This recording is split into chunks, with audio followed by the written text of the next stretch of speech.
I wouldn't go with anything less. I mean, I don't know what they're actually using, but I'd at least have one of them things on me. I don't even know what that is, bro. Where'd you get that from? One of your video games or something?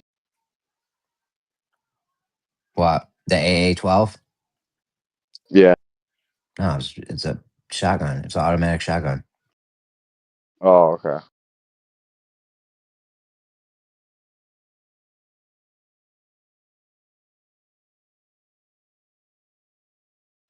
I don't think you can handle It's that. automatic, bro, not semi. Yeah, that's what I'm saying. I don't think you can handle that. I think you'd be up against the wall, dude. Depends on what you're shooting, bro. You can shoot a 12 gauge with one hand if you got a bird shot in it. If you got a slug in it, you might want to hold on, but Thinking if you're shooting something that's going to take down a boar, you're going to want both hands. Yeah, what the fuck are you gonna be shooting with birdshot in a fully automatic shotgun, bro? I know. I'm just Like, saying. I was just what kind of saying. scenario is this? I know we're not going to shoot a Drinking boar with birds bird shot. Obviously, coming alive or something? we're gonna have a razor slug, something in there. But dude, you can do an auto shotty. You'd be able to handle that, normal size, dude. Yeah, it's like a semi-auto shotgun. It's it'll pump out the lead pretty quick. It's not too hard to handle. 12 gauge. You seen Yeah, if you got videos of the wild guys? boars rushing at you, you just want to be able to do it just auto. Well, my plan is to just shit my pants, and hopefully that scares it away. They love shit. They're gonna run right at you even more now. Mm, You know what? If we do go boar hunting, I want you coming with me. there we go. I don't know, man. I'm pretty quick on my feet. As long as I'm gonna I'm use faster you than as you. a decoy.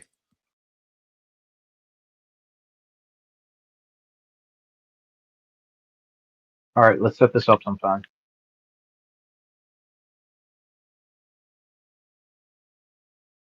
I prefer the net I mean, launcher. I don't know why we would even be hunting these things. I saw dudes just,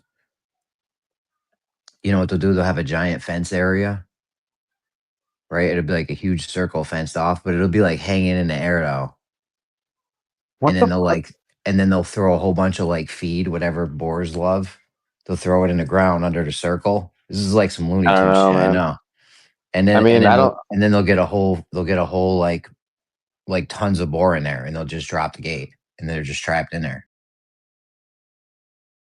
That kind of sounds fucked up. I That's how mean, they like. You can catch they like keep 20 saying we boar got in a like 5 boar. minutes. There's boar issues, like destroying farming land, but at the same rate, bro. That's a lot of food right there in itself. Yo, they'll catch like a whole family of like a whole pack of boars. Do boar wander around together? Yeah, bro, I they're thought they like weren't a. social. There's probably a name. There's probably a funny name for a group of boar. You know, like a murder of crows, a flock of geese. I bet you boar has a crazy name. Somebody's probably googling it right now, trying A to figure couple of out. boar. Somebody just googled it. I heard it happen in the ether. Oh, you think the ether exists? No, I do think there could be ether, yeah, of course, but I And they also just think call it herd. the Akashic records could exist too. I don't think we'll ever be able to access it though, because you could fuck it up. What's Like the if there Akashic is an record? Akashic records, we'll never be able to access it because you could fuck it up, possibly. Like if we knew the Akashic record said something happened, we could go try to stop it. We could potentially stop it from happening. What is it? I don't know what this thing is. Like everything that has happened, it is happening and is gonna happen. Is It's all in called this a spot. sounder. Oh, like God's diary or something? Yeah, we'll go with that. Okay. It says a group of boars, especially wild ones, is most commonly called a sounder. A sounder of boars. Interesting. You know, Wonder why it's not. all right. It's not as cool as I thought it was gonna be, but it's all right. A sounder. Yeah, it's kind of weak, especially for how bad they are. I know I thought it was gonna be better, but it's not too bad. At least it's not terrible. There's some terrible ones For a out there. group of male boars, it's called a singular. It doesn't even make They're sense. like A group's called a singular. Jesus Christ! Don't tell any of the Of logic people male that. of male Don't boars. tell any of the logic people that, bro. We're gonna have a friggin' World War III. the lone wolves. The lone wolf pack.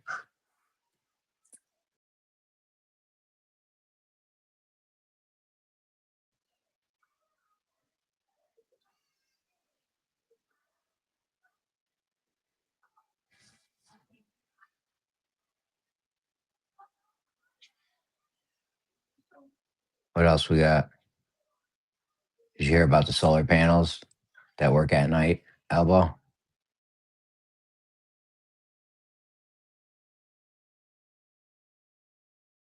Came across some video saying some amateur astronomer caught a giant object crossing the sun's path that was pretty large. They're here, bro. They're Pretty landing. interesting. I mean, I just stopped myself from making a your mom joke. I hope you're all proud of me. Not The really. next step is don't bring up that you were holding back. That's the next one. It's the next level. I'm not on that level yet.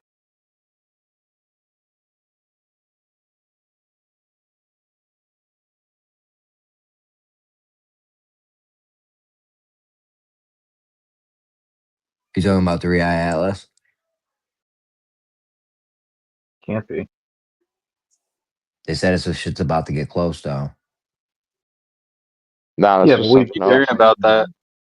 What is it's that? behind. It went behind the sun. Comet. What do you guys make of that? Because like presumably you guys don't think that those actually exist, right? I believe in No, I think space. there's things. I think there's things flying around up there.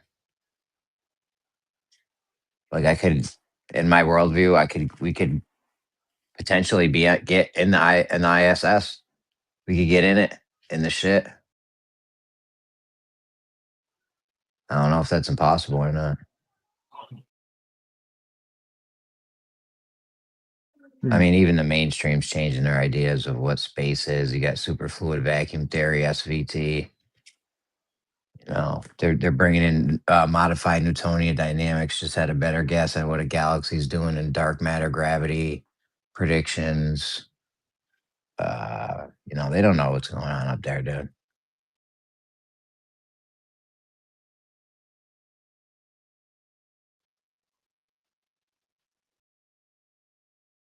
Heard a bunch of positions on space in here.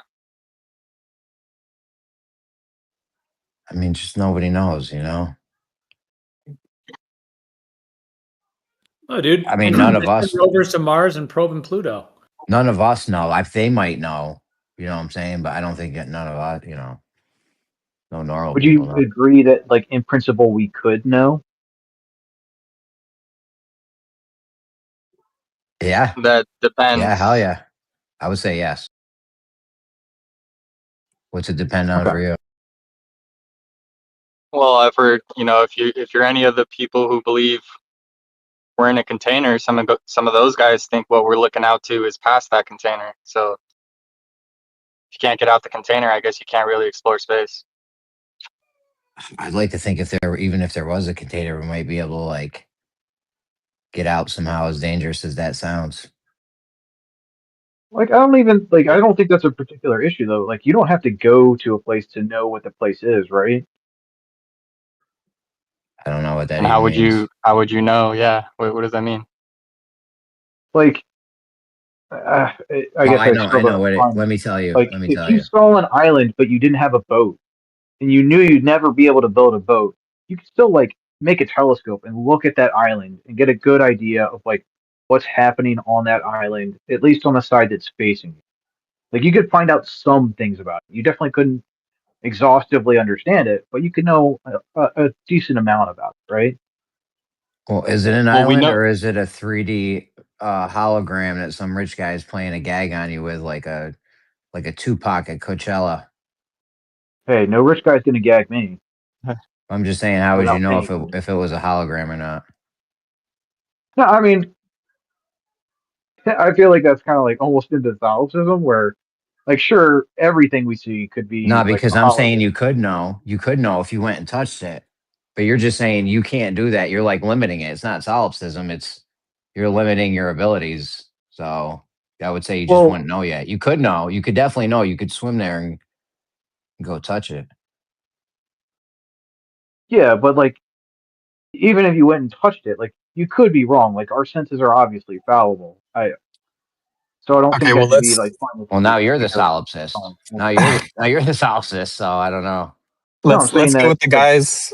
Let's say it is real, right? The usually the argument is about its qualities, right? Is it actually void?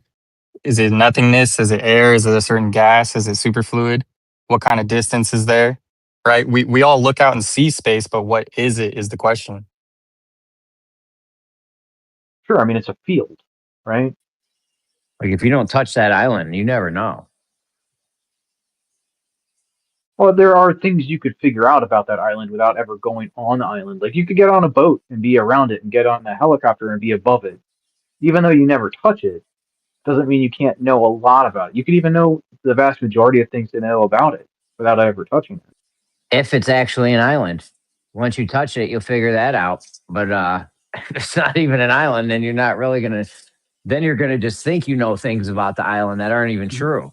That's where we run into huge issues, like people running around saying you can't ever prove something in science from ideas like this.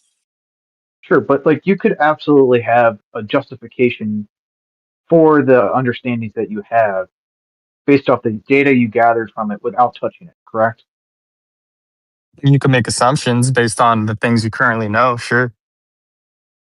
No, like, I'm saying it's not an assumption. Like, if you have a good reason to believe a thing, but you understand that you could be wrong about it, I still Well, think that's justified.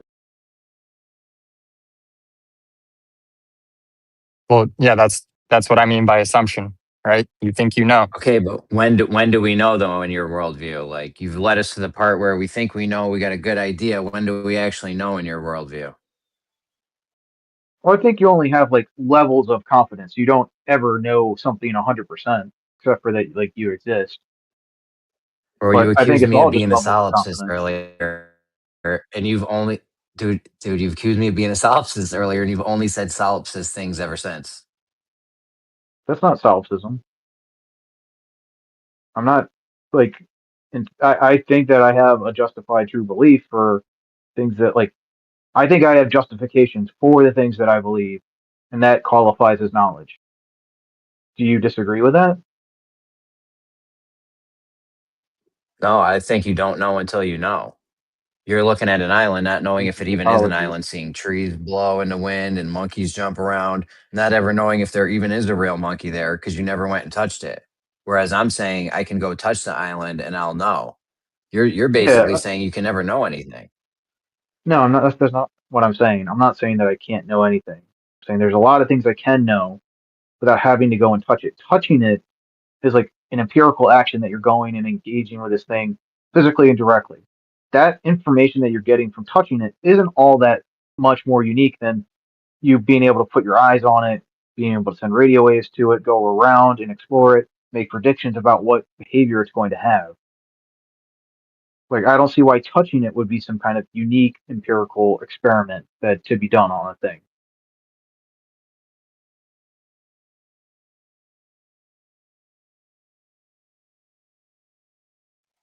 Uh, Like, why do you think that I don't touching know. it's so So important? we can 100% know things in your worldview, or because you just told me we can't know things. No, no, you're misunderstanding. When I say no, I don't mean 100% certainty. When I say no, it's a high level of confidence that the thing is correct. Yeah, but here's Do the you mean thing: you 100%? only know. Here's the thing: you only really know when it is 100% though. Like I have real world examples of that, So you don't know if but your car's going to start in the morning. I don't. Right, but if I get in my car in the morning and I'm sitting in my car, then I know my car is there. Yeah, but you don't know that I your know car I is can going to start in boil. the morning. I know I could boil water right now. I'm in my kitchen, right? I could grab a pot, boil some water up. I would Well, no, you could know be wrong. what caused the water to boil, like tons of stuff. I know water exists. Well, I mean, that could just be a delusion, though. Like you're saying that these things are You're a 100%. You solipsist. I could know. not be wrong about it. Yes, 100% water exists in our reality. 100% we can cause water to boil with heat. Sure, I don't but know. Do you could want like Satan more? How be many things deceiving do you you want? about that? But it's not just me. Everyone's backed this up though about the water Could existing and Satan the be being able to deceiving boil you water and with heat everybody you thing. know about it? In your worldview, could Satan be I deceiving could you and do it everybody you know? myself. No one's deceiving Yeah, me. but could You're Satan saying my be senses are deceiving you deceiving about me? it? No, I'm asking you, could Satan be deceiving you? I don't know. Who from the Bible? Uh, sure. 'Cause he's deceiving us all then we're all deceived. No. I'm But as asking, far as is it we a know, water possibility exists in in your our. worldview that he is deceived, that he could be deceiving you about these things? I don't really believe in it's like Satan. I'm not like a Bible guy. I don't think we're deceived on water existing and being able to boil water with heat. No, we're not being deceived on those things. So No. But you're saying you're by anything, 100% certain, and I think that's 100% incorrect. water exists. Yes, in And our Mc, real, I'm 100% certain in our reality, water exists, and in our reality, we can boil water with heat. yeah, Yeah, but you would say McFingland. that Go you ahead. don't know that the sun's going to raise tomorrow. You don't know if your car's going to start tomorrow. Like Let me ask the you this: vast majority of things you don't actually know, though, Are right? you 100% sure that there's blood in your body? No, I mean, I could be like there could be Descartes' demon. I would say 99.9999999%, likely that there is blood in my body, Are but you not sure that 100%. 99.9999% is actually 99.999%, or could it be something else? It could be slightly higher. Because if you cut yourself, I'm blood's going to come out every time. Probably Yeah. So you're not 100% there's blood in your body. not 100%, but I'm as close to 100% as I could possibly be. Well, then what would even be a possibility that there would not be blood in your body when you cut yourself and blood comes out? Like the blood is just being created as it comes out of the cut, and it's not actually in your body or something. Like what could even be the chance that there's not 100% that there's blood in your body? Yeah. Like I could be like my entire life could be me being in a coma, and I'm actually a robot.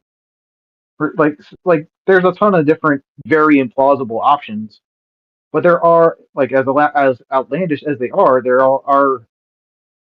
no logical contradiction in their possibility.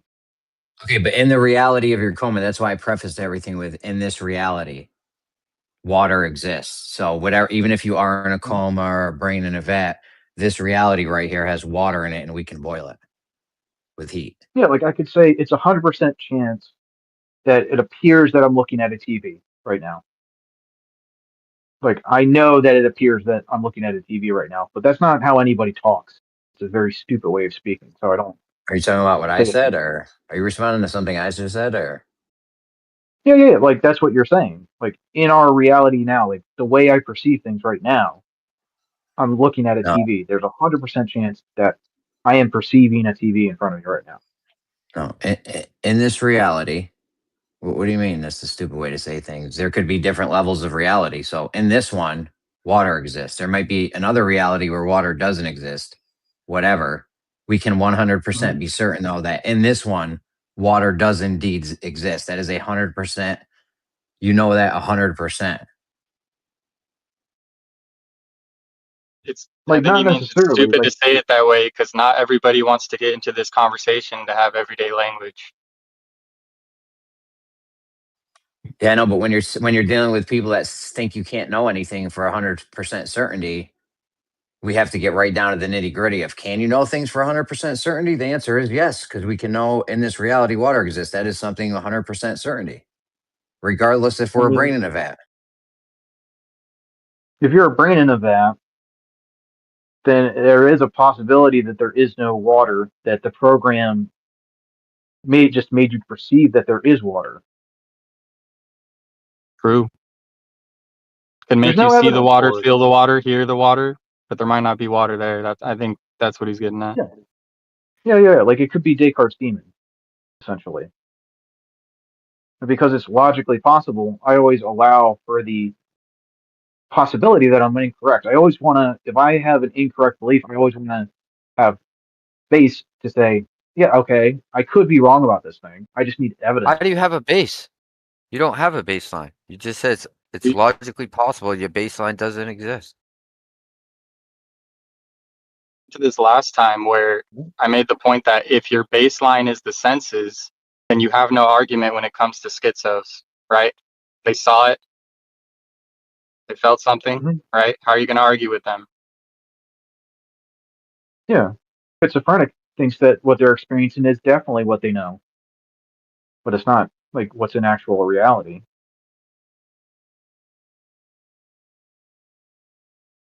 And we're going to go down this whole chain of Well, inductive you versus guys are deductive. unsure if water.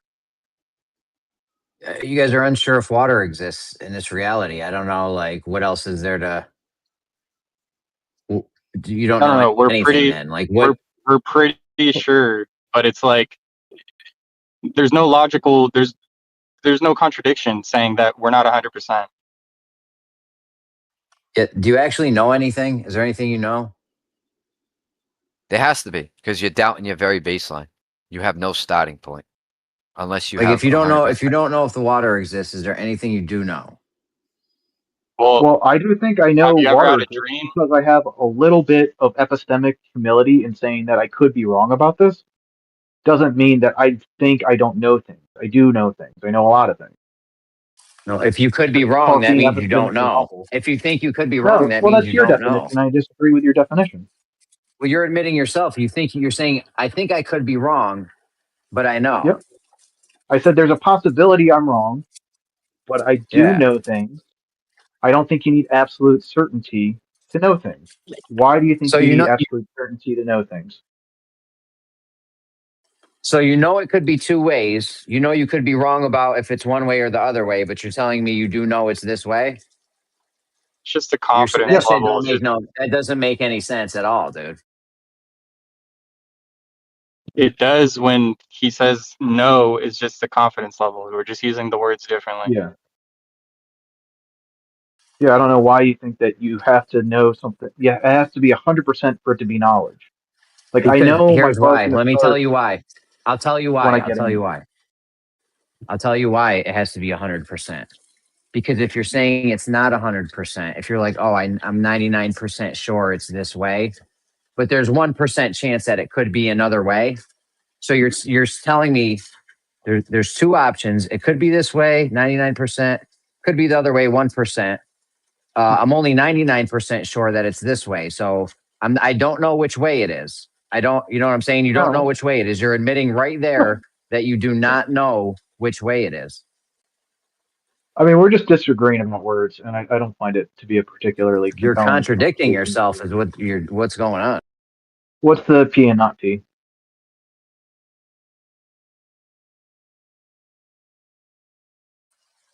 I don't know. I could phrase it up, but obviously you're admitting to not knowing when you say it's not 100% because now you're saying it's two ways and you don't know which way it is.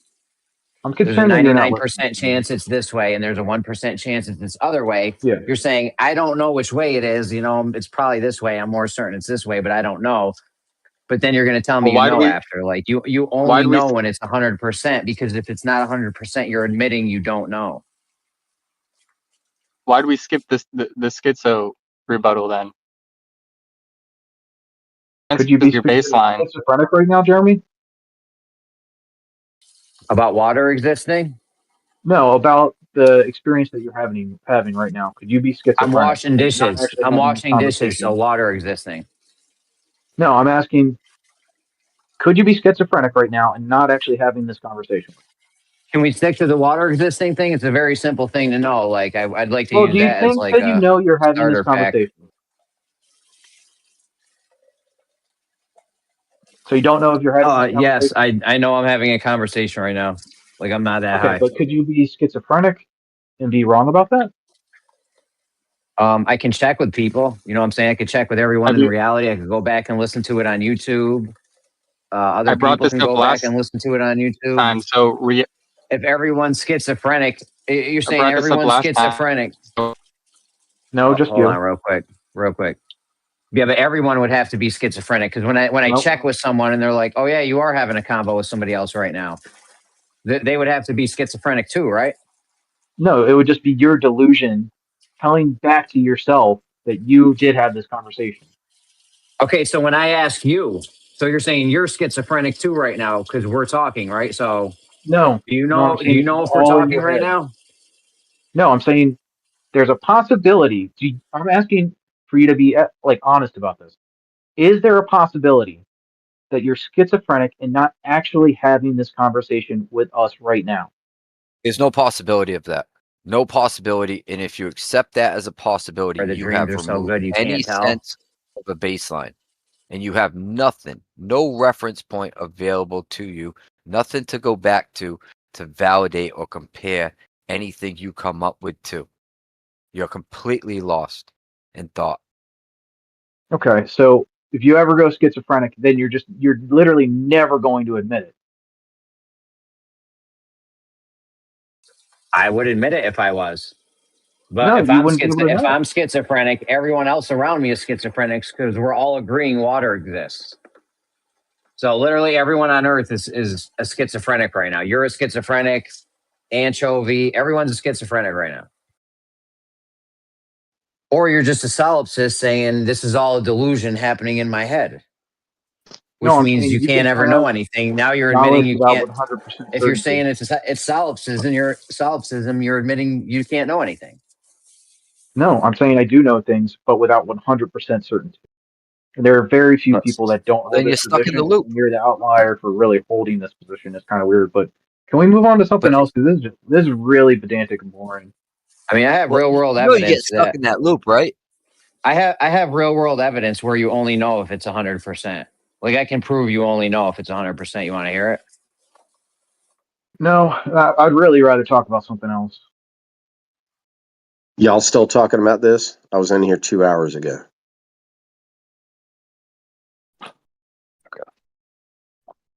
Yeah, if the distance of the orbit is changing and Mm-hmm. the speed of the moon's rotation is not changing, Mhm. then how do we only ever see one side of it? I will absolutely address that. If you can just relate this, how this explains the answer to my question. Yeah, because How does that you're relate? trying to take this isolated, like zoomed in 12-hour period of the moon, and Mhm. I'm just saying, okay, well, that's not even. They claim there's like a 30-day orbit, whatever. So what about that? Mhm. Okay, so if I did in turn this same argument back to you saying you're trying to explain this 30-day orbit thing, that doesn't explain the 12 hours, that would be just as valid argument back to you, correct? Well, you're trying to say that you're trying to say that the globe explanation makes sense. Well, I'm I saying just the pointed out how it globe doesn't. explanation makes sense for this 12-hour period. Now you're bringing up a 30-day period thing that you don't understand. Yeah. The Oh, I 30-day don't period thing understand it. doesn't Okay. explain the 12-hour period thing, correct? And can I get why it doesn't work on the Yeah, globe? it debunks your I must overall have missed that. point. I missed the bit where it doesn't work on the globe. Can you explain that? Yeah, Yeah, the moon I is would much like to hear that closer. too. Oh, okay. We have to repeat it now? Yeah, why the 12-hour observation thing doesn't work, or does work on a flat Earth. No, he was asking about the overall point I was making. Yeah, Yeah. I didn't So you hear can't anything that engage. actually justified the claim. Yeah, just no. Just nothing. Okay.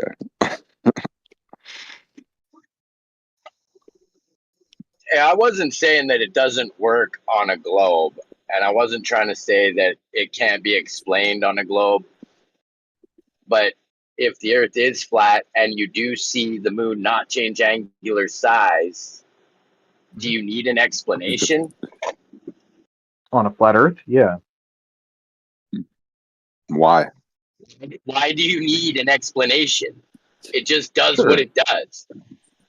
That's how So, we like, define. That's how we work out if we have what we think something is correct or not. does it work Yeah, you'd have to under actually these go there pretenses? and No, it measure doesn't. it. If it's going, hang on, dude. If It it's just does going what it around does. us We don't need to explain it. overhead, if it's going around us overhead, then it's moving away from us. After it gets directly overhead, then it's moving away from us. It will get smaller. It has Here's a to better get one. smaller. How do you know If that? it doesn't, How do you then know that's not. that? What, Here's a how do better I know one. that things have to get How smaller do as they you move know further away that? from us? Here's a better How do one. I know that things have to get smaller as they move away from us? How do I know that?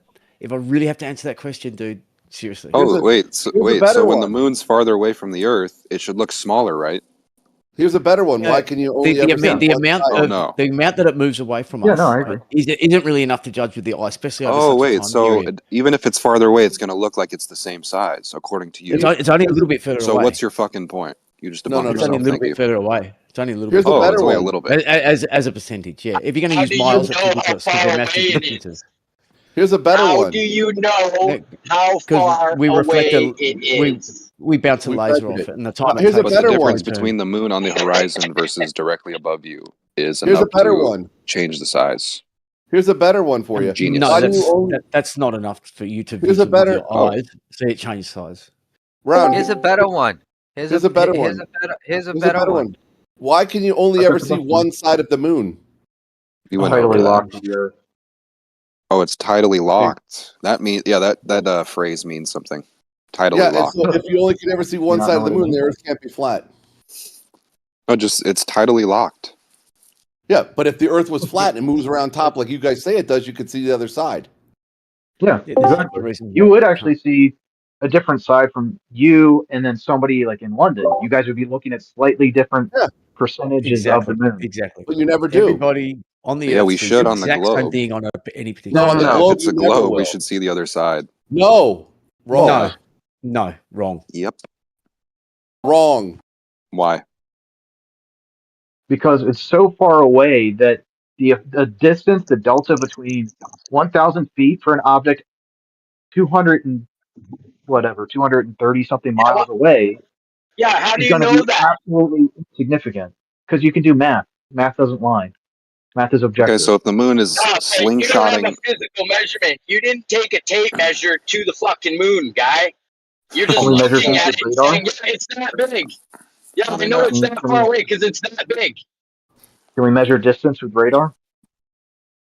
it's like you guys don't understand. You think your radar is capable of traveling 238,000 miles and back? Show me that tech. It doesn't Isn't matter. that only one that Rob's audio is clipping really bad on? If you can't understand why you can only ever see one side of the moon on a globe, then you need to go back to grade school.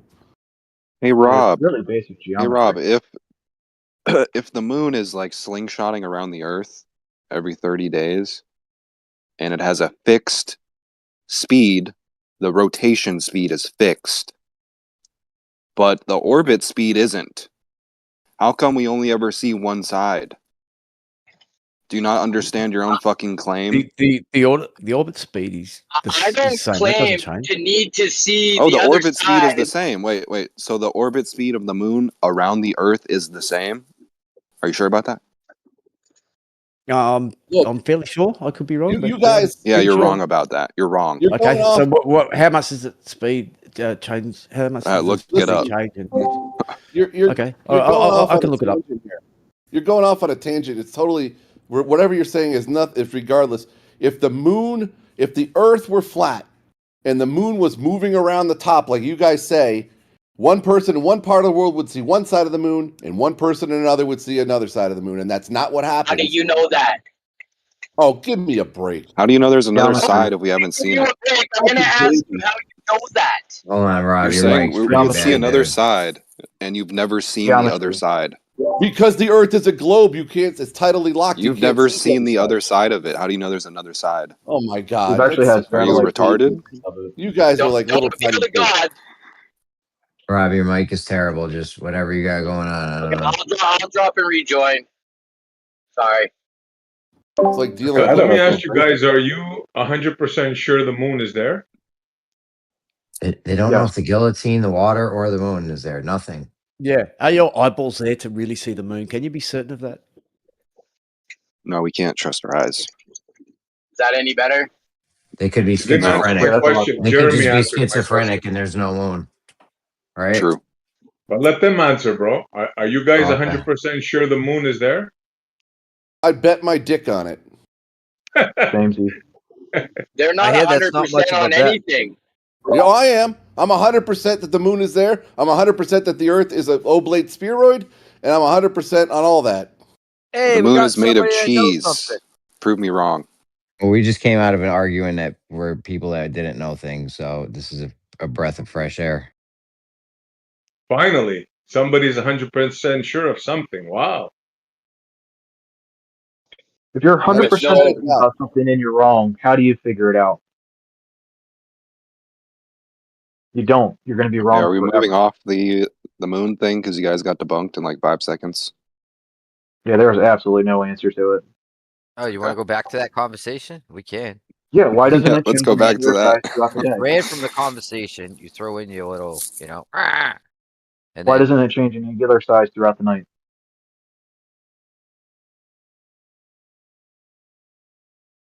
Because it's not a Tumbleweeds. big enough distance for it to change size. Okay.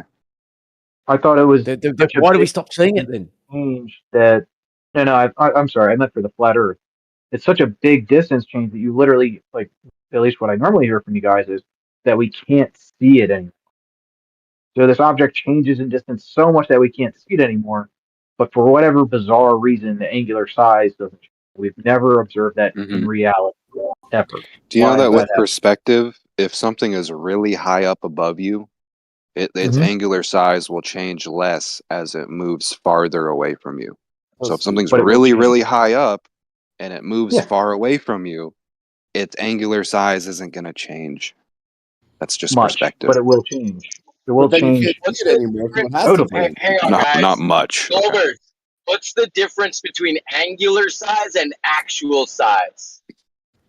Angular size is how size is you, what you what it see. appears from your vision, the arc Yeah, seconds. so The actual how do size we isn't determine how do we determine its actual size there's a without bunch of actually physically measuring it? This guy's like a We're just kindergarten. looking at it. You We're take its just looking distance, at it. take its distance, and then calculate what that size would be given Yeah, the how size did that you you get see it its as an angular distance? size. You see it Rob, as are an you angular in size, kindergarten? and then if you This then know guy's- that distance, you can calculate its actual size. So not measure it, you just well, calculate to an it out. extent, Okay. Exactly right. to an Exactly extent, right. you're carrying out Yeah. the angles, Go right? ahead. You have two angles that you're carrying out. What the distance of the moon was that? Hundreds of miles, right? So if you're off by like like any tiny fraction of a percentage, that size is going to grow astronomically. You realize that, right? Not astronomically. If you're talking you about saying- Yeah, over fucking 100 astronomically. kilometers, if you're talking about 100 kilometers and your angle was out by 0.01%, anyone 0.01%. Who said that? What you have that level of tolerance? You have that level of precision I for was just measuring making an angular example. size? I was just making No, an no, example. well, be accurate I was with just your making an description. example, dude. This is Don't why you're not so minimize the little, because you consequence of what talk you in the just middle said of with someone some explaining something. absurd You probably fucking did it to your claim school that we have teachers that level of capability. of measuring that we have that capability. Do we have You that serious? level you of serious? capability where we can Far measure beyond something that. Far beyond. We have the ability to hundreds far of beyond miles measure. away down to 0.01 Yes. Yes. deviation? Yeah, What and would that dude, be? we have the ability to measure much finer points than that. On a tenfold scale, we can measure things in smaller increments than that. Okay, what Are would you that saying be? you What don't know method that? is this? You don't absolutely know that? Oh my God. What it's In like this method dealing- world would this of be? precision measurements, and you guys can't even make a 400-meter horizontal line. How does that square the circle? Dude, are you in kindergarten? Jesus, it's Dude, like can I dealing with just get an babies. answer of what method? What method method of you can measuring the use moon to gives measure us that? 0.01% deviation? Oh, you can use a laser for measuring that kind of distance. You had to get really Right, so the laser sophisticated. goes through all the layers and it doesn't refract 0.01%. Interesting. No, Perfect. you can do it in a vacuum That's a tube. bold ass laser. claim, dude. No, that's bold. That's like, okay, so I can shoot through our level of atmosphere to the moon and the laser won't refract. All right, cool. Not Cool. Cool We're story, dude. outside that What, percentage margin of error. what are you Yeah. asking? How we know the distance to the moon? Is that what you're asking? No, Yeah, no. You I'm checked out. I glad you don't know why. accept refraction, Rigger. I'm glad you accept refraction. Thanks for that. Well, yeah. Colloquially, right? We're gonna call it What? refraction, so you guys understand what I'm talking about. Yeah. So Frederick Bessel measured what is it? A parallax of 0.314 arc seconds when he measured 61 Cygni. Okay, that was back in 1938. Yeah. How do you Our do it? ability to measure things are far beyond that now. Right. Like So how are you doing Yeah. this? Is what I'm asking. How? What is the method that allows you to that get to wasn't these? what you were asking. You were Yes, it's implying exactly that what you I didn't asked. believe we had the ability to measure fine points like that. That was No, you I didn't ask the asked question. what. You It's questioned not. whether we No. could actually do it or not. I just showed you that. I just said that we could do that back in 1938. Yeah. How are we doing this? What allows us? What method allows us to do Google this? is your friend. Google is What your what Oh, friend. so you His don't words know. that he told you, Rigger, his words that he told you tell you that it's that way. You what just do you have to ask? What's believe the him. question? What's the question? You need me to repeat the question again. Dude, I would take a seminar in how to fucking listen. You keep getting cut off. You can't finish your question.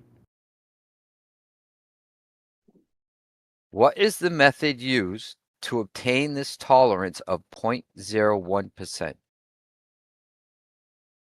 Over 100 kilometers. Over hundreds of miles to the moon.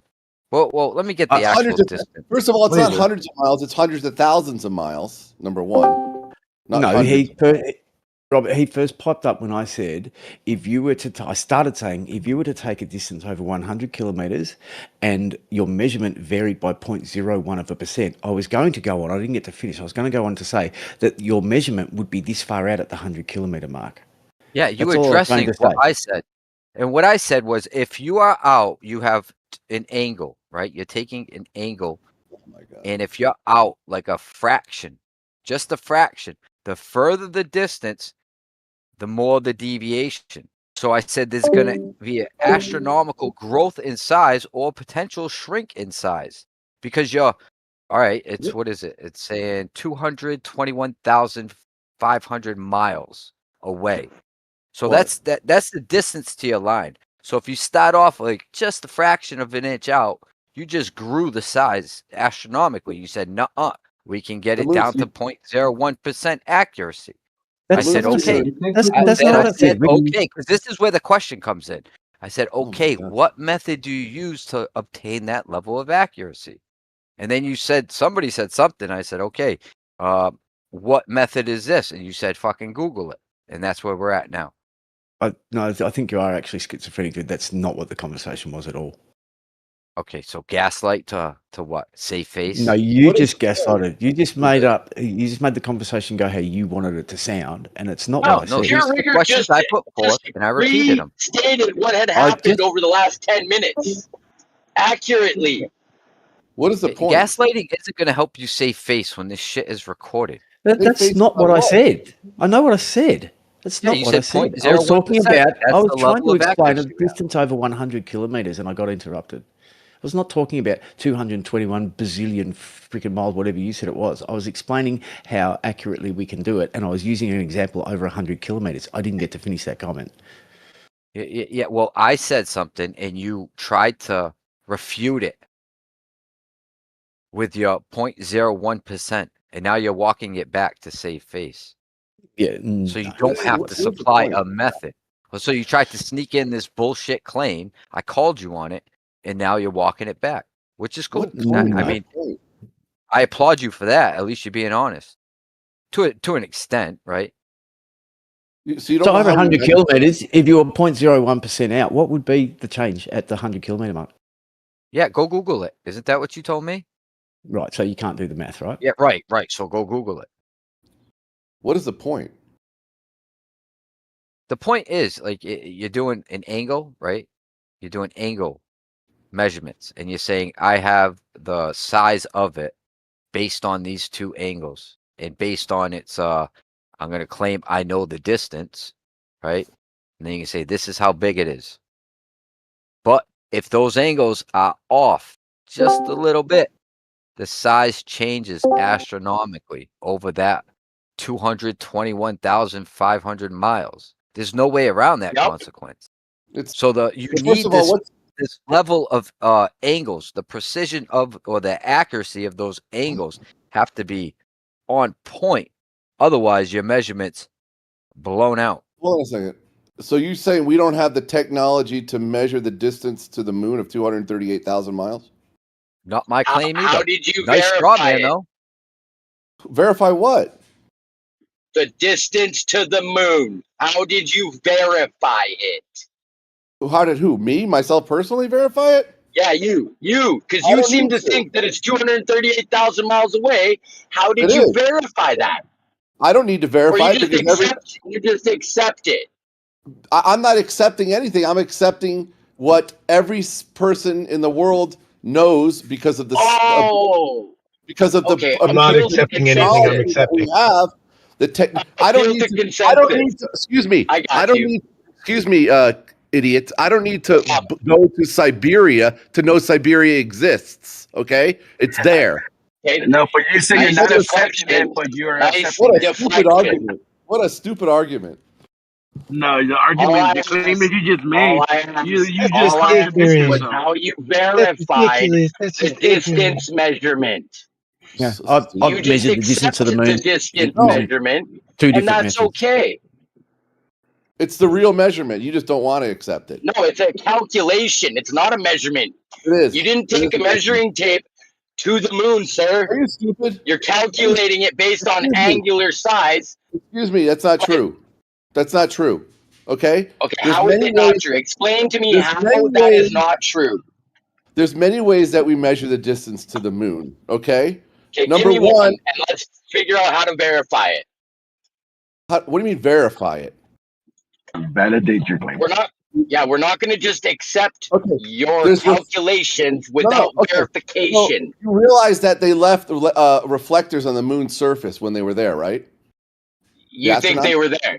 Yeah, so you Of course think they people were. have been there? Of No, just course. Wow. changing subjects. Just answer the question he asked. I did. I said they left. They left No, reflectors you haven't there. No, named one. I'm talking to Rob. You asked. No, He asked how he you needs measure, to and then he goes, answer "Do the you think people question are there?" Just stay on the to name subject. one. There are Don't go so another. many of them. Okay, I'm Name saying I'm one. trying to name one. I said they left reflectors that they shoot lasers off of. Okay. Number two, they have clocks I that don't buy measure. that.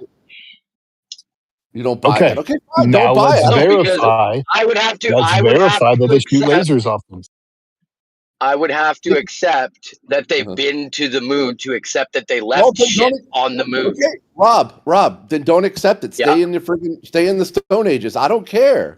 Or you I'm could not- measure it I'm not yourself. the You could Stone get a Age. couple of your mates. I'm You a could get a high-tech couple of your mechanic, mates. bro. I know Yeah, technology. yeah, sure you are. Yeah, Rob, sure you could are. get two of your mates Sure and you take are, yeah. angular sizes of the moon at the same time, right? And then plot them from where you are on Earth, what the angular sizes were, and where those lines intersect. That's how far away the moon is. You could do it yourself. I've been challenging flat earthers to do this for the last couple of years.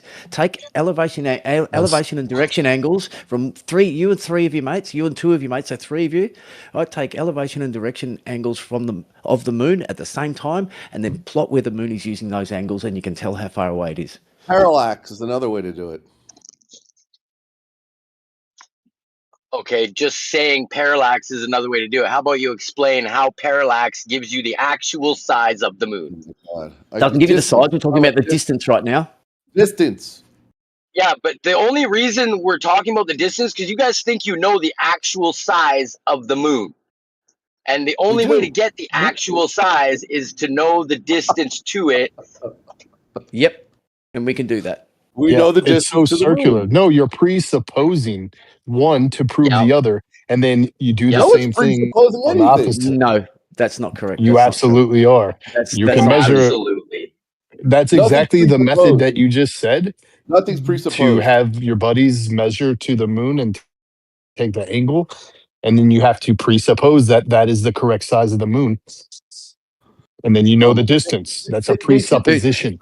Do you realize that if you take those angles of the moon, okay, there can only be one place for it to be because there is only one place that those three There lines will can intersect. only be one place for it to be. I didn't. Yeah, because there's I only didn't one place that say those that it's three not lines there. can intersect. First, Are you not? First off, this is why you you are know so little. 'Cause you presupposing the don't listen. size of the moon, comparing it to that angle The to size get has its nothing to do with quote it, you unquote dumbass. distance. You The fucking size has retard. nothing to do with it. Where did size come into Listen, that measurement? Where did size come into that measurement? First of Look all, into it. It's required. You have to have that It size is not for that required. angle. Oh my god! You You cannot fucktard. read a book and understand it, can you? You fucking mental imbo. You're Do the you fucking guys believe- bootlicker, authoritarian, fucking state Excuse worshiper, me. dude. I've measured it Amphibious. myself, you fuckwad. Do you know who Hey, let's chill Aristophanes on was? the swearing, guys. Come on. Do you know who You can Aristophanes tell was? we got him over a barrel. Do you Yeah, know who he's getting Eratosthenes triggered. was? He has Amphibious, do to you know who refute to. Eratosthenes was? Yeah, I know he was a guy in history that supposedly took angles from shadows. Can't be Yeah. proven, and it doesn't prove shit. It's not a scoop. They wrote He books.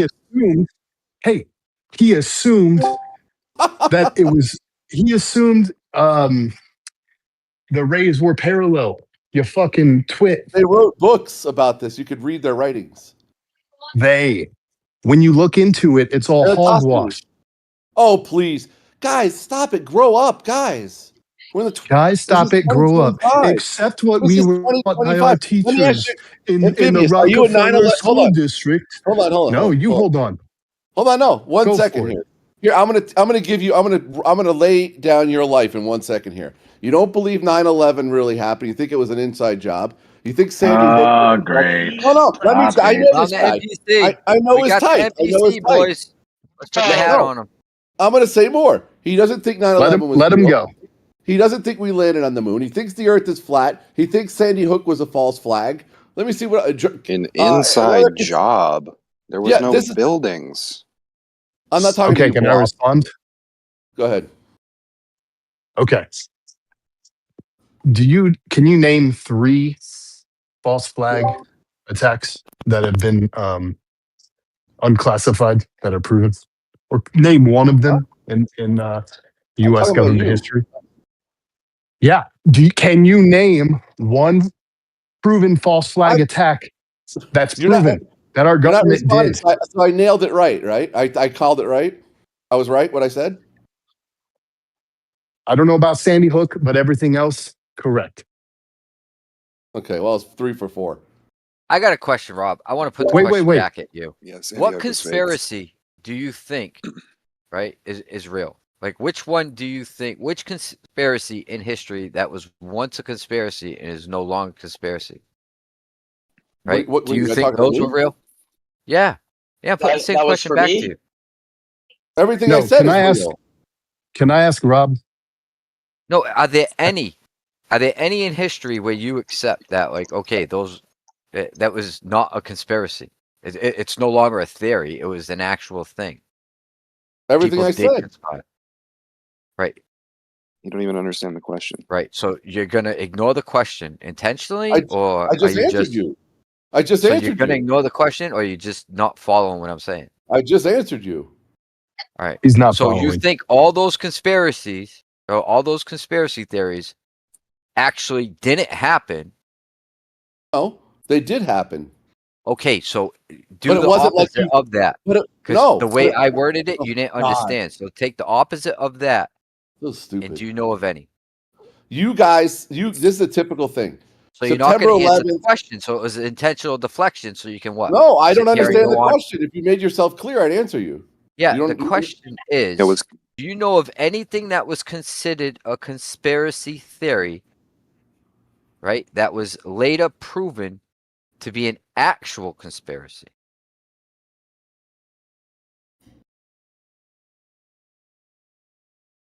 No. So you're not going to address any of them. You don't know of any of them. Tell Like, me they don't one that was exist in your proven. I mind? don't know of any. Operation Mockingbird? That's a Fuck good is one. that? MK Ultra? Operation Paperclip. Of course, he doesn't know any of these. That's what I was trying to ask him. Operation He doesn't know Mockingbird? about Operation Northwoods. He doesn't know about Operation What the fuck is Paperclip. that? He doesn't know about MK Ultra. What the And so fuck he's is going to that? say, What is exactly, that? you're low Why do you keep information. repeating the same question when someone's talking? What is that? Northwoods, the Gulf of He's Tonkin, low information. Lusitania. You need to do a lot more research and not just Excuse me. listen to what What's authority Operation tells you. Mockingbird? Excuse me. Fucking What is figure it out, man. You What have. is it? This is why Just you type come it into in. this. Tell me what You it is, come into this smartass. conversation real quick. You come into this conversation, call all of us Operation retards for Mockingbird? What is it? questioning the authoritative fucking Huh? It's an mainstream operation where narrative, dude. the CIA took control of the media, like newspapers and Yeah, radio, never stuff like happened. that. Never fucking happened. It's Oh, proven, never you happened. fucking Yeah, idiot. sure it is. Well, It's then you're admitted, going yeah. against mainstream. Put it in the You're going chat. against mainstream now, and you are now Put it a in the bona chat. fide conspiracy theorist, Robert. Put it in the You are chat. making a claim against mainstream, so now you Moron. have a conspiracy that the government admitted a conspiracy that Never never happened. actually happened. So that would Robert, make you're you a terrible. conspiracy theorist. You guys are You're stupid. terrible, Robert, you Robert. realize they literally have documents that Keep you can thinking about read? World Trade Center 7. Oh, Yeah. Why do you There's believe that actual- conspiracy, Robert? Why do you believe that conspiracy? Like the conspiracy I can't theory talk to of people Mockingbird never that are happened. just they don't understand anything. This Then is stop dumb. talking. No one I wants am to hear stopping you. talking because I don't Okay, understand good. this Operation Paperclip. Oh, there's now a you wanna there's a move on to government another one. document with Northwoods where they literally talk about blowing up planes. There's a Northwoods? government document. You could read this. They're like, Put it in oh, the let's chat. blow up planes with Put it in college the chat. students because if we kill a bunch of college students in these Put it in the planes, chat. it's going to incite some sort of reaction. They're like, we want the right people to get the proper reaction, so let's get college students. This isn't a fucking government document. Shit you've never seen before. You just trust it. You after COVID, you're a retard. Have you heard of MK Ultra? Like that's another. That was like, I don't know. If you looked in Ultra? into conspiracies, Michelob I Ultra, think I've heard of that it. would probably be like one of the most popular. Do you think that is real? I've heard of Michelob Ultra. It's a beer. MK. Never Funny boy. fucking heard of it. Yeah, beer's Never a heard of it. conspiracy too. Okay. Yeah, there's no way You to guys- have this conversation You with guys Or think potato that chips. the Las Vegas shooter thing was fake too? No. I think you're fake. Yeah, it's As all fuck. fake. It's all fake, Rob. It's all fake. The Earth is flat. The moon is fucking is not has its own light. I mean, I could go on and on what you guys believe. It's dumb. Yeah, you can repeat the truth sarcastically, as if it's not And I- true. Yeah, and I can give you an example where the government admits to doing something and you can I've been reject waiting it. for it patiently. Yeah. There you go. Operation Mockingbird. There's one. Mockingbird. MK What, a Ultra. There's meme? another. Right? You want to send me a meme? Yeah, I can They sit made here, a I movie can about laugh MK while I Ultra. listen to you. I listen to you say A no, meme? even though the government admitted that it never A happened. meme. Where's the? They where literally you made a send me- movie about MK Ultra. Yeah, sure. Yeah. MK Ultra. Michelob Ultra? Yeah, okay. No, they're not into mind control. The people that own Oh, this banks dude's a and own the clown. world, they're not into controlling people's Yeah, minds. the government. It's all a conspiracy. Yeah, the whole thing. It's like the movie They Live. No, none of it is. All throughout Have history, they it's ever- funny have because the lied to history- you about anything, Rob? The problem is Is you there guys any- are so young. Is there You guys anything are that so they've young. ever lied to you about at all? You guys are so young that you don't even understand history. Is there a single thing that they've ever lied to you about? Who's they? The government, the media, the military, three-letter agencies, any of them? Mm-hmm. Yeah. Or is everything they tell you the They're all truth? in on it. It's all a big giant conspiracy. The whole government. No, so you can't answer that. Why? Why can't What? you answer that simple question? What? What simple question about what? Have they ever lied to you about anything? Who specifically lied to me? I just stated them. Why are you still deflecting? The military? I don't speak to the military, so I don't The know. government, I mean, media. Maybe there wasn't weapons of mass destructions in Iraq. Maybe that was a lie. Who the fuck knows? Who cares? Why would they lie? Oh, there you go. There you go. Who cares? Yep. Yeah. Who cares? Who That's gives why a you're in fuck here if you talking say? about it. That's why you're. Yeah. That's why you're in here discussing it with people, right? Who cares? No, I'm not discussing Rob. anything about Operation You're just Storm. pointing out. Yeah, you don't care You're about the just truth. pointing out your You're a ignorance. fucking schmuck, Rob. Hey, Rob, Okay. all throughout history, there's conquerors trying to take over the world, and they use Yeah, okay. deception. Can They you use guys deception do me to a control big people. favor, please, and call him Robert? Because I'm Rob and he's Robert, and Yeah, I don't keep Alright. thinking confuse you me guys with are that talking about me. Okay. Sorry Yeah, about that, don't- Bobby. That low IQ guy, please. Yeah, Rob's right though. Just because you've got everybody Robert. surrounding you and you feel like you're in the majority right now doesn't make you right. Like you've Robert, just deflected off deception on is how the key. government lies to you, as when we're talking about the shape of the Earth. Deception It is doesn't get key if you're much trying to more build an obvious than that. empire. If you're trying to own the world, build an empire, conquer the world. Deception is your best weapon. Yeah, Robert he's beyond helping at this But the point. people So who own the Roundhound. world aren't lying to you. Yeah. So Roundhound, what's your refutation of the celestial theodolite? Haven't dived into it deep enough yet, but I don't really understand how we can use. I don't know how far away the mountains are that they're using. So if there was refraction involved and the mountain can't be trusted for its actual height, then how does judging something that's occluded by it even further away? How is that so spot on? Those measurements so spot on. Why I haven't don't. you? This has been, like over 6 months now. Why haven't you familiarized yourself with it? Because I've got a job, dude. I like talking about this with people and stuff, and I haven't. I've asked for the information from someone. I familiarized myself with it, and the math's all wrong. Stop Yeah, I interrupting, can't help it. Robert. You're not I can't help. qualified for this conversation. Oh, can't yes, help I it. am. The math's all wrong. Hey, Robert, can you Yeah. stop interrupting people? You totally just interrupted Roundhound in the middle of them trying to speak. Go ahead, Roundhound. Finish what you were saying. I don't know.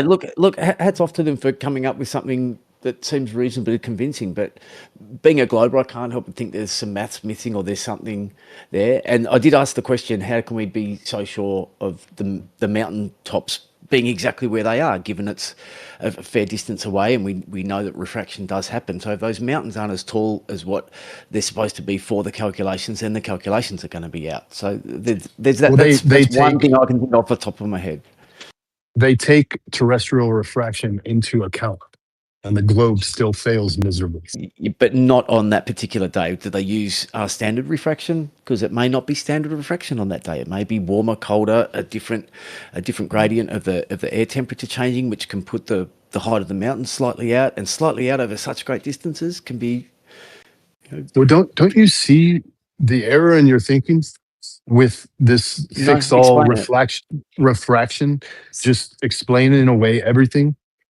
But if you understand what It's the very claim of convenient. Don't refraction you is, understand? if you know what the claim I of do refraction understand is, what their claim is. you know it can change. It can change massively, and it's very hard to actually calculate what it is. Like you can look out and see it, and if you know what the shape of something is, you can tell. Okay, this much refraction was involved. But to predict it, or to know exactly what there is there without taking measurements and stuff first of objects you already know, then it is actually impossible.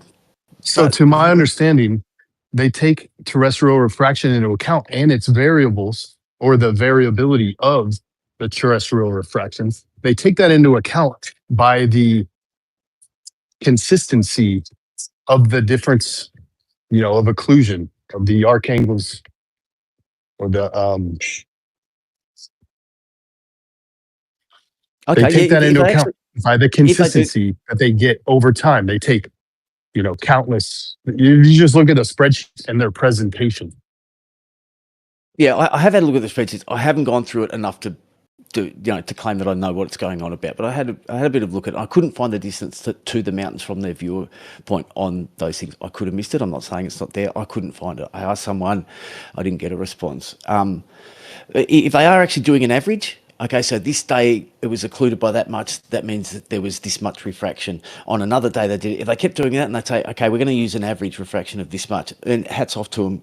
And if that's what the calculations are, then, they found something that can be closer to what they're saying, but I can't help think I haven't gone into it deep enough, and I'll look close enough, and I'm pretty sure there'll be some sort of maths error, or there'll be a factor left out. But that's my bias, okay? I'm just saying that's what I think at this point. I haven't done it yet. Well, I can appreciate, the respect that you are putting on it, and the honesty that you're showing. Pretty honorable. Well, thank you. Yeah, no, I don't want to be caught out saying I know something when I don't do it. And to be honest, mate, if it turned out the Earth was flat, that'd be awesome. So much things would make sense. I'm certain it's not. Is it kind of like a implication? Like you realize the implications? If the Earth was flat, that would mean there are They're powers that be. incomprehensible. The No, no. implications are incomprehensible. It's Is they're it huge. because you can't accept like these government entities may not have our best interests, may be actually malevolent? That's not enough to change the shape of the Earth to me. It doesn't matter how much they've lied to us and what they've done. It just can't argue with all the maths, the physics, everything fits into place. When you get such a cacophony of evidence of how the universe works and everything matches our model, sure, there's some slight discrepancies, but not enough to change the size of the Earth. And then you look at the flat model, which can't even answer why we see the same face of the moon on There was everybody on the planet sees the exact same thing when they look up on any given day, and that cannot be answered by the flat Earth. Yes, it can. We see the No, it same can't. face of No, the it can't. moon because it No. is not a physical object like we are told. It's not a rock floating Oh, in it's a fake space. moon. Okay. Now, no, it's not fake. It's something that is metaphysical. Is that impossible? What makes more No, it's sense? not impossible. That this rock is floating around this planet and that cannot be repeatable or observed anywhere else, or that it is It's just a possible. metaphysical thing that is beyond our understanding. It's Possible, but the likelihood No, it's is minute. It's not possible. The likelihood.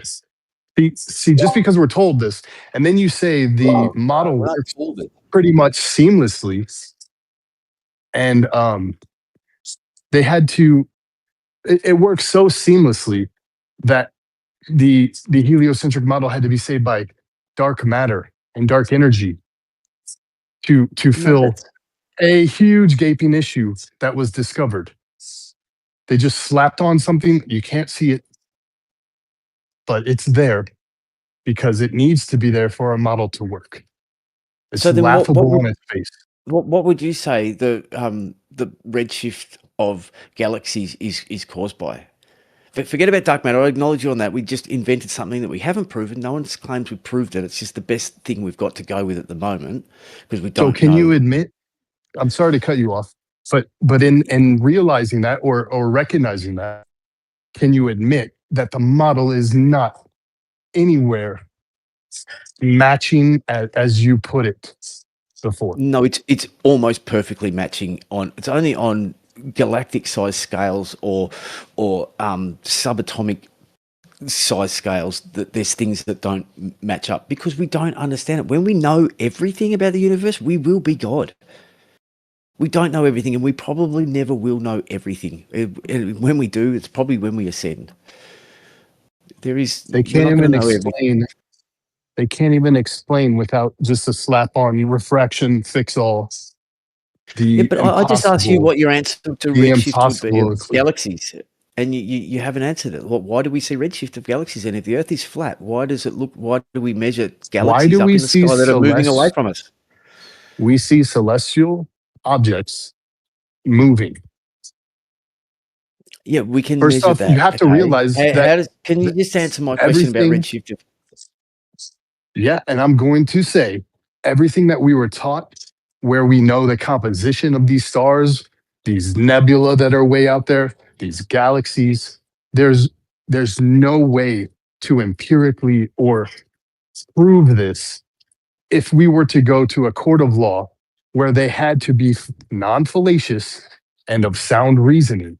They could never make the case that they know the things that they claim for this universe understanding. It's just all fallacious and of not sound reasoning. No, if your court of law was, it has to be 100% proven fact, but that's not what a court of law is. It's beyond reasonable doubt. And when you of show them sound 2,500 reasoning and years of non science and measements and stuff, and then ask 200 them to say years it's of not a globe, science. they're going to side with the globe. I'm sorry, reasonable doubt. They are going to side with the globe.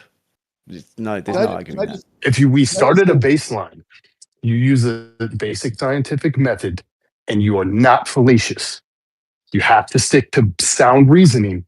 It all falls apart. you can't take measurements of most things if you don't make assumptions. You have to start with an assumption to come up with a hypothesis, and then you can come up with an experiment to measure it. If you're wrong, you ditch it and you go for something else. If you're right, you test it again from a different angle. If it's right, you're like, hey, I'm onto something. You test it again and again and again and again and again. And if you ever come up with a hole in it, you have to throw that out. There is no theory, right, that's ever been proven wrong. Because if it gets proven wrong, it's no longer a theory. If it gets proven wrong, it's no longer a theory. All right? Okay. What We got experiment do it. they do? What experiment? Can I say something? Is there any experiments that prove? Round, can I jump in here for a second? Round? Of course, yeah, go. Listen, it's you guys. It's like you go down these tangents about nebulas and all stuff. Let's just keep it very simple about the naked eye observations that anyone can see, and whatever we see in the sky, everything we see that happens precludes the Earth being flat. And you don't have to go down these deep, dark paths about dark matter and all this stuff. It doesn't have anything to do with the shape of the Earth. It's very easy to understand that the Earth can't be flat without going down these conspiracy theories about reflective suns and apparent moons and this and that. So all I'm saying is it's very easy to know the Earth is round. Everybody. Why can are you see it. projecting? Stop monologuing. You are Come with some evidence. Get off your pedestal. I can't even talk. Exactly. So I will say, yeah, because you're clearly projecting. So we went down those. We had to You point didn't out go those nowhere. things. Explain the measurements, Jagos.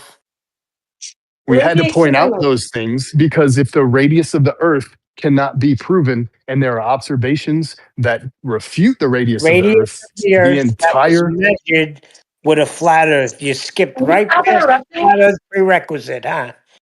Nah, you ain't getting away with that. So Alberoni they're 8 measured inches a per flat mile Earth. squared is nowhere to be found. The whole Alberoni model used falls apart. trigonometry, you So you have meatball. mathematics. Trigonometry can You only have be done with a flat mathematics. surface. You fucking morons. Okay. That's enough of that. Okay, so you have one at a time, mathematics. please. You have this mathematical model that they've concocted up, right?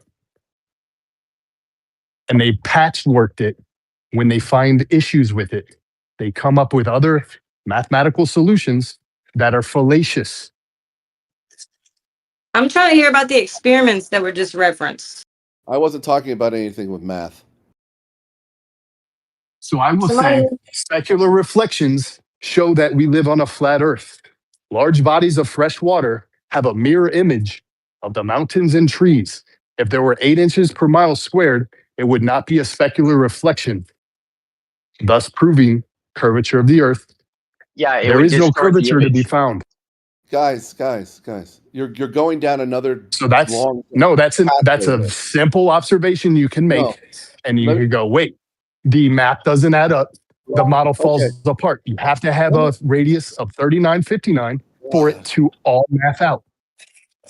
Can I give you a simple observation? You can try. Can I give you a simple observation? Go ahead. A very simple one. Okay. You're already talking. Go ahead. No, I was talking to this anchovy. Yeah, you're I already. know. And Just know, bro. don't ask, just share. Well, I want to make sure because This guy's terrible, man. This guy's terrible. He's not qualified for this conversation. He already showed himself. He already showed his ignorance. What's an observation, though? Go ahead. I said very clearly they're simple naked eye observations, nothing to do with math, nothing to do with science, nothing to do with anything that you can make on your own to determine the shape of the Earth. It's been used since antiquities, okay? For example, the rotation of the stars in the northern hemisphere counterclockwise and the rotation of the stars in the southern hemisphere clockwise. Okay, don't all stars move east to west? But this is this is actually a notion that is incorrect. Let her finish. She's going to explain. You guys, can everybody stop? Robert, you said a thing and then she started responding and you interrupted. So put yourself on mute when you're done speaking and let her speak. Because, dude, you got to think there's people listening. It's not just a food fight between you and someone you're talking to. Everyone's listening. We want to actually hear what's being said. Could we hear what Taylor was saying without being interrupted? Yeah, he was saying about the stars and how they're rotating clockwise and counterclockwise. But I was asking him a response to that statement. Do not all stars move east to west in the sky? Can I talk now? Yeah, go ahead. Answer. Okay. Are you in the northern hemisphere or the southern hemisphere? Either one. Well, in the northern hemisphere, okay, stars move east to west above Polaris, and below Polaris they move west to east. Stars move west to east. Yo, that's the craziest thing I heard all day. Look in the sky. Take a camera out at night. And can I say something? Go out at night. I don't know, maybe you have too much light pollution, you can't see stars, but if you don't have light pollution, you could go look up at the northern star, this Polaris, and take a time-lapse photography, and you'll see the stars rotate counterclockwise around Polaris. You can even go outside every couple hours and see how they move. It's very easy to do. This is what he's talking about. I'm posting an image. This is probably what he means by west to east and east to west, that when you see the rotation, if you assume you're looking at one part of the rotation or the other, just like the hand of a clock as it goes around, that's probably what you're referring to, right, Robert? What I just posted in chat? Yeah, north of Polaris, they're going one direction. Huge assumption. It's not an assumption. You can see it with your own eyes. Okay, I just want to let you know, in case you were unaware, that stars go east to west everywhere. I know, but No matter Geo, if you're in the southern or go ahead. That's true. It's always east to west because Geo, that's around your latitude line. Their GPS are going around the latitude lines, right? I'm not making the argument. I'm just posting it because I think that's what he's saying. So I'm just trying to. No, I know, but on a globe, they're going around the latitude lines, which they say takes you east, right? That's been you guys been they've been arguing against you that for forever now. Yeah, because if somebody were over, even on that image, from that perspective, you could say they're going the other way. But from the GP of that person over there, they're still going east to west. From the person, always like Taylor said, always east to west, no matter where you are. Yeah, right. It doesn't negate that it's going around a central point in the south. How does that work?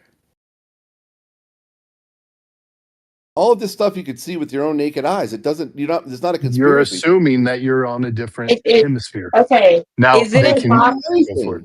Hang on. Is there 180 degrees away from each other, there are two central points that rotate.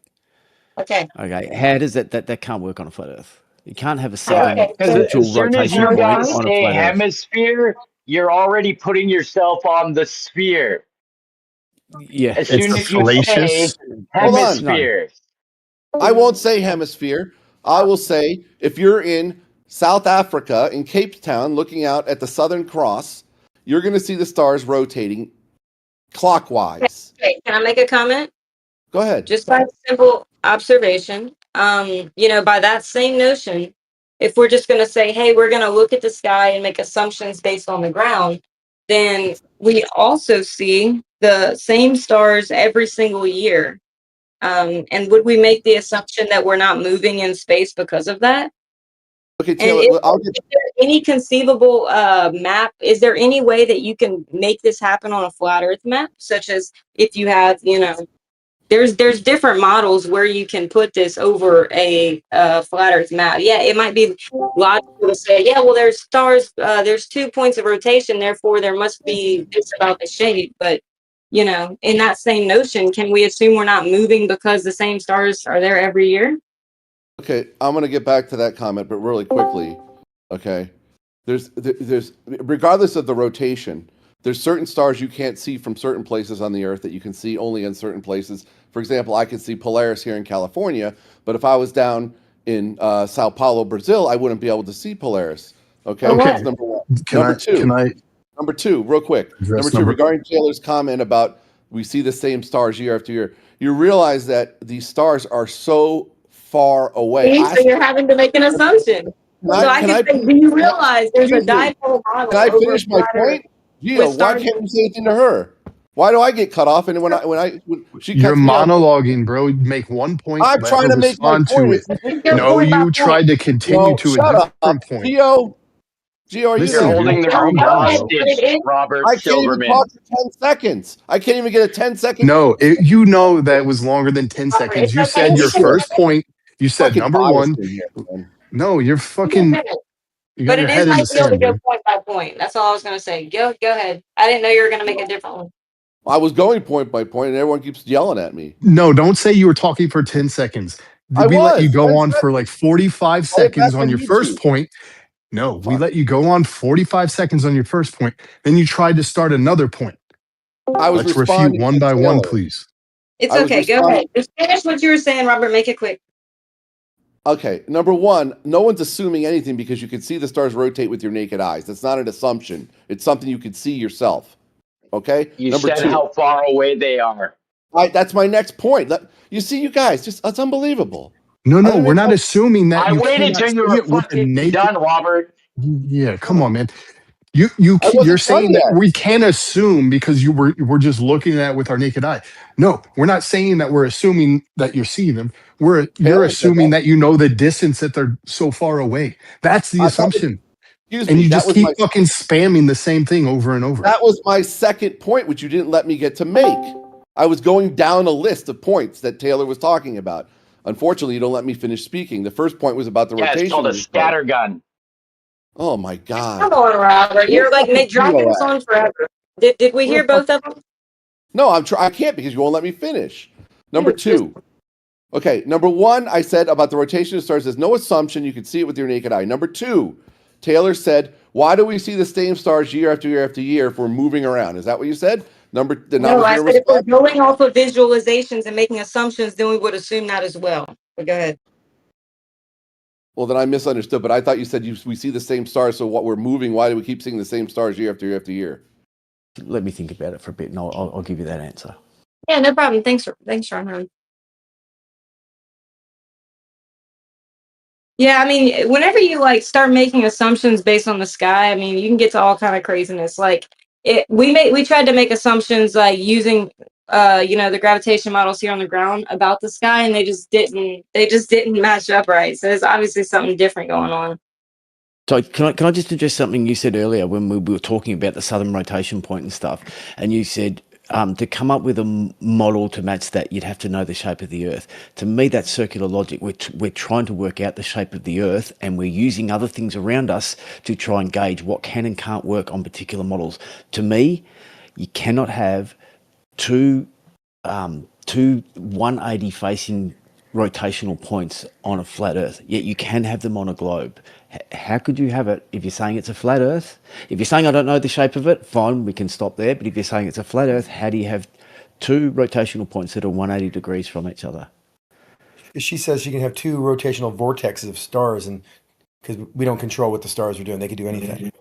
All right, let's just pause there for a minute. So first of all, Roundhound, I mean, that was for Taylor, but Roundhound, are you thinking of like an azimuthal equidistant Gleason's map? Is that what you're calling a flat Earth? Are you saying these two rotations don't work, or are you just saying generally a planar Earth, a planar surface Earth? I don't think the map that is drawn onto your plane matters. If it's flat, it's flat. Like places could be in different cities and stuff could be in different places than what the AE map shows. That's I don't think that's neither here or there. If it's flat, it's flat. The shapes of countries and that could vary, and we may not have the map right. Well, we definitely don't have the map right. I don't think it matters though. If it's a flat Earth, it's a flat Earth. Okay, so you're not talking about the AE map. All right, Taylor, did you want to respond?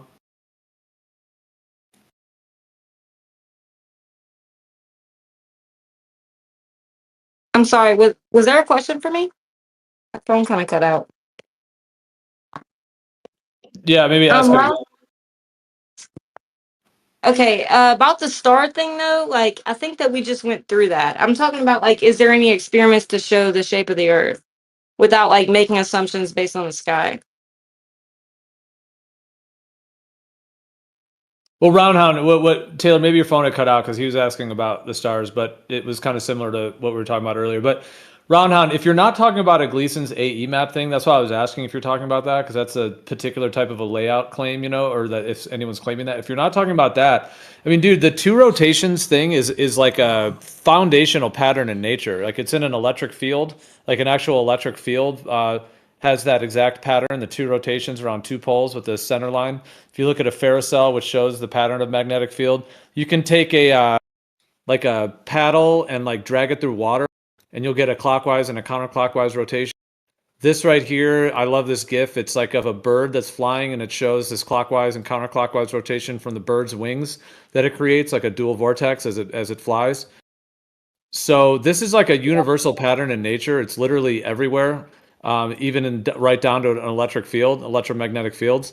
So the idea that the sky can have two poles with exactly the way an electric field is, and the way that these dual vortex in all throughout nature, is not really a far stretch, considering that it's the sky is part of nature as well. That's Yep, a really fair good point. point. I Fair brought point, but that you up can with you can the. see both the rotations in the one image that you've got there. Okay, so I've actually brought up this point with a magnetic field can produce the same thing with water. There was a paper that was done with a magnetic field, and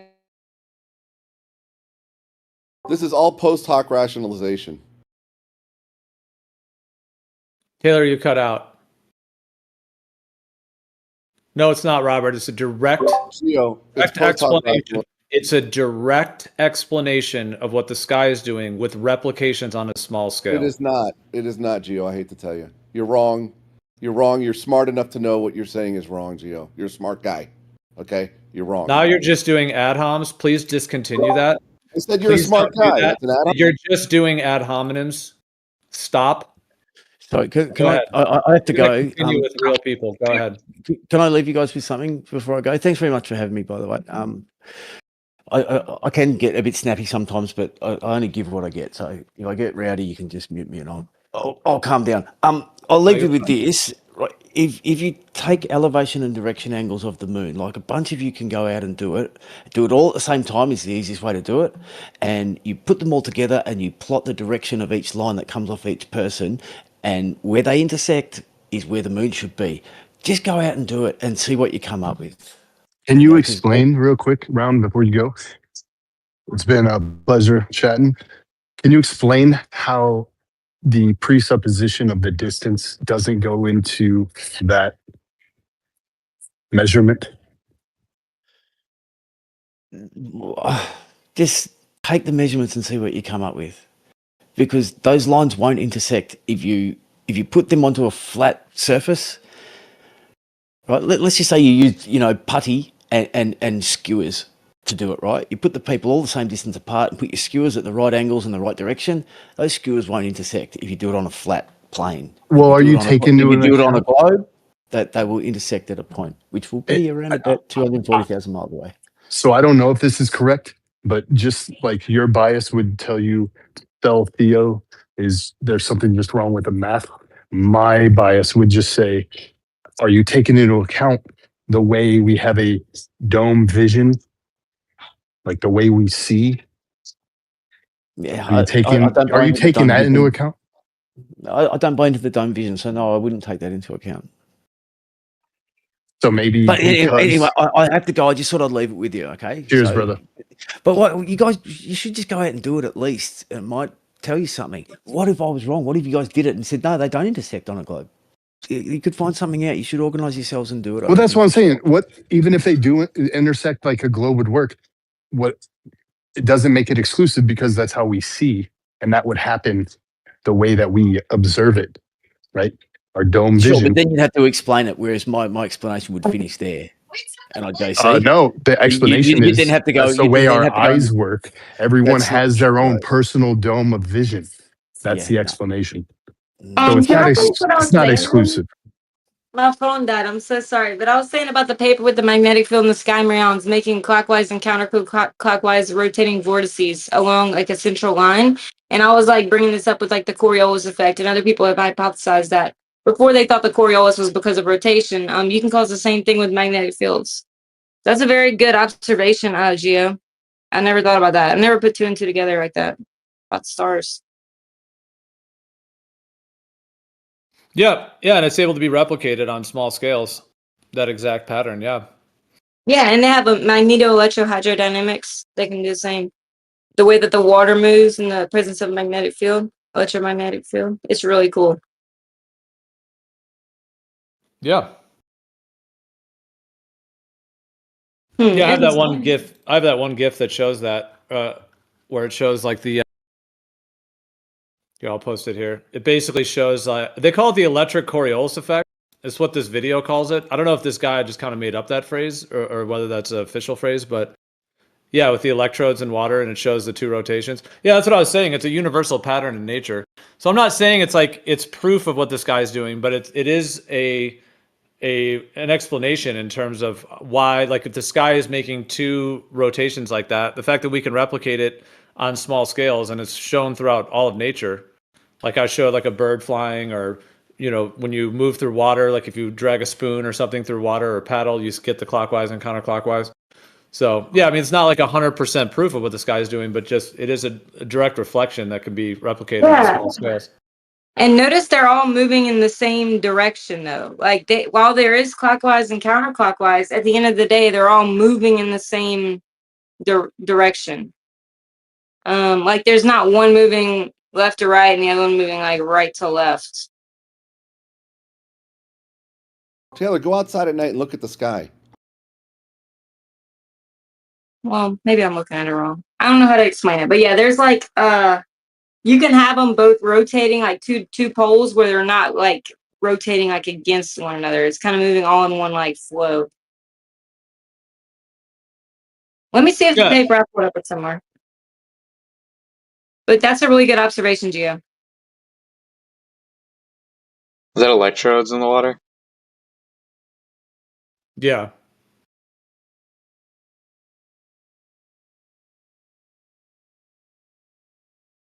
And yeah, it's like what, like one's ground.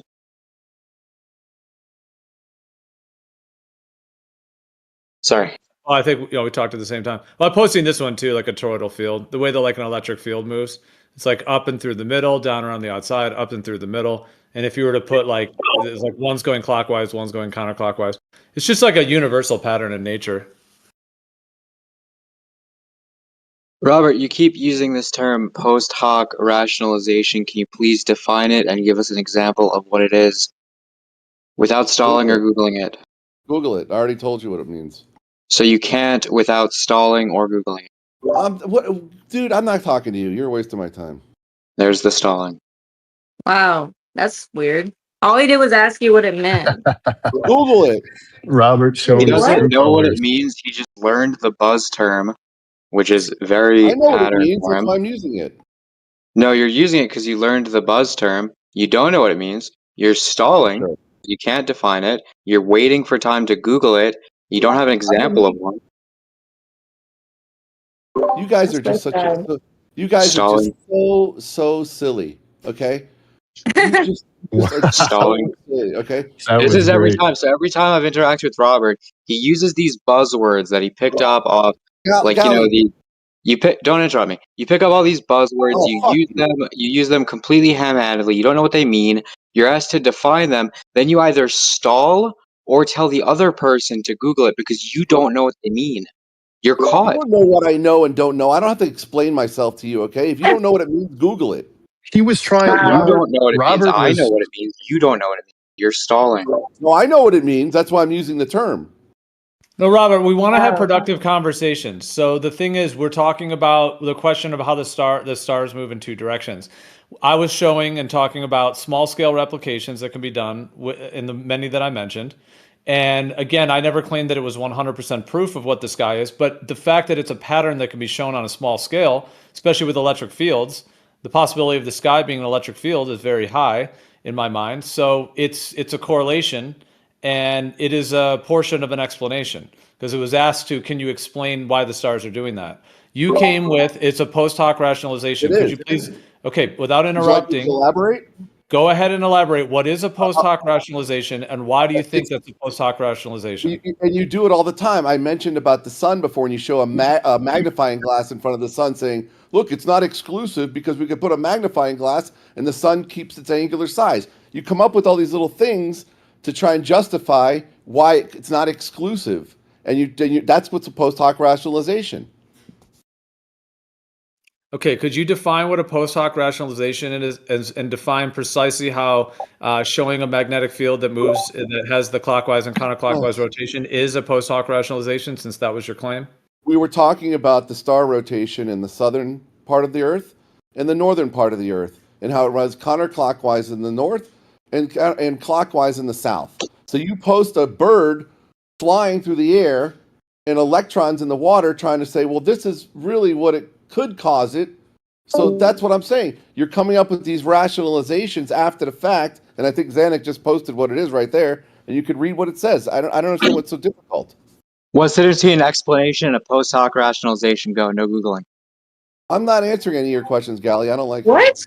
You can't just do that. We're in a conversation. You can't just say, I don't You like don't it. answer I'm my not going to question. participate. But he Okay, can't. well, I can ask you the same question. Like, what the heck? You can't do that. You don't answer my questions. We got in a big fight about the dinosaurs and the age of the Earth So with you're Galatrax. just here in bad faith to No, force as that's many not true. non-conclusions as you No. can.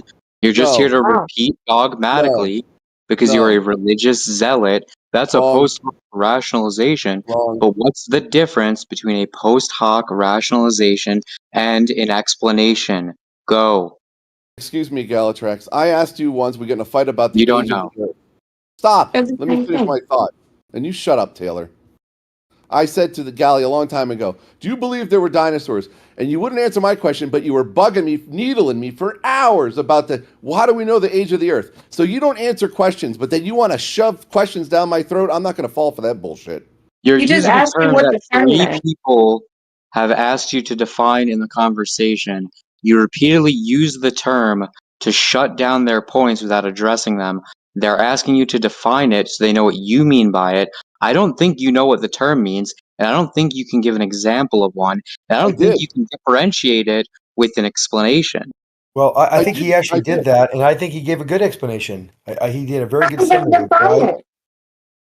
I posted the definition. Then why are we repeatedly asking him what he means by it, Because Zanuck? he already said what he meant. I heard quite clear. He Then saw. so Geo, Taylor, and I, we just didn't hear him. That's it. We just didn't hear him. All three of us just didn't hear him when he said it, and we're asking him to explain it, and we're spending all this time because we didn't hear him. That's what you're saying? Did you? I was hearing the conversation. I heard him. You asked him. Please and he answer. said, Now you're not answering because you the make a question. claim, and then You guys are definitionally bad faith. Bad faith means you try to force a non-conclusion as much as possible. Both of you are doing everything you can to force a non-conclusion onto the conversation. I actually I'm gave asking you the straightforward questions. succession of events that came about for his bringing up the post hoc rationalization claim. He can't define it. He can't give an example of it. He can't differentiate between explanation. Okay, you know what? For my sanity, just tell him again, would you please? I did define it, and I did say exactly why I was using it. I brought up many examples of what Geo was posting about what the stars, and I said that's why I'm using it. I went over this already. Just because you're not listening, I'm sorry. Okay, so other than Zanuck or Robert or Taylor, Geo, or me, can anyone tell us how Robert defined it in the room? Yeah, he gave an example of what Geo or you. You said not Xanax. Stop. Or Taylor, or Robert, or Geo, or me. How about this? Why don't you I'll do it again because you obviously weren't listening. Okay? You've had time to Google it. That's why I don't want you to repeat yourself. I didn't need quote, time to unquote. Google it. Jesus Christ. I'm going to give you the example again because you weren't listening. Okay, you're so annoying, dude. Number one, we were having a discussion. We were having a discussion before you showed up here about the star rotations in the north and the south. Okay? We were discussing it very calmly. Everyone was having a nice little conversation. Okay? Then what happened was Geo started coming in here with these little memes, these little GIFs that he posts showing a bird flying through the sky and showing electrons in water and saying that's a possibility. I'm not saying it's the real thing, but it's a possibility of how this could be because the sky is electric, I think. So I said it's a post-hoc rationalization, and then he goes, no, it's not, and he muted me. Okay? And then you start asking what the definition is.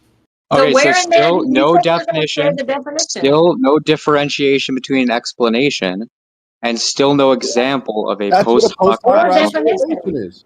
No, you just said he's trying what to bring he up did rational. talking. Oh my God. You just This is said like a what waste he of did time. was it. So still no definition, no example of it, Are you and no stupid, dude? distinction between that and an explanation. Yeah, and then Robert earlier, that's not the way the conversation was going. It wasn't great. You were just completely spamming fallacious arguments. And then you were arguing against conspiracy theories. And then we asked you what certain things like such as MK Ultra, Operation Northwoods, Operation Paperclip, you had no idea of any of them. And for Not you mention, to I think he left, but the stars move west to east in the southern hemisphere. Like, I'm giving him grace for saying that, like giving people the benefit of the doubt. But this is just ridiculous. And he's gonna tell me to shut up. Like, whatever. I don't even get Yeah, mad at it. he's Well, one of the just for worst the I've heard in record, a long guys, a time. post hoc rationalization is something after the fact used to confirm something that you're presupposing. So if you say Earth is a globe, look at the way the stars behave, that's a post hoc rationalization. So that's what he was doing. The weird accused, he just said that to everybody. He doesn't know what it means. He picks up a buzz term. He doesn't know what it means. You ask him to define it and apply it to the conversation. He'll stall for 10 minutes as he tries to Google it or chat GPT it. And he's like, you know what? I'll tell you what it means. I've been saying it the whole time. And then he doesn't even do it. So, no, he doesn't know what it is. He's just saying it. He's probably not going to bring it back next time. He's not going to use that buzz term again. And if he does, maybe he'll research it a bit. But it has a meaning. The phrase, it's a term that has a meaning, and it's used all the time by people who affirm the globe. They say it's a globe. Look, this thing that presupposes the globe proves it's a globe. Yeah, he's terrible. Like he having a conversation with him goes nowhere, and then it's not even. He's so dishonest that having a debate with him, it's just terrible. He's one of the worst I've heard in a long time. Yeah, it's not a debate. I mean, a debate is when you present an argument in the form of if, then, therefore, because, and all he does is tactics and insults and attacking people and gaslighting them and saying, oh, I know you're smarter than this. All that stuff is nonsense. You ask him to define a term, he spirals to infinity. And then he's deceptive about it because he was insulting people. He got temporarily muted, and then he tried to link that in as if I muted him to censor him or something at this point, which was not the case at all. He was temporarily muted for just slings of insults and interruptions, and then he'll try to twist that too. Yeah, very deceptive individual. Every time he does a special thing that I noticed. It's he has a new buzz term. He has a chance to try it out. He doesn't even know what it means. He overuses it. That's the big tell. I think he said it like 5 times in chat, like 10 times in VC. Ask him to define it, and you say now without Googling it or stalling, and all he does is stall. If he knew what it meant, he could say, okay, it means this. Here's how you're doing it, and here's the difference between that and an explanation. He just doesn't know what it means. Yeah. So can we go back to? I know he's not here, but around Hound's what he left us with. Taking angular measurements, different people from different locations, taking angular measurements to the moon, right? And it would only work on a globe. But am I wrong in saying that that's just because we all have a dome of vision, the way our eyes, the way our vision works? It's not exclusive to a globe.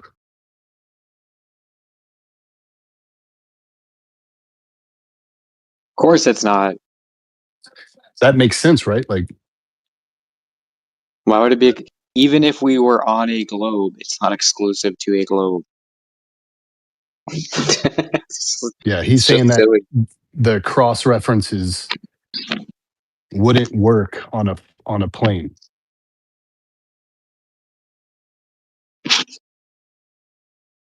Cross references? Like Yeah, angles, like angles for a flat plane, like measuring something up in the sky and get an angle. if you cross-reference with to a another with a angle, friend, see if it makes sense. if you cross-reference it with someone else in a different location, and knowing the the distance angles would only work on a globe. But that's because of the way we see. They just hijacked the way that we see and made it a spherical ideology. Yeah, I mean, if you work backwards from a presupposition, then you're gonna be internally consistent. Is that really the way we see, though? I mean, if let's say we did have lenses that are curved in our eyeballs, and that's how we see, wouldn't you be able to find the true position of something in reality based at the center of your vision? Because even in lenses, those positions don't change at the center, only at the edges. The true position of something. But what if this something is like the moon, like a celestial object? Would it be somewhere else other than the center and you're looking at it straight on? Well, it's apparent to each individual, and then you have different factors, different variables What does that that would mean? change that apparent. You have like refraction that would Oh, change. okay. All right. It would change for each individual Is depending on their location. So the correct. apparent location of the moon, if you're Well, to trying your to, point, if it's how you see, then why is the refraction involved when it's not how you see? It's how you're seeing something through an atmosphere, or having something being disturbed before it gets to your the point of your vision. it's Your not lens. like one. It's not like it can't be both, right? It's not binary. You're making a false dichotomy right there. I don't know about that. Yeah, because of our dome of vision, the way our eyes work, you can still have refraction and atmospheric conditions that also impact how far and what we can see. You're pretending like we can't, that refraction wouldn't impact us. Have we all had a dome of vision? Well, I think everyone agrees if you look straight up at things, they don't seem to they they correlate with all the mathematics and the trigonometry. But when you get things that extreme points in our near the horizon, then you have some refraction that actually bends the light downward to through the denser medium. I'm not But disagreeing with that, but we're talking about taking angles to the moon, right? yeah, say you have the moon right above you. We're not gonna wait till they all get 90-degree right above us, right? You could take You, everybody only can but measure. then I think refraction wouldn't be a factor if everybody waited till that moon was in high in the that sky as would possible and took that a would measurement, defeat and then that would then compared the measurement of that angle at that particular time to another person some distance away, and noted that distance, and then trigged it out and see what the answer was. If it represented a ball or a flat surface, that would that's defeat the point of being in a different location at the same time. You have to take the measurement at the same time, and then compare those angles. You wouldn't wait for each individual to have it above the zenith. So why not?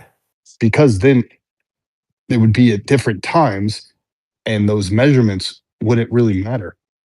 Like comparing them, because they'd all be 90 degrees. If you're going to look straight up and take a measurement, right?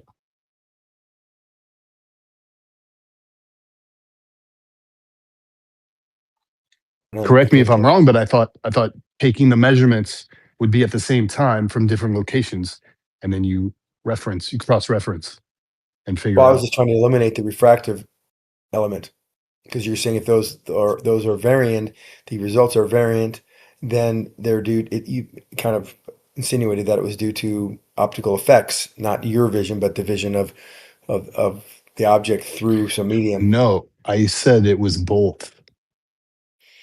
Okay, then you can do it both, and then you can also be at your same position, and then change your position vertically if you're looking at something like over the horizontal plane, to see if how that refractive value changes, because it will change, because we know the angle of incidence by definition will be changing if you change your height above the surface, and then You and lost me, bro. the rate at which it changes will give you the actual value of the refraction at any height above the surface. If you're I looking at don't something think in the distance, I don't think we're talking about the same thing.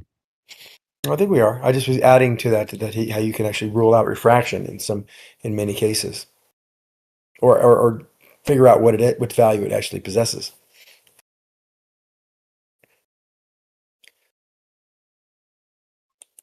Well, you can rule out refraction with the occlusion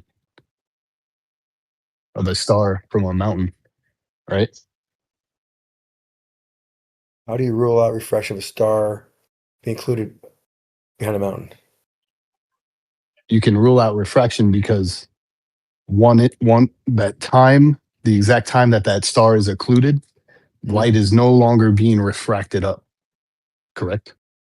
No, that's not No. correct. The You can look. optical tunnel, the tunnel of vision that you would see is actually curving.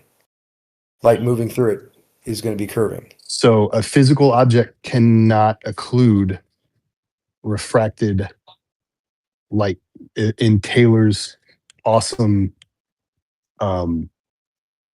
I wouldn't say experiment, but observation, right? Where she has the knife and the laser. Have you seen that? Yeah, but that you see you that's also confusion because you have a knife that's in water going through one segment of the glass, one area of the glass, one area of the glass, and the other only has both going through both sides of the glass. So you have a whole other refractive set of components that are present in one and not the other. That doesn't make sense to me. Can you I know. Refracted objects can block light, Zanik? Pardon me? You think refracted objects can block light? Something that's not actually there? Can refracted objects block light? Like, do you think we should take terrestrial refraction into account in that experiment? Yes, absolutely. The reason your experiment with the glass is what I'm talking about. You have it's not analogous because you have a knife in you look at a knife if you put a knife in the water you're looking at it in the water and through the glass so you're looking through the glass and through water. If you put it through the other side or put it or change the experiment, you have to make it correlate with what you're comparing it to in real life.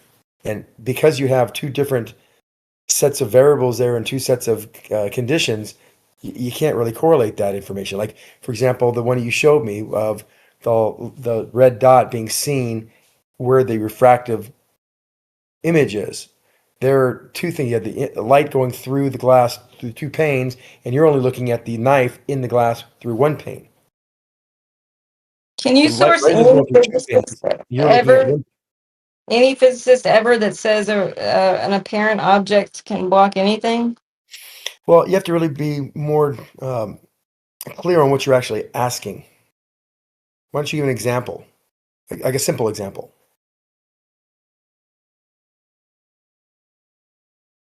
Yeah, if an object's not there, I'm just letting you know it's not going to block a bullet. It's not going to block anything. Yeah, your corridor of light has been bent, and it is such that that's where that object now is in your field of view. It might not be its actual position, and if it's something that's blocking it, you're also seeing that, and it actually is moved in your field of view, and it can definitely can block something behind it.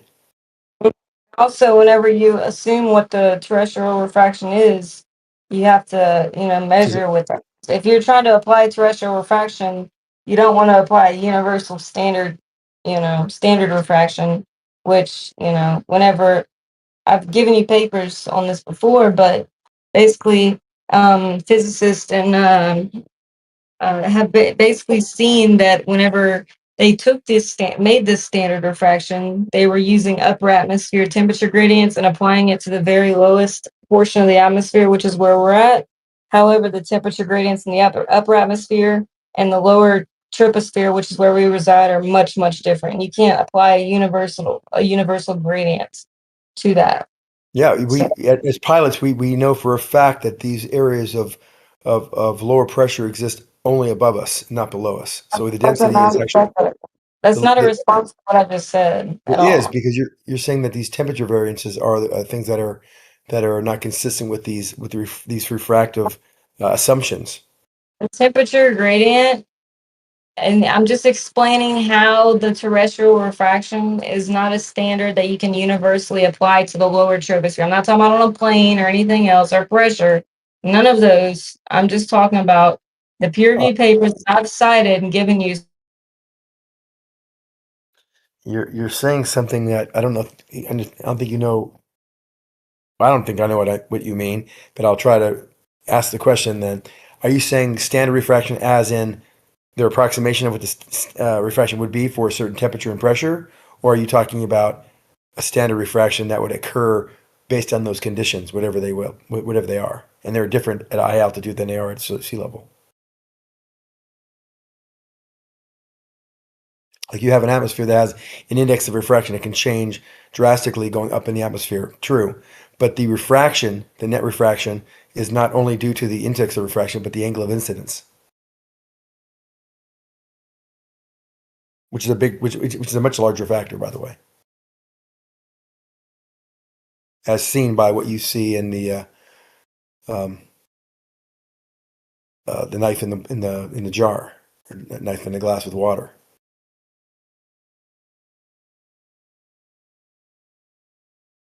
And I think the example you're leaning on is the knife in the jar with the water, and a laser being seen at the same time, the same position as the refracted knife is being shown. If I'm remembering it correctly, I should have copied that. Maybe you can post that again. We can discuss what's really going on there.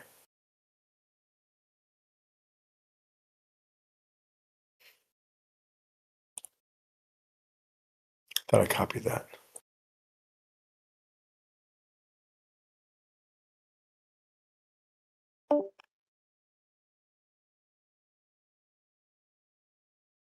That was a very interesting example.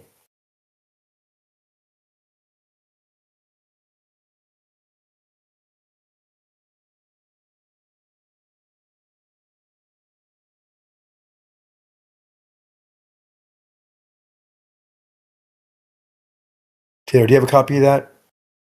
The knife in the jar with the laser?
Her phone probably died again.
True.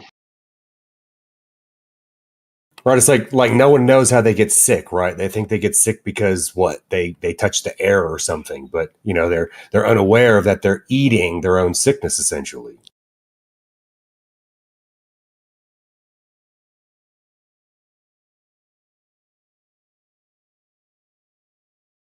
It's a strange world we live in. Shit that we eat. Been perfectly fine if I would have got sunlight.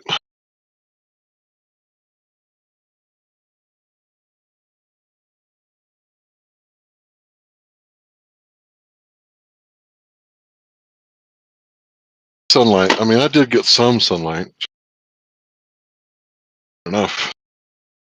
Yeah. Apparently, vitamin D has a half-life of 2 weeks. So, if you get 15, 30 minutes of sunlight on your body, like almost naked body, like every week, you're good, right? But if it's wintertime and you're all bundled up and you act like that for 2 months, then eventually you'll get sick.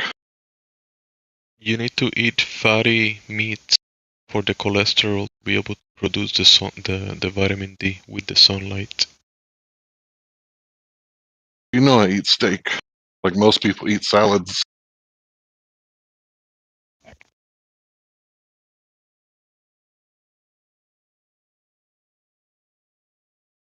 Imagine they tell you, don't eat fat, and the sun is bad for you.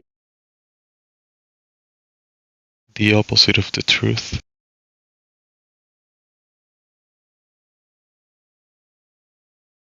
Yeah, watch your salt intake, but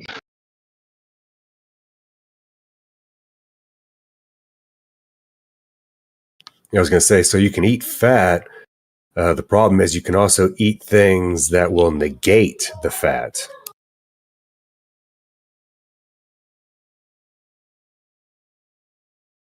right, like if you eat a bunch of pastries, you ain't supposed to eat all that sugar and flour. That's supposed to be like a once on your birthday type thing. You ain't supposed to eat that shit every week. That's madness. Should I be wouldn't illegal. even do it then. I don't think I've had any kind of pastry in like 10 years. Maybe longer.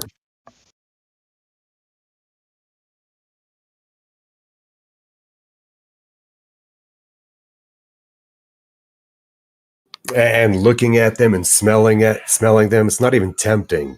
Because usually when I go to the grocery store, I see the people who are around those things and they're pretty, swollen or fat or however you want to call it, inflamed. So, just looking at them reminds me, yeah, don't eat that. That's a good one. You see the What they say? customers, you're like, okay, I don't want to look like those people. Bye. Exactly. And what they tell us about salt. Watch your salt intake. But every time you go into an ambulance, no doctor anywhere is to be found, and they give you like an load of salt directly into your veins. If you're having a heart attack or stroke, they give you twice as much.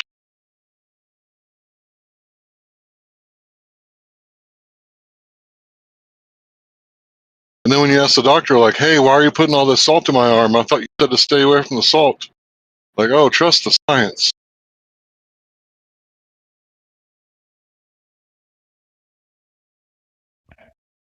It's only when you're really, really sick that you need this.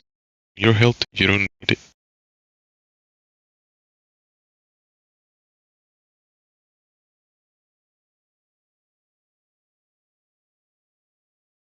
I don't eat a lot of pork.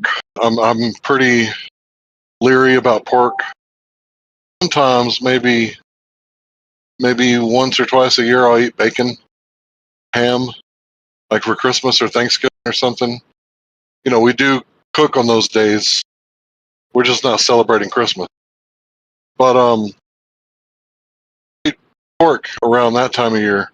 But usually I stay away from pork and only eat like chicken and mostly red meat. That's usually what I eat. Because like if you go outside and cook, it's like so good.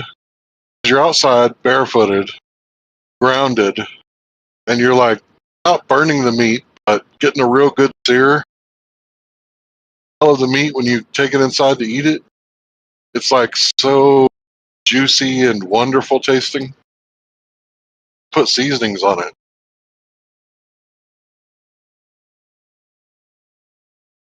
Yeah, just the way Yahweh likes it.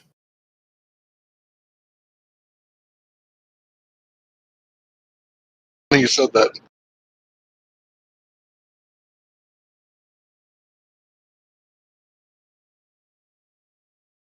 Arian, what do you think Yahweh is? What is Yahweh? Yeah, it's probably a dragon. Going straight. It has a lot of. Does it has a lot of meat and fat? What, Yahweh? Dragon. You said a dragon. Yeah, Yahweh's probably a dragon. I mean, just look at his menu in Leviticus.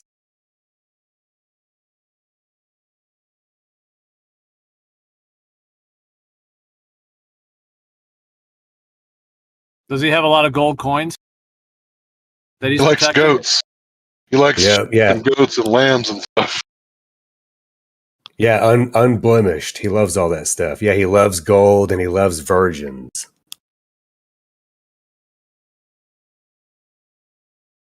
'Cause I see. I see. Why? Because they Don't eat the taste better. virgin. No, he They don't taste eat them. better. I don't know if they taste better or not. He just prefers virgins. They probably fight less. You know, I mean, women who've had experience, you know, they're pretty feisty. So, you know, if you get a virgin, they're pretty like, oh, I don't know what's going on in the world, so you can do whatever. Oh, he's going to eat me. They don't fight. Yahweh eats virgins. Okay. I mean, where did So they go? recent, So that the Bible tells us that he wanted virgins, but it never says what happens to them afterwards. They, you know, it doesn't say, oh, and then the virgins were released and they lived happily ever after. They just disappear. probably became concubines or wives.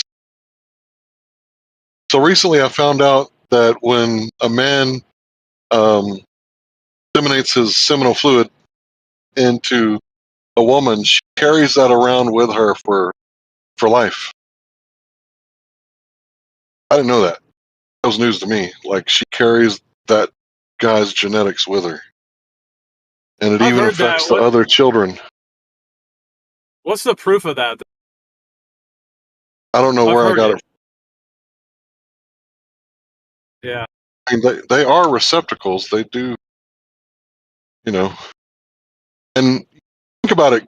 Like, okay, this is going to be kind of crude. Does it ever really come out of a towel? Does it? I don't think it does. Like, once it goes into the towel, it never comes out of the towel. Throw that towel away.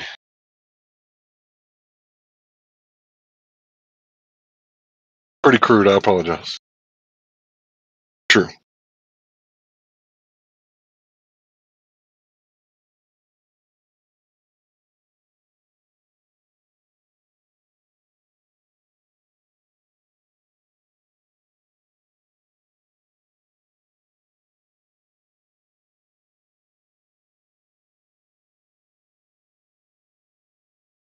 That was the pizza bag, not me, by the way. I didn't hear the pizza bag. Hear the horn? We did hear something.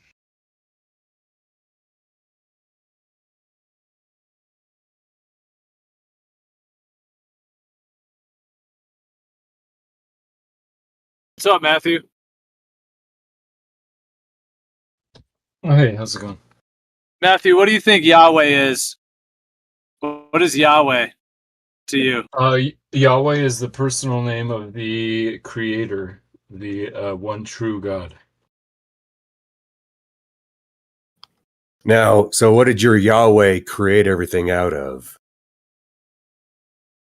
Ex nihilo. He created it out of nothing. Out of nothing. So just magic, Unlike- kind of like the Big Bang. Okay. Unlike Heavenly Father of the Mormons, who was born on Kolob, was a good Mormon, grew up, and then got to make his own Earth. Well, I don't know anything about those guys. Those people are kind of weird, anyways. The Mormons. Yeah, so basically, God is the personal cause for the beginning of the universe. Wait, the personal cause of the universe? Personal? Yeah, agent causation. There's natural causes and agent causes or personal causes. Obviously, the beginning of nature couldn't have had a natural cause. Yeah, but I'm confused on this personal thing. Like, is it personal to you? No, it's a philosophical term that means agent causation. Sorry, I jumped right in the deep end with all this like fancy language. It just means that a person did it, not nature. Okay, so your Yahweh is a person. Right. So he existed within nothing, and then he created everything out of nothing through what process? Just existing, essentially? Well, I don't know what process, but just a non-natural process. I would argue cymatic. He created everything with words. Yeah, that's a good way to put it. Yeah, by speaking. Okay, so Yahweh was a man that existed in nothing, and then he spoke and created everything. No, not a man. Okay, an entity. We'll go with that. Right. So, You so said it's a a physical person. thing, right? Yeah, he said a person. So persons are different than humans. It's a that's true philosophical because a term. business can be a person, right? McDonald's is a person. Well, angels and demons and God, and there are several kinds of persons. Somebody who can make decisions and decide and create. Well, I would consider those things entities, not really a person. Okay, philosophers would use the word person to say what you mean by entities. Okay, well, I'm not a philosopher, so I use real words. Well, I'm not either. I'm just using the generally accepted Okay, so terms. yeah, so we'll just stick with real words then. We'll just call them an entity. How about that? What's wrong Not a with person. what's wrong with sticking with the words that professionals use? I mean, I'm fine with using entity. Professionals. I don't see any professionals around here, so we'll stick with laymans. Fair enough. Yeah, I'm you see, just saying so why attempt professional to philosophers. yeah, but why attempt to prop ourselves up as professionals when we can't do it? Exactly. So Yeah, let's stay I'm not a layman. professional, but right, but we can use their words if we know them. But if we don't, let's stick with Yeah, layman so terms. That's fine. So just right. So okay. So Yahweh is an entity that exists within nothing. He then begins to what vibrate the nothingness with his own voice, and then he creates everything out of the nothingness. Is this correct? Well, I would say the voice would be kind of a analogy. That's how he described it. But basically, he decided to create something. Okay, so Out of his choice.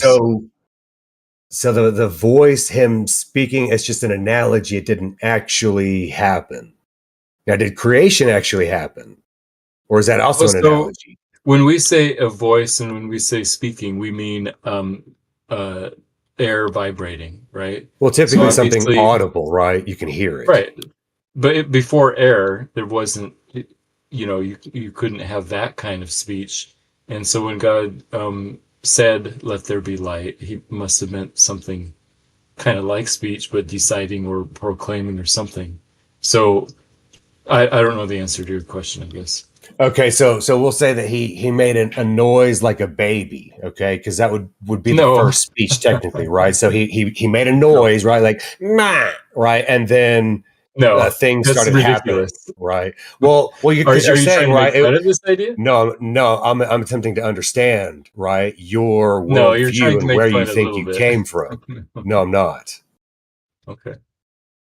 You can think that, right? People laugh at me all the time when I'm serious, and I'm serious pretty much all the time. But for some reason, Arian really when I wants to talk, convert. people really find me funny. I don't know why. Arian, he really wants to convert. Matthew, he really wants to convert. He just needs you to help guide him. But it has to make sense for him. Okay. God is Yeah, if it doesn't make sense, I'm just going to reject it. That's the thing, right? So I'm doing everything based on logic. So, if I'm saying things and you're laughing about it, right? That's saying a lot more about you than me because I am attempting to understand what you understand of the world. Okay, I'll take that at face value.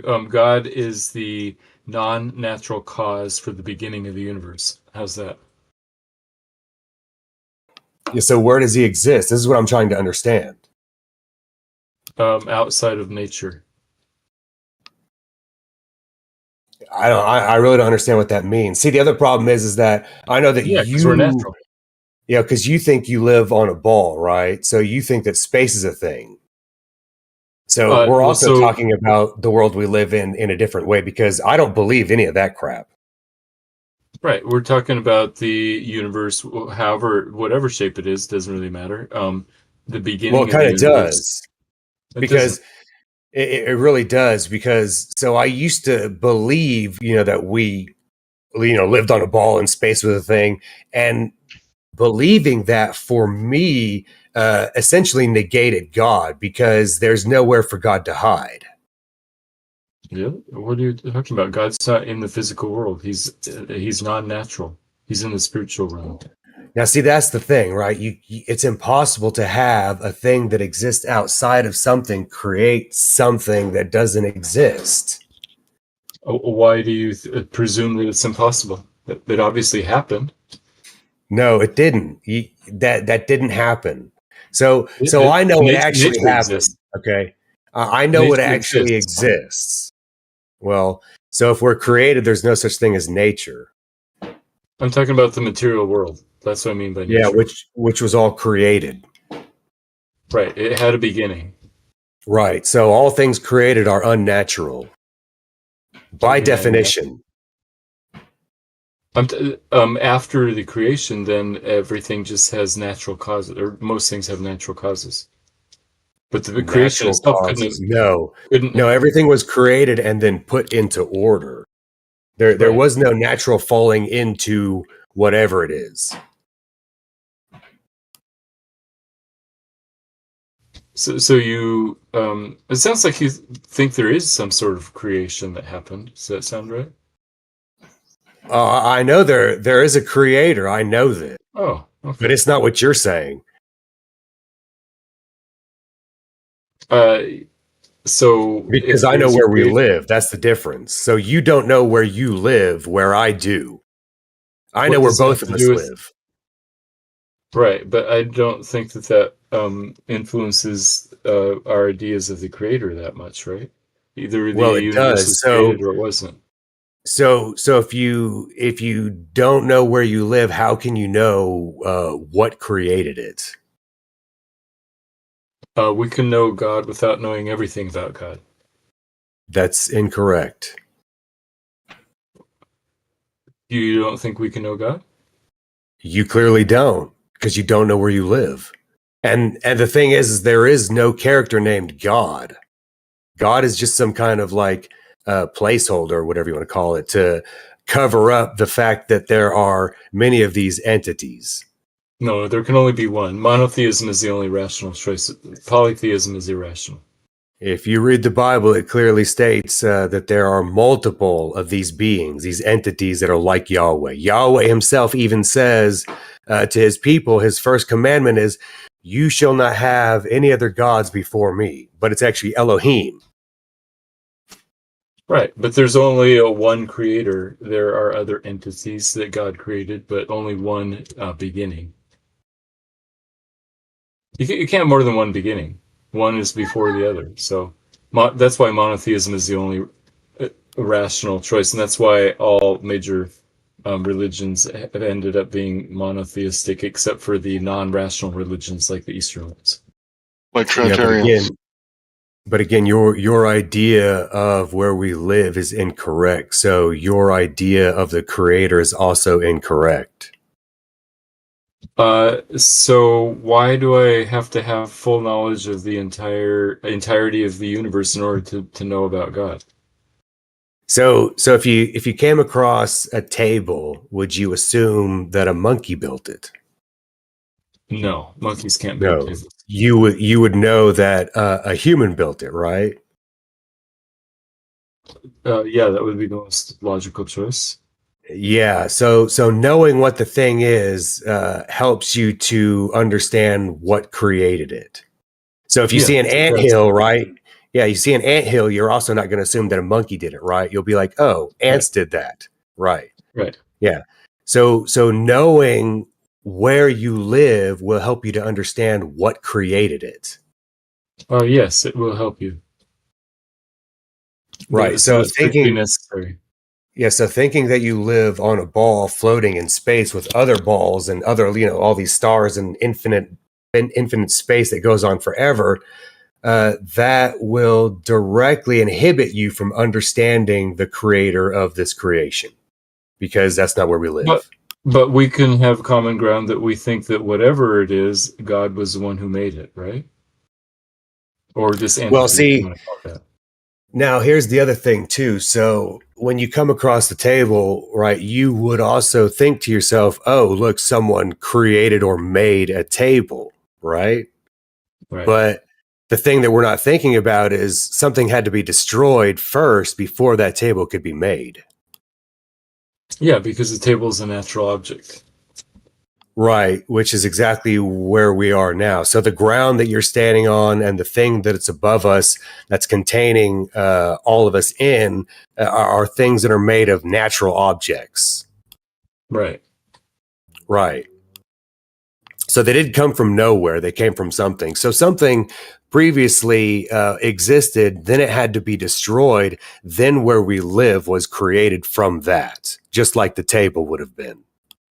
Yeah, if you keep going back, though, you can't have an endless chain forever. At some point, you have to come to the beginning of nature, before which there was nothing material, nothing in the natural world. So Well, this the way is I the see it, thing. real fast, the tree is part of nature, but the information in the seed made the trees possible is supernatural, not from nature. Please continue.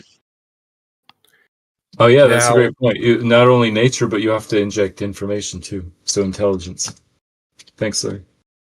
okay, now going back to the Bible tells us that the water is the infinite thing. It doesn't say infinite. What do you mean?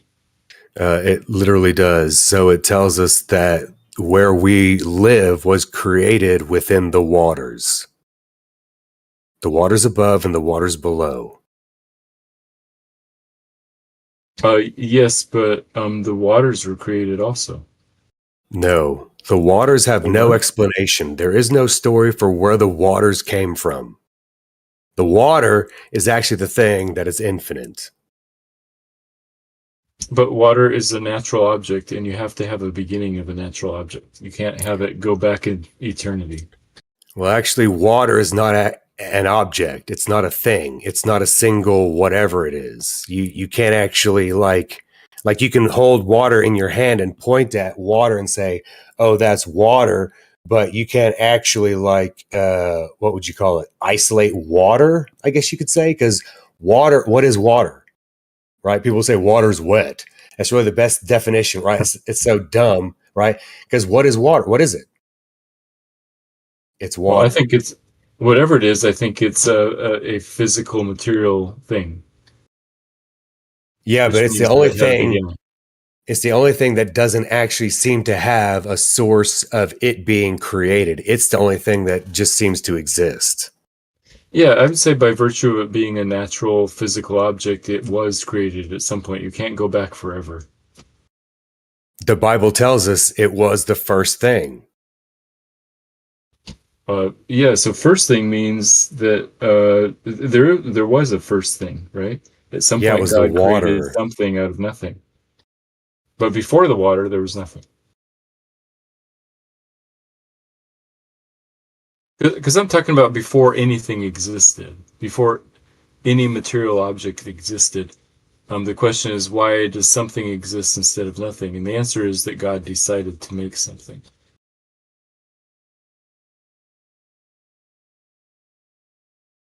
You're literally just assuming that. Well, I mean, God also said that, so I'm assuming that He could and did tell us how it came about. But the Bible doesn't tell us how it comes about. That's the It biggest does. problem. The first verse, in the beginning, God created the heavens and the earth. It doesn't say how. It says that He did. Yeah.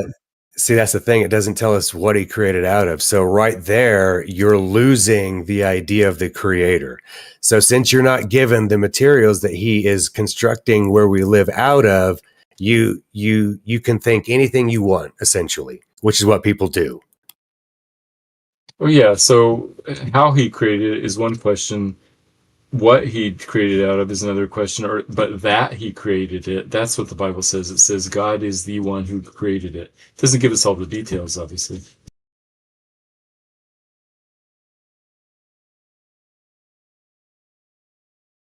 Right. So since it's lacking details, how can you know what God is?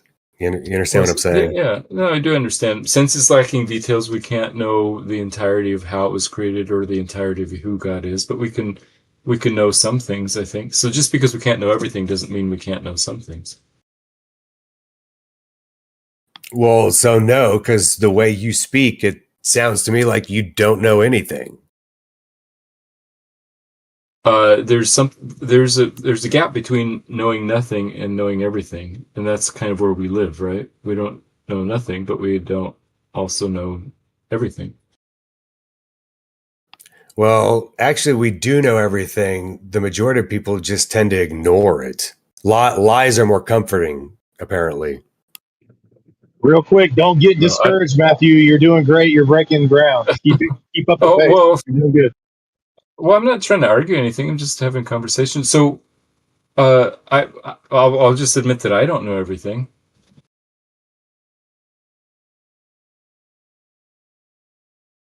Okay, yeah. I mean, I don't know everything either. Yeah, that's all I was saying. But we don't know everything, but there's a gap between everything and nothing, and that's where most of us live. There's a gap. Yeah, but the problem is usually within that gap, people fill it with a bunch of nonsense because they're trying to make sense of things that they don't know. So people don't know how we got here, so they start making stuff up in their head. Exactly. Yeah. So that's why we have to figure out what the truth is. So I totally agree with you there. Just because we don't know everything and we don't know nothing. We do know some things, but then we get some things wrong also. That's just the real life that all of us live in.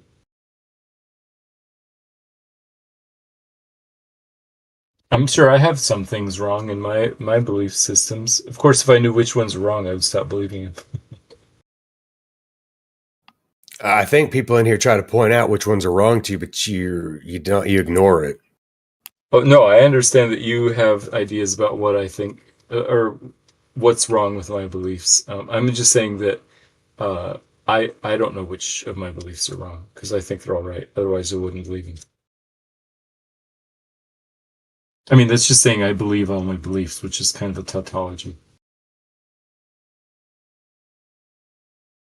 I mean, doesn't everyone believe all their beliefs? That's why they have them. Right.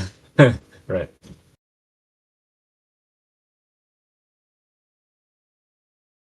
Okay, well, Matthew, unfortunately, you haven't convinced me of the way that you see, the God of the Bible. So, Well, yeah. I mean, I'm explaining the way I see it, and I'm happy for you to believe what I believe. But you have to come to your own decision. I would say start with the simplest thing that God is the reason there is something rather than nothing. How about that? well, I mean, I don't use that word God. Again, I know who the characters are who did all this. So, I'm not going to go backwards, essentially. Tell us who you believe did all this. Their names are. What? Say that again, Larry. Arian, could you tell us? You said you know who did all this. Could you enlighten us? Maybe you know the right thing and we're wrong. Well, so the beginning of the Bible is essentially the end of the Babylonian story of creation. The story is that this character named Marduk essentially killed like his great grandmother or something like that, Tiamat, and then he used her body to fashion where we live. So where it says in the beginning, Elohim created the heavens and the earth, there was what was it? Darkness and void, something. And then the Spirit of God moved over the face of the deep and something about the face of the waters. Now, the deep and the waters are actually references back in those times that were used to refer to Tiamat.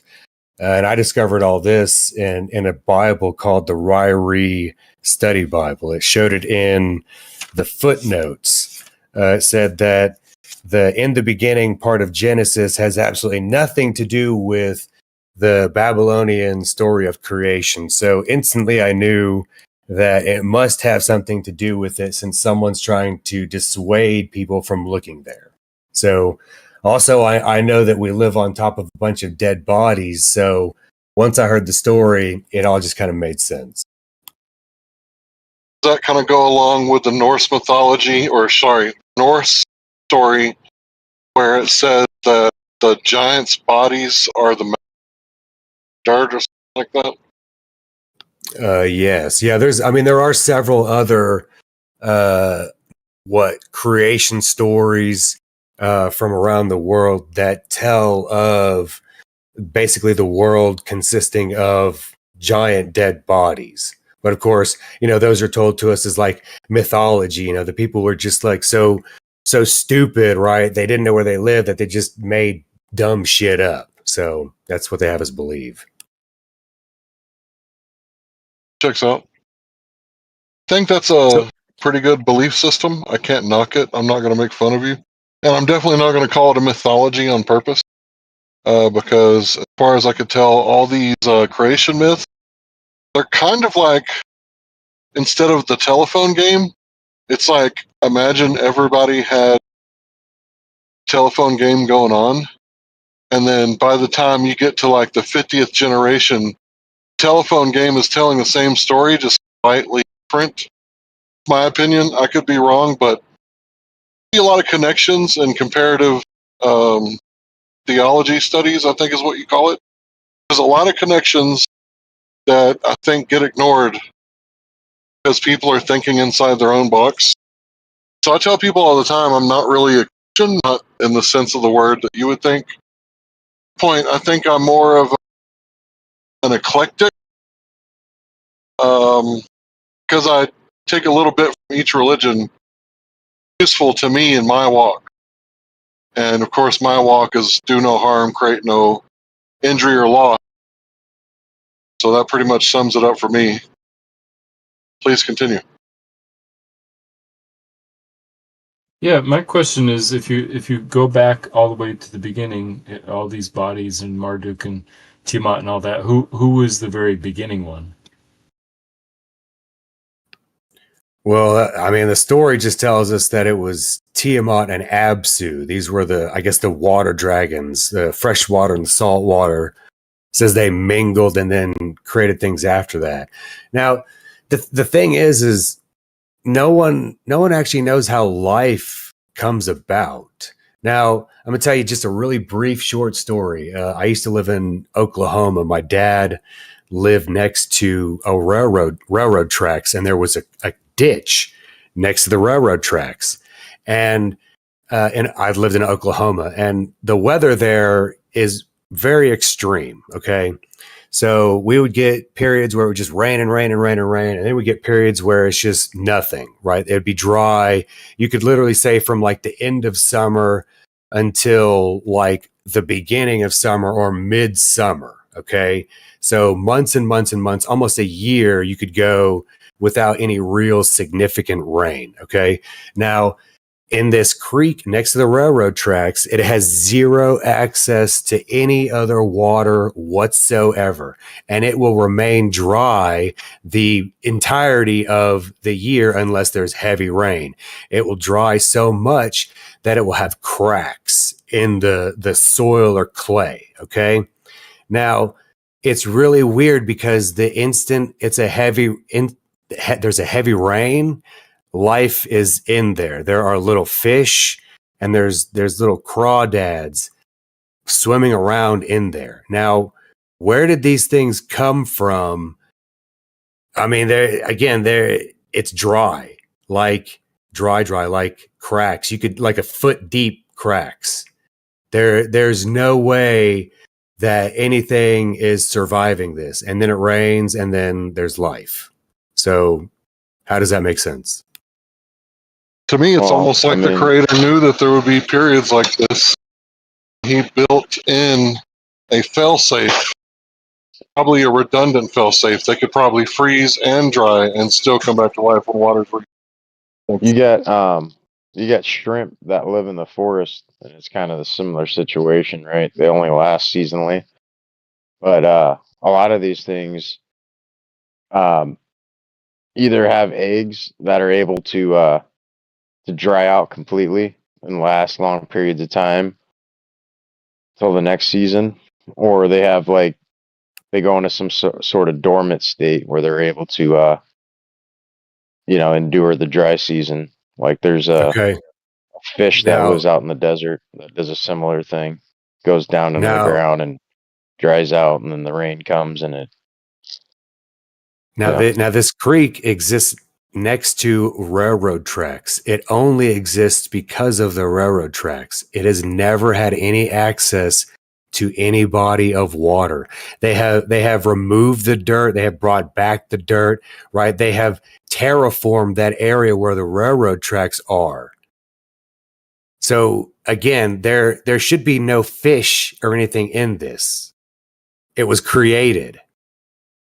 Well, there's a theory that birds, will eat other fish that are spawning and not completely, digest the fish after they expel it, and along goes the fish eggs with it, so they're actually able to repopulate. I don't know, whatever. That's a good theory, I guess.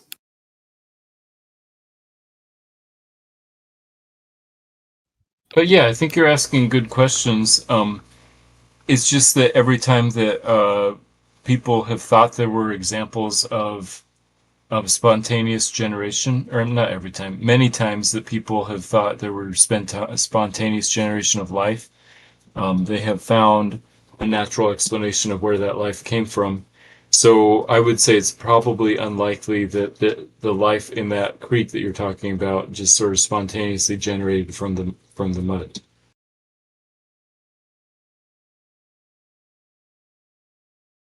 Well, I'm not saying that it did, right? I mean, Deisler had a good theory, but again, how will we ever know? Again, because the creek was created.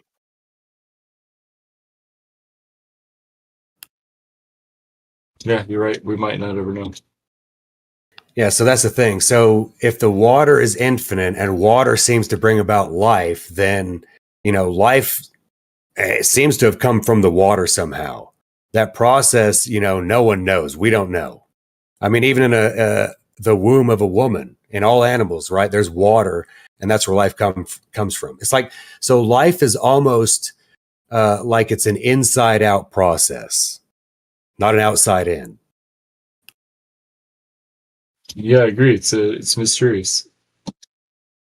I think water is definitely a key component in life for sure. I think it's like one of the necessary components actually, but there's also the divine spark of life that science has yet to still explain. And that's when the sperm meets the egg. There's a process that happens, and it's actually visible on a microscopic level. But there's this electrical surge that takes place upon the consummation of these two things taking place and meeting, where the life process begins. I wonder if the waters of the deep are pH balanced.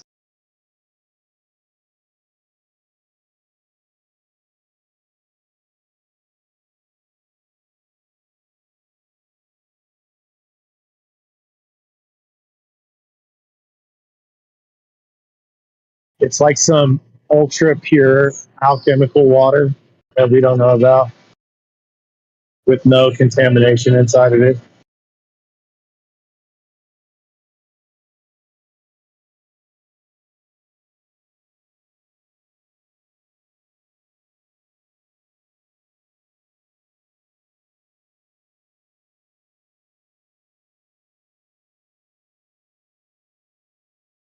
I'm pretty sure it's the primordial ooze that the mainstream refers to. I was primordially oozing out of your mum last night. The great supine protoplasm. Wait, did someone just say a your mom joke? Yeah, fucking Australians. Man, what is this, like 1995?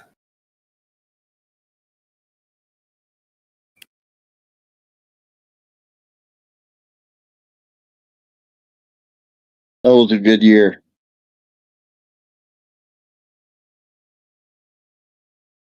Your mom? That was I a good disagree. year. I disagree. 1996 was a much better year for both Ruhitz's Honda and holds Toyota. the 90s very strong in front of his awareness. Tell by his hairline. Dude, the 90s were pretty the good, best. man. Oh, sorry It was if I said my joke. I was listening on YouTube. Sorry if I interrupted anyone. I might have said my joke Yes. delayed. Good job, Gio.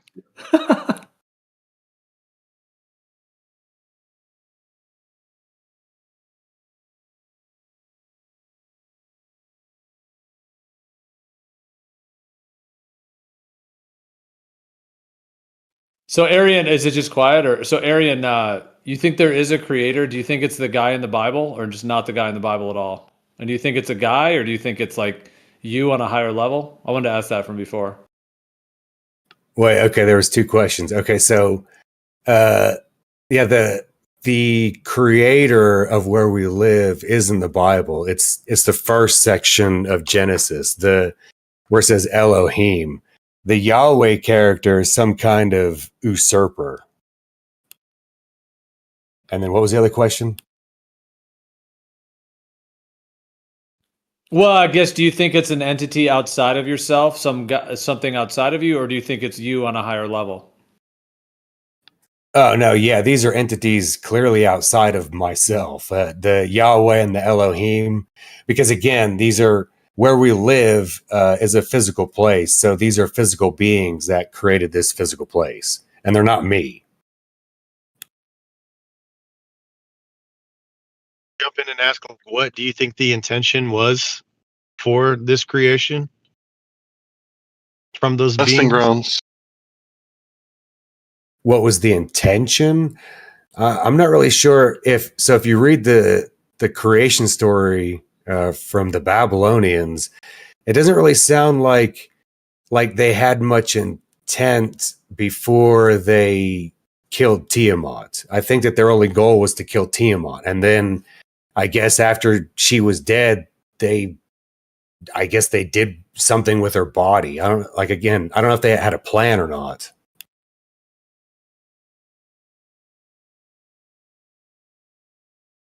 They created a place to bury the her. Babylonians got it right.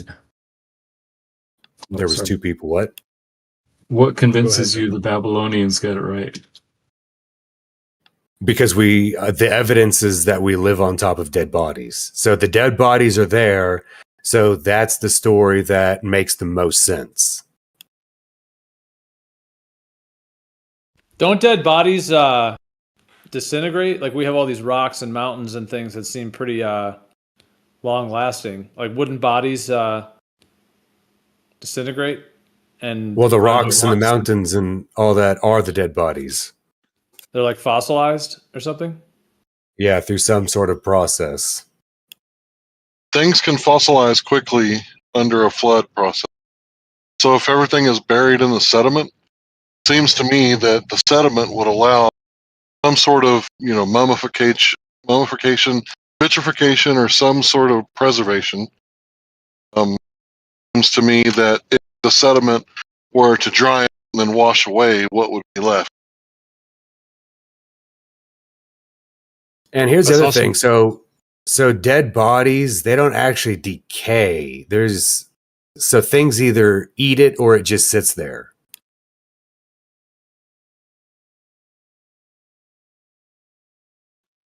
I saw a little YouTube short that these guys were like biking. It looked real. It didn't look like AI, but they were like just mountain biking through the forest, and they came across a skull, like a human skull. So they called the cops, and the cops came out, and then they found a few more bones and things, and they figured that it was somebody who like fell and died, and then the only thing left was like their skull and bones. Yeah, so animals probably ate the flesh. Yeah, but if no animals had eaten the flesh, you're saying it would have just stayed there, like a fully contained body, and wouldn't have broken down? Right. What if the animals were tiny bacteria? That's still something eating it. Right. Okay. Yeah, I agree with you then. Decay is a bacteria eating it. See, the idea of natural decay is that it's just naturally breaking down, right? Like the steak is just eventually going to fall apart on your plate without you ever touching it. But it's just not going to happen. It just doesn't happen. Something has to eat it. I'm gonna eat that. Yeah, I think we all agree that. And I think that something is those bacteria in the meat that will eventually break it down.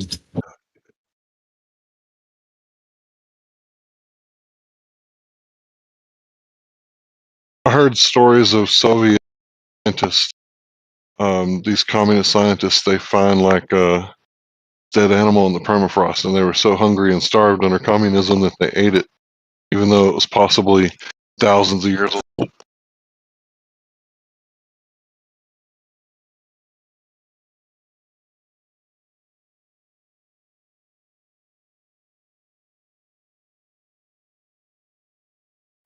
I think I've actually seen like videos from like other countries where they show humans encased in like glass or whatever, and their body isn't decaying. It's like dried out or whatever, but it's still there. There's no decomposition whatsoever. Yeah, that Chinese woman, she was like 3,000 years old or something like that, and she still had liquid blood. She was so well preserved. So they wrapped her in such a way that nothing was eating her.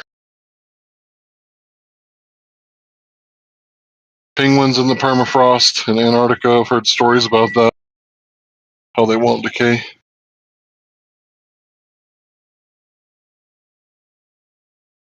Yeah, that's true. A penguin would just sit there forever until something came along and ate it.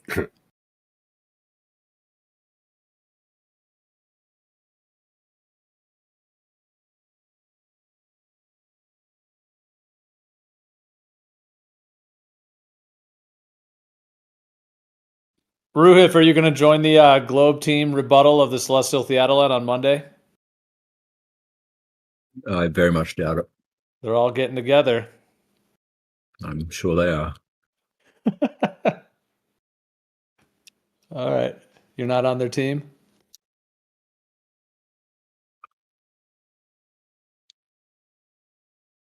Sorry, the Globe is getting together, or the Flat Earth is getting together? They're doing an event after Alan's update on Monday, yeah. Oh, okay. Well, if Jesse's running it, then maybe.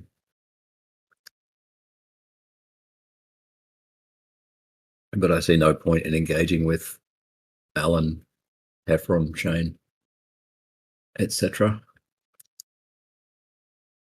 It's an event after their event. Okay. So, anyways, sorry guys, I'm not trying to divert the topic. I just wanted to ask Ruhif if he was going to be on the panel for that or not. Yeah, if Jesse's running it, maybe.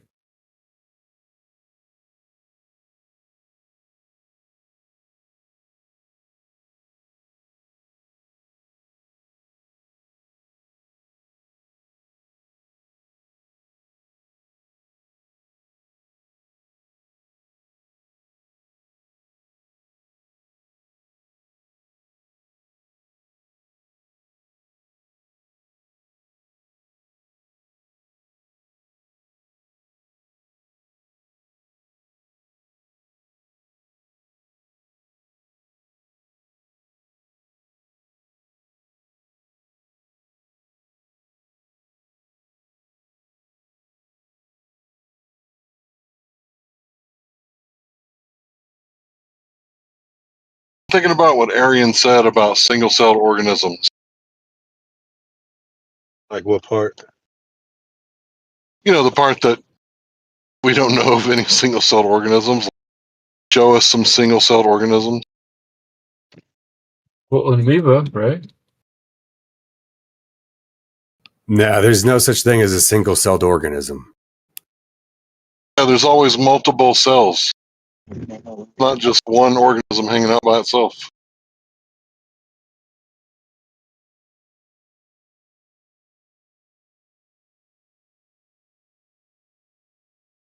When is there a single atom hanging out by itself? Like they say that there's, It's single in space. hydrogen atoms float. Yeah, I know. They say That's where that you're going. they say that they're out in space, right? But how do we prove that? There's a single hydrogen atom just by its lonesome. When we Oh, all dude, know even better, Larry. Even better, bro. There's been goofballs that have come in here and claimed that they've measured specific distances between singular atoms. They even quoted at one point like an actual mile amount. I think it was like 17 miles apart from some measurement they claim that they did. They're literally, yeah, they say this shit. Appreciate Arian so much. 'Cause he's so skeptical, he makes me strive to be more skeptical. Like, I'm not skeptical enough. Well, the scripture does say to, you know, to be that way, to be critical of the truth and to not just accept what you hear, but to test it. So he's really living out the book. He's doing so good already.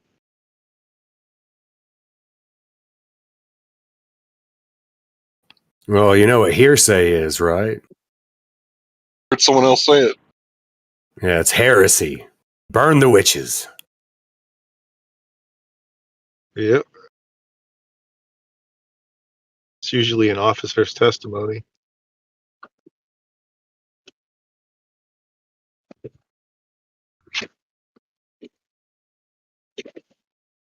So, like, what about refraction, though? I've been thinking about refraction. What damn, Roofy ran off. He had to go see his mom. You know, because the more I'm thinking about it, you know, these guys they don't have any measurements. They have nothing because if you're claiming refraction is being, you know, at play, then you're not seeing a physical object. You know, whatever you're looking at, you're saying is this refracted light. It's not the physical position. It's not the physical object. It's a fucking mirage. It's like some point in the sky. But then if they're saying, you know, now they got to prove whether or not refraction curves like it does horizontally, if it does that vertically or not. Because if it doesn't or does, that would affect the image as it rises up. And either way, beyond that point, again, if they're looking at a refracted image, they're not looking at a physical location. So you can't confirm the distance to that. When I say it's refraction, in my opinion, it's a false cause wrapped in a baseless assertion. Because in order to claim that, you would have to know the path of light. And the only way you could know that is if you, like, trace that path with an exuberant amount of instruments. And nobody's doing that. So it's just hot air coming out of the mouth causing all this fraction. Yeah. Because I can't see any other cause for it other than their hot air coming out of their mouth. No, I mean, I'm with you in the same boat that I don't think light curves. And I think light is linear and refraction causes angular and linear shifts. But beyond that, they still have to prove that, you know, light is curving. Because if refraction is making it curve over a surface, then, you know, why is it not curving vertically, which would distort where the GP is, or the, you know, the apparent GP? It would appear either closer or farther away, and that just throws everything off even more. So if it's not a physical object, you can't verify the distance to it, so you can't make any claim to it. It's just an assumption.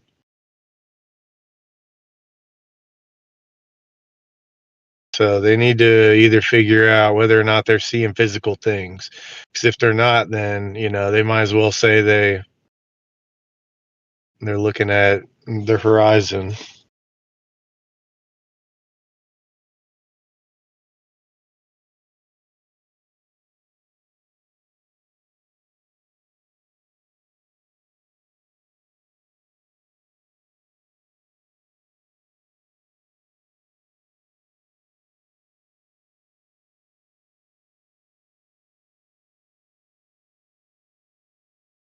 Yeah, and something like the Burj Khalifa. Imagine the Burj Khalifa at its height.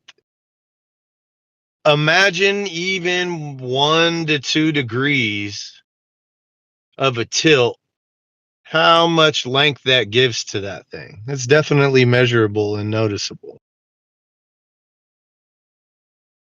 So get to a long distance observation of that and find no elongation, find no, you're out of control. You're talking about tilt because of the curvature of the Earth? Correct.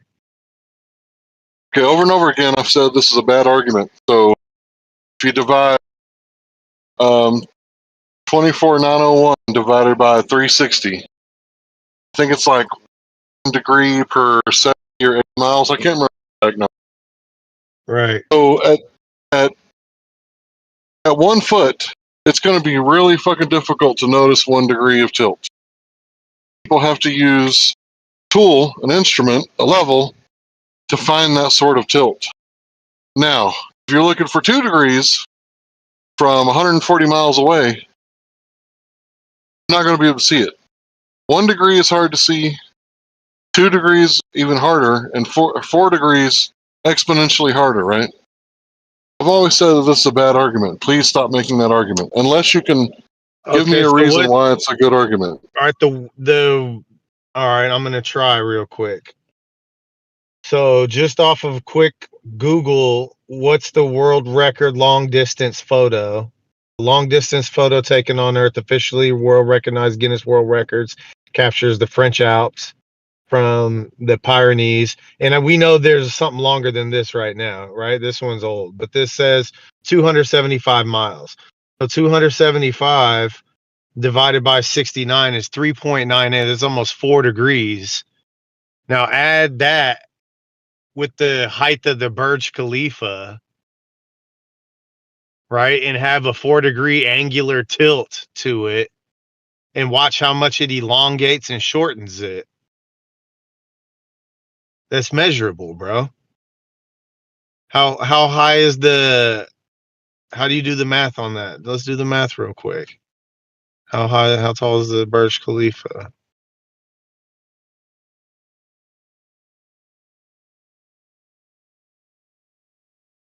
I mean, do you not think that would be noticeable, Larry?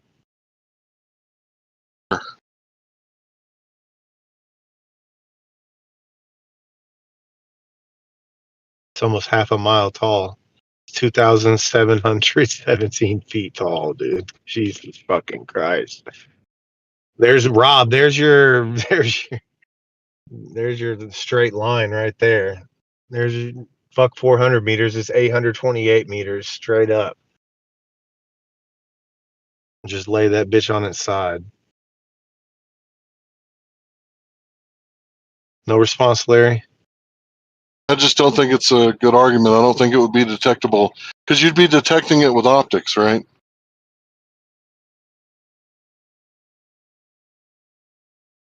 All You right hear me? then.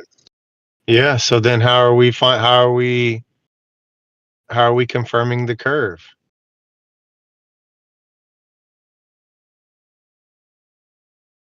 I guess drop over distance and be looking for tilt. If I was a glober and I would confirm the curve, I would think that tilt would be a bad argument for globers or flat Earth. I think drop over distance is what we're looking for. For short range, yeah. But there should be scenarios, like I'm saying with the Burj Khalifa, where there should be some type of argument there.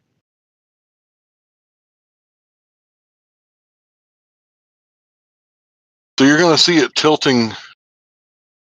Like if I'm a boxer, right, and seeing my side view, like you're watching the boxing and you're watching the camera, like you can tell if I'm leaning too far forward or leaning too far back. But a boxer and you're looking right at me and I'm looking right at you and I are boxing and I'm leaning a little bit too far back, it's going to be harder to tell than the cameraman because the position that you're looking from. That makes sense?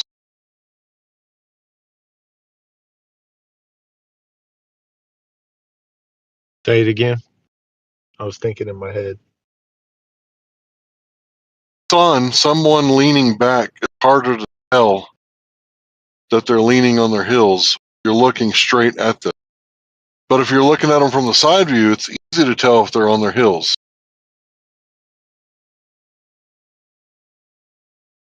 You're looking at the Burj But if the Khalifa Earth's a from. globe, you wouldn't be looking straight at them. You'd be looking. It would be an angle. It's going to It be would angled always be an back angle. away from you. I know, and that would cause a deviation to the height of the object. You're talking about measuring its height based on whether the angle is perpendicular to your plumb. What you're saying? Right. Correct.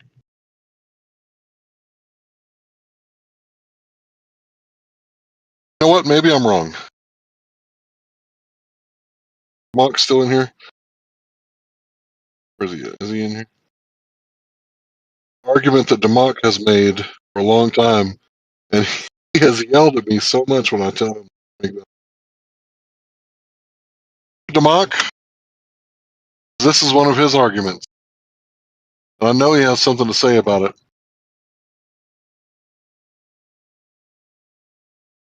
Read DeMont. I mean, you should be able to have two very powerful lasers. Very, very powerful lasers. I mean, yeah, I guess you're still going with optics, so that negates my first point, which is making a measurement of distance. It's just something that's optical. You can't do it. You can't confirm it. I don't fucking know. Why doesn't the ISS just show, when they used to do the live feeds, why didn't they have a fucking high powered laser shooting out of the Burj Khalifa, and then on the other side of that big ass curve have some other building shooting some high powered ass laser and showing that shit diverging away? Almost like a point of view. Imagine like a point of view of a football going through the uprights. Well, Like it knows the path that it's cutting across. And we've got the frame picture that shows the curve. Why can't we get some high power fucking beams shooting up in the air to show them converging at the ground and diverging Thank in you, the brother. Have sky, a good and night. then God bless. it passes, Thank you. and then it passes straight through?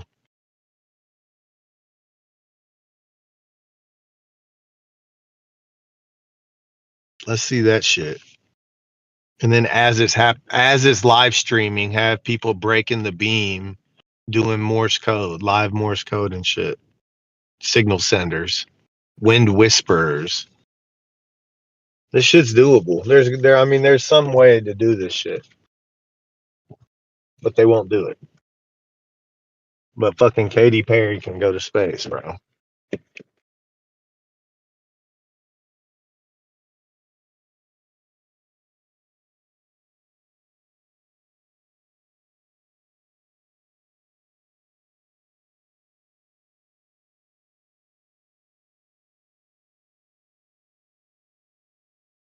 Jamak can type in the text chat. I bet he's making the argument that you're making right now.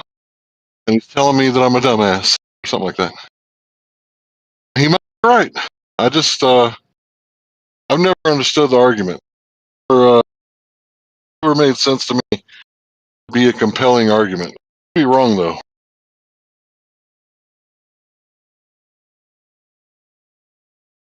I just don't understand it. But if someone puts a post hole in the ground, puts a post in it, and they say, hey, is this off by 1 degree or 4 degrees? I'm going to walk around it like 5 times and go, do you got a bubble level? Because if you got a level, I can tell. But just by looking at it, am I going to be able to tell you if it's off by 0 degrees, 1, 2, 3, 4 degrees? Especially if I can only look at one side. Like I'm only looking at it from, even if I have like the best telescope, like is it leaning 5 degrees backwards? Well, just looking at one face of it, I'm not going to be able to tell. That's why I always thought it was a See, I don't want to say bad argument, but I can't think of a better word than a bad argument. All right, that's fine. How about we just put a fucking bat signal at the top of the Burj Khalifa and have it leveled out perpendicular at 90 degrees to the building and have that shit just shooting out straight on a 360-degree swivel, right? Then you should be able to see.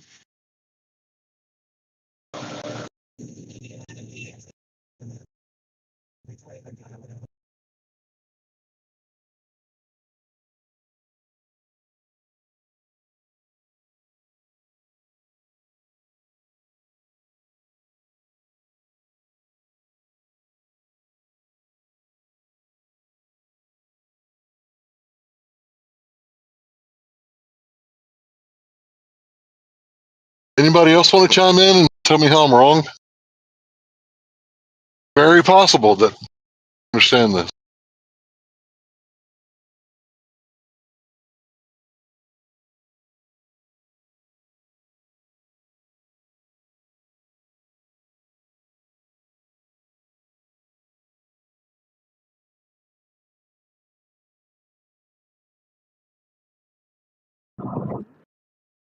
Because if you put the pulse on the ground, it's off by 3 degrees to the left, I'd probably be able to see that, right? But if I take a step to the right and then look at it again, that 3 degrees to the left is now 3 degrees leaning. Probably wouldn't be able to see that. Somebody can show me where I'm wrong. Free to mock.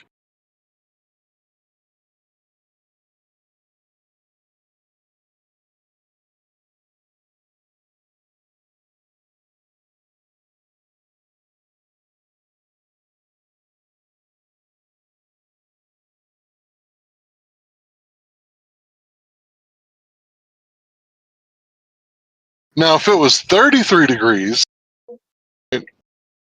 I would be able to tell for sure. 3 degrees just with the naked eye? I don't know. I'm not pouring the cement until I get a bubble level on site. I'm not trying to pretend to be a carpenter or a professional fence maker or anything like that. I don't think they build buildings without bobs and levelers, spirit levels, whatever you call them. I think that's because even the most pedigreed fucking carpenters, I don't think they do that stuff without that stuff either. I think they use spirit levels. Put it this way, I've never seen a carpenter's toolbox that didn't have a spirit level in it. Ever. Grandpa had one, my dad had one, my uncle had one. I guys know anybody that does spirit level build shit? Free to muck. Standard equipment. It just reminded me I left my 6-foot level on the fucking job site, dude. Or something happened to it. I don't know. Disappeared though, so I gotta replace it. You mean you can't eyeball it? Globus stole it. No, I can't eyeball it, dude. I gotta. How long have you been a handyman? Well, I'm a contractor, but I gotta be able to take measurements and document shit. So I can't just like eyeball it for all intents and purposes for what I do. So in other words, you as a contractor for how many years? I mean, doesn't matter. Since 08, but it doesn't matter. For you as a contractor, in order to prove it to someone, you have to use a spirit level. Yeah, I gotta be able to take pictures and document shit, dude, in case things get, end up going to court. because they'll not pay you because you didn't follow the city's guidelines code, right? Well, I'm not in the, I'm not using my contractor's license, but for what I do for my job, I work for a company. So yeah, I got to be able to prove if it's a manufacturable issue or if it's a installation issue. And if it's out of specifications, you know, outside of tolerance, then I got to be able to prove that. So the only way to prove it in court is documentation of a spirit level. So how would you do that from 70 miles away? Would you be able to use spirit level and get your plumb and measure it against that spirit level from 70 miles away? Would you be able to do that? I don't know about that, dude.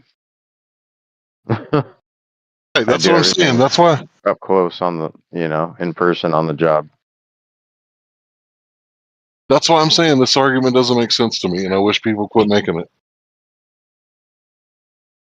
Which one? The 1 degree per 69 miles of the stars dropping over a distance?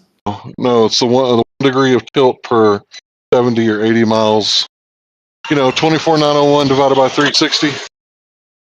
Oh, a tilt of like a building, like allegedly, like on a curvature Earth. You mean? Like if it was curving, a building tilting. Is that what you mean? Yeah, yeah. Okay. Somebody was in here making that argument 5-10 minutes ago, and I'm asking them to stop making that argument. Well, I think the argument is like depending on, you know, how far of a distance you can see from one end of your visual corridor to the other horizontally. If you had buildings, assuming you're looking over a city, right? Like a city with just consecutive buildings one after the other, you should be able to see some sort of deviation between the rooftops from the furthest building to the left to the furthest building to the right. I think is what he's trying to say. Like if you had a picture, just took a snapshot, and you were to look at the rooftop angles, there should be some sort of degree of tilt between them. You mean left to right? Probably, yeah. Yeah. Well, I guess that's like a tilt argument from the left to right. The other one is like forward to back tilt, you know, like a building tilting back kind of thing. That one's going to be a little bit harder to see from a, you know, perpendicularly like that. I'm just talking side to side, rooftop to rooftop. Even if you did see it, they're just going to say refraction. So what would it prove? Yeah. Yeah, that's why I kind of get away from the optical long distance observations, dude. There's just too many variables to contend with, and it gets kind of defeating when, you know, they can easily throw anything out there.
All right, so I wasn't thinking about side to side, but now I'm thinking about it.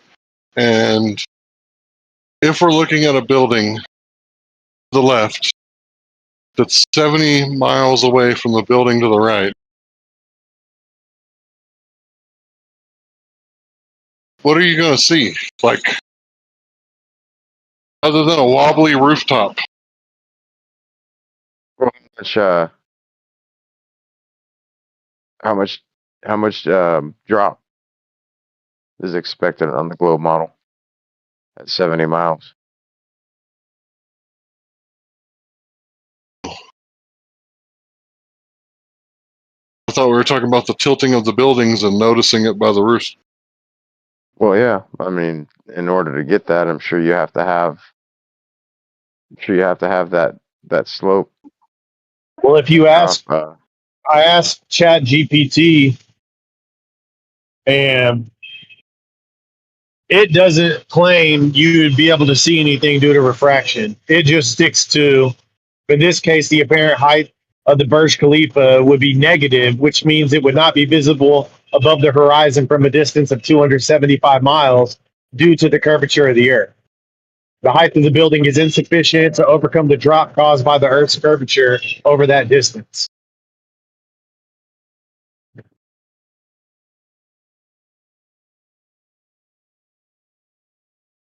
Mind you, even though if you type into Google world record long distance photo, it's going to show you a mountain range at 275 miles that you can almost see the entire base of the mountain.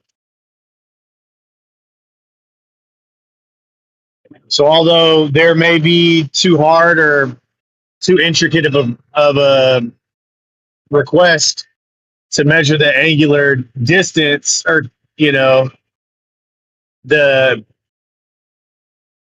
optical change in the height of something because of the angular tilt, maybe that's too much to ask, but still there's clearly a contradiction in reality and what these fucking robots are telling us and what the globe tells us.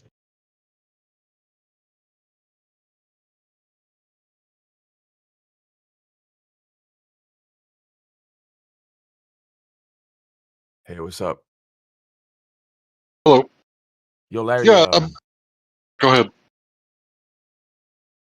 When it comes to reciprocal zenith angles or spherical triangles, you gotta bring up geometric distortions due to perspective. When you look at it, like let's say you were trying to, you had a transit or a total station or sextant or theodolite, doesn't really matter. They're all prone to the same geometric distortions. It's nature of Yeah, vision. that's what I was talking about. That's what I was telling him. There should be a way to measure that, because it would shorten the object and make it elongated. Correct. So, and this is exasperated with elevation change, which is convenient because instead of doing like spherical excess with 3 total stations at the same elevation to rule out any extra errors that might manifest due to elevation change, instead, most of the experiments where they do these either reciprocal or spherical zenith angles, usually there's elevation change, like significant elevation change over 1,000 feet from one station to the other, station A to station B, for example. So let's say you were doing a measurement from station A to station B. Station A is near sea level. Station B is 1,000 feet up in elevation, right? Sometimes 10 to 12 miles between station A and station B, dude. So not only do you have 1,000 feet of elevation change, you have over 10 to 12 miles to do a measurement, an optical measurement, through an optic that has a lens on it. And then the tolerance, the error margin that we're talking about here, bro, is within a degree, right? Because when we're talking about spherical excess, it has to be over 180 degrees more than a triangle for it to be globe. And when they're doing these optical measurements, they're only getting spherical excess of a cumulative amount of maybe a degree or two. A degree or two over 180 degrees, and they're like, oh, look, we have evidence of globe. Bro, you're telling me that 1 or 2 degrees of spherical excess equals globe, when that could manifest due to a plethora of reasons. One of them being geometric distortion. One of many other factors that you have to consider. Variables you have to consider when carrying out these observations. Is that what they call deflection? It's you like can have a width of a hair. you have horizontal dip and a vertical dip. When you look through the sextant, you have the crosshairs, right? It's like looking through a scope. Same thing. You have these crosshairs. That's known as the axis of the theodolite, right? You have the vertical axis and the horizontal axis, the X and Y, right? Well, you have something known as a vertical dip and a horizontal dip. The vertical dip, you have the vertical line inside the scope. That vertical line got digits on it, right? A convention. I forget what they use degrees, but I forget the technical measurements. I'm not a surveyor, but you can have, let's say your station is leveled, right, and you make an observation, perfectly leveled and horizontal, perpendicular to the ground. You look through the total station. You look at station B, that's significant distance away. Station B supposed to be 1,000 feet up, according to their mean sea level. That's another thing to factor in. That they're using mean sea level, dude. That's a problem because you're using an average to then figure out other averages. At that point, you've dove off to second order measurement land, using averages on top of averages. But when you're looking through the sextant, you have a vertical dip. That all that means is that when you're spotting that reflector on the station B, usually it's a ribbon, a reflector, a stake. It doesn't really matter. You're pointing at a sensor that can reflect back a laser or information, letting you know that you hit it. If there's a dip, they're gonna say that's due to the curvature of the Earth. If there's a vertical dip or if there's a horizontal dip. But the horizontal dip, that's the vertical line. I mean, that's the horizontal line. So the horizontal line should be near the horizon, right? If you level out your total station and you point it at the horizon, the horizontal line should be lined up at eye level with the horizon. If not, the horizon would be ever so slightly dipped below horizontal where the horizon is. Ever so slightly, very minuscule. But when looking at things that are significant distance away and also 1,000 feet up in elevation, you might experience something known as elevation-induced geometric distortion. Because what happens is when you're looking at station B from station A at that angle, 1,000 feet up, just because you're looking up at it, it's going to cause the total station to experience geometric distortion, causing it to look like it's either tilting forward, making the observational measurement off, because it's going to make it look like it's actually dipping down a little bit more than it actually is, only because of your perspective to it. And vice versa, if you're looking down at station A from station B and you're making a measurement, there's going to be geometric distortions, making the total station look like it's stooping or compressing or shrinking because you're looking down at it. And due to geometric distortion, you're going to get an erroneous measurement. And that measurement might lead you to presuppose that you're on a globe because you're measuring horizontal and vertical dip. That could be solely due to geometric distortions, due to your perspective, due to the elevation change. Something as stupid as little as that could cause you to presuppose the globe model.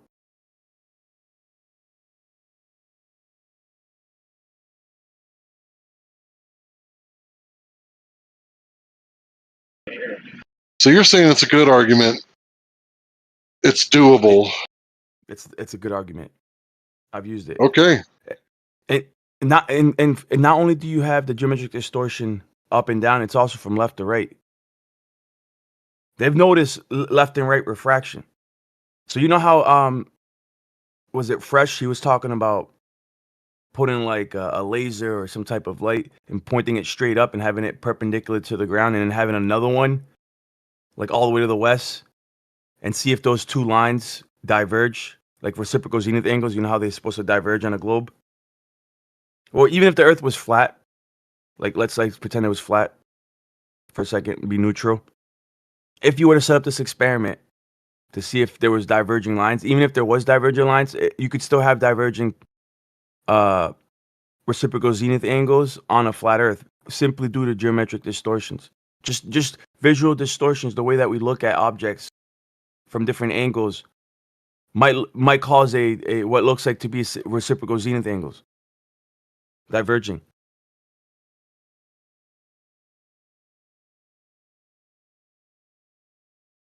Okay, so I stand corrected. You guys can make that argument all you want to. Don't expect me to make it, though. Please continue.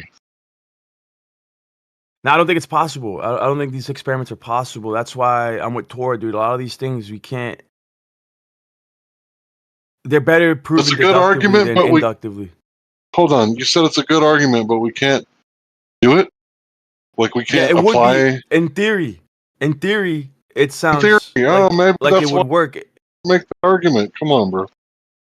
Yeah, until you factor in these other variables that are, they don't factor in initially. That's the problem with induction, dude. Induction can only give you certainty because there's variables a lot of times that you're leaving out in your formula, in your experimentation. This isn't even an experiment, but in these observations, habitual observations of measurements at a distance can give certain people confidence about where they live on, right? But others, they decide to become more humble in their epistemology. Matthew Learns earlier said epistemological humility. Knowing the limits of our experience, right? And our position in the universe, that we are limited in our sensory perception, and that we got to be humble and know that and this is why, going back to Plato, you have to have a rational skepticism regarding the reliability of the senses. That doesn't mean become a solipse and abandon your senses altogether. I'm not saying that. That's all or nothing, right? You got to be level-headed. Don't verge too far to the left and don't verge too far to the right. Know that you are a mere human. And because of that, you are prone to, perceive reality in a distorted way. Whether it's audible distortions, visual hallucinations. These things happen on a regular basis, dude.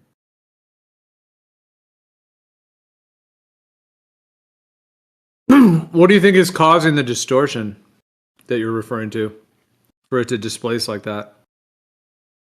I'm not entirely sure, but I think it's just the nature of vision, dude.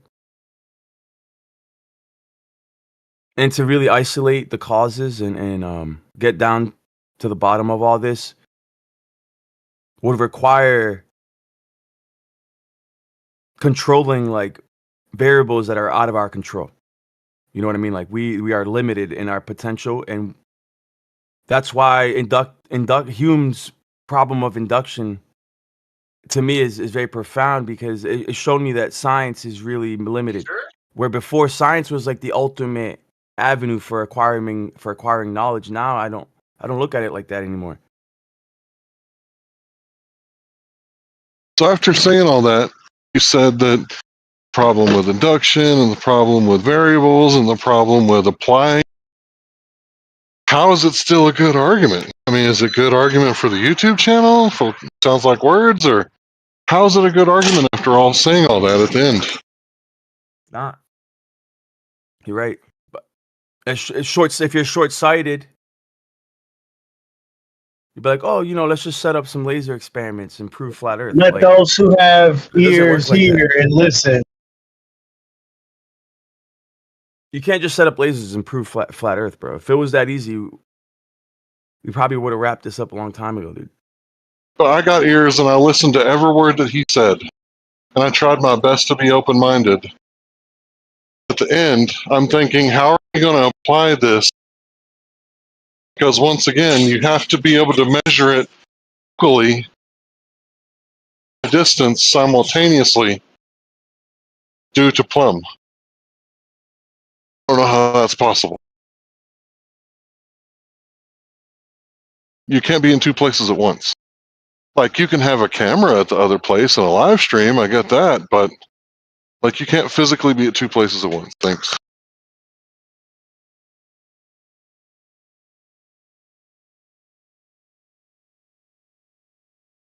Yeah, it's not. I've tried of thinking of an experiment that we could do, but the best one that I've heard so far was Alan's experiment with in World War II with the two. What's that with the Battle of the Beams. the Battle of the Beams? Thank you.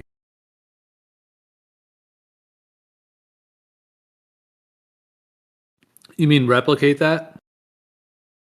To me, that sounds so far that was Right. like one of the best experiments I ever heard because of the Yeah, get a high-powered nature laser of on the top of the wave. Burj Khalifa, get in a hot air balloon, get locked in on a certain GP, go up, and then that way it's physical. You know where the source is coming from, right? You don't have to confirm that any further than that. And then you're the recipient on the other end. And you get up there and you measure the distance according to the GP that you're at.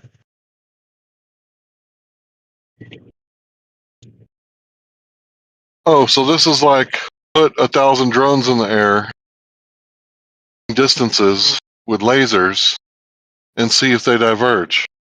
Same thing you're saying right now, Battle of the Beams?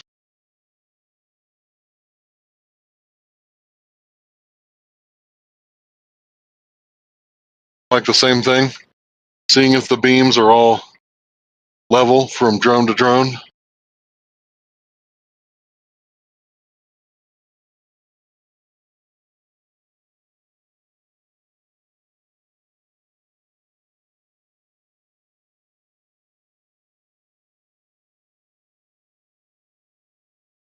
Yeah, I've talked about. Still, Go ahead. did you hear what I just can lay said? out. I Yeah. can lay out the Battle of the Beams for you if you like, because these Sure. guys aren't. So quickly, what was it? Second World War, wasn't it? Second World War, yeah. So the Germans were using this beam technology, so basically radars, but in a narrow, they would narrow the field, they would narrow the beam, and they would use them in 2 different locations in Germany, and they would be able to then fly planes over to England. And there were 2 signals coming from each tower in Germany. And if you fly your plane, you could fly your plane inside of the beam, and you would be hearing this feedback like beep, beep, beep, beep. And then what they would do with the other radar is they would be sending out a similar signal at a different time. But what you would hear and listen for is like you'd sit inside that radar beam, making sure you're hearing that sound. That tells you you're heading in the right direction. And then when you hear the beep, everything's cleared up. That's when you know when to drop your bombs. It's like putting a crosshair on a map using 2 different beams. And this was known as Battle of the Beams. I don't know who actually coined that name. I think Alan may have done. But yeah, basically, with this technology the way it is, it was shooting way too far, way too straight, and not accounting for the curve. I'll land it at that. That's what it's actually called, Battle of the Beams. Like that's what it's called, like officially. The Germans were precise sweet. and sorry. That's all good. Go ahead. So the Germans were precise and hitting their targets, even though they were calculating flat. Is that what you're trying to say? They were precise in hitting their targets late at night, with no visible like confirmation from the pilots being able to drop the bombs. That was the whole premise, right? They could do it in rain, hail, shine, dark, light, doesn't matter. So yeah, what else was there? I think the English, like there was some countermeasures mounted by the English in order to sort of send false signals or something at the time. But that's by the by as far as that's concerned. Effectively speaking, if they're shooting straight beams over those distances, those beams would be so far, like so high up in the atmosphere by the time that they get over to the point of dropping it, it just doesn't it's not possible. Essentially, is what's being suggested here. That those straight flat beams that are because that's what the technology basically states, that it emanates a beam that's going almost like perfectly parallel. But if they're not accounting for the curvature, then how are they able to do it at such vast distances? It'd be sort of, I don't know, kilometers of drop over the distances that they're talking about. And yet those planes are just traveling, cruising along at a set altitude above the sky. inside of that beam to receive that signal. Otherwise, if like the Earth was curved, though, as the plane flies around the curve, they would drop below the beam, which would presumably be shooting off into space at that point, right?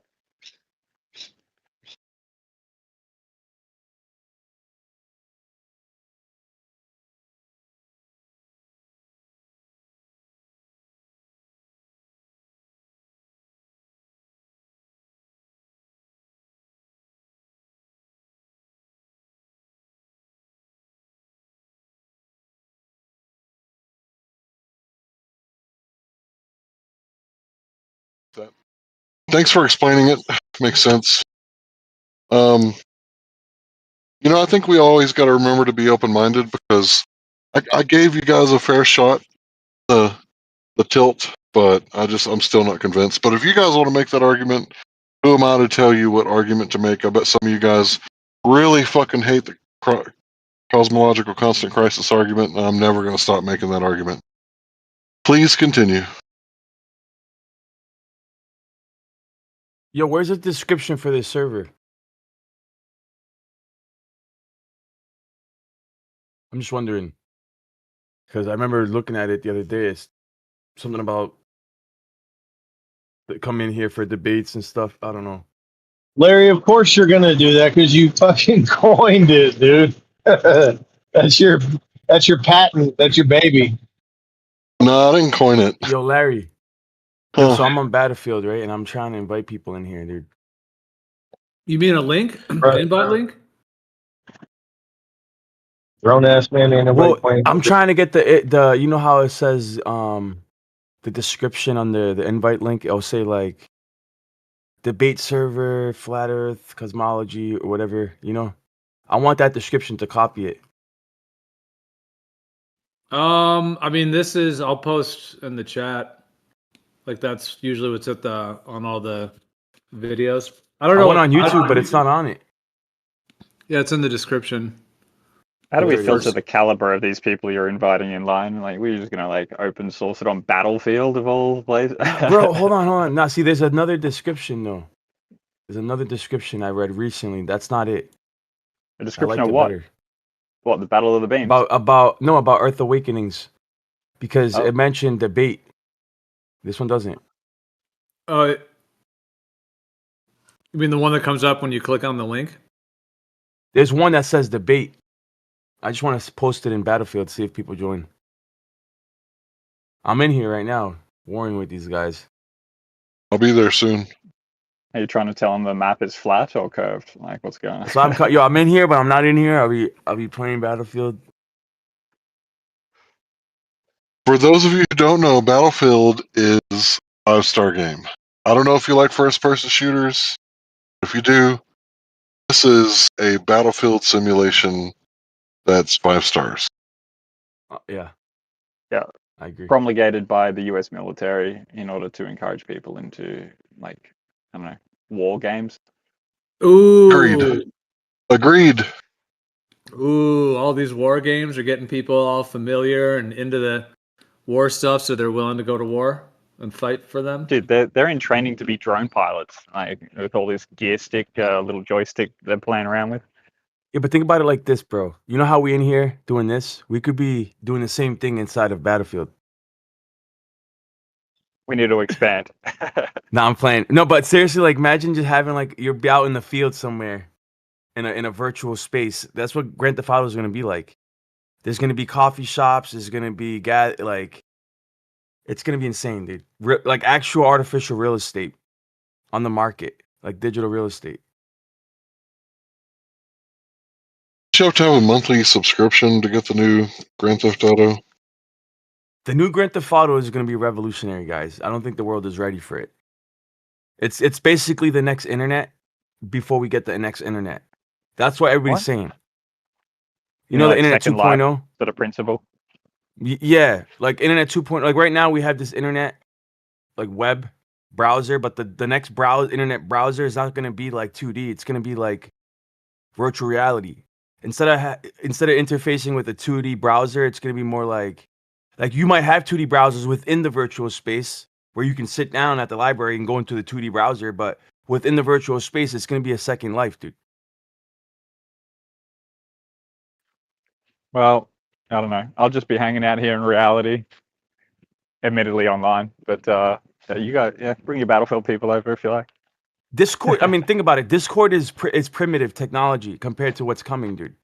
What's coming is we're going to be completely submerged inside of another reality and talking about flat Earth and refraction inside of a complete different space and interface than this.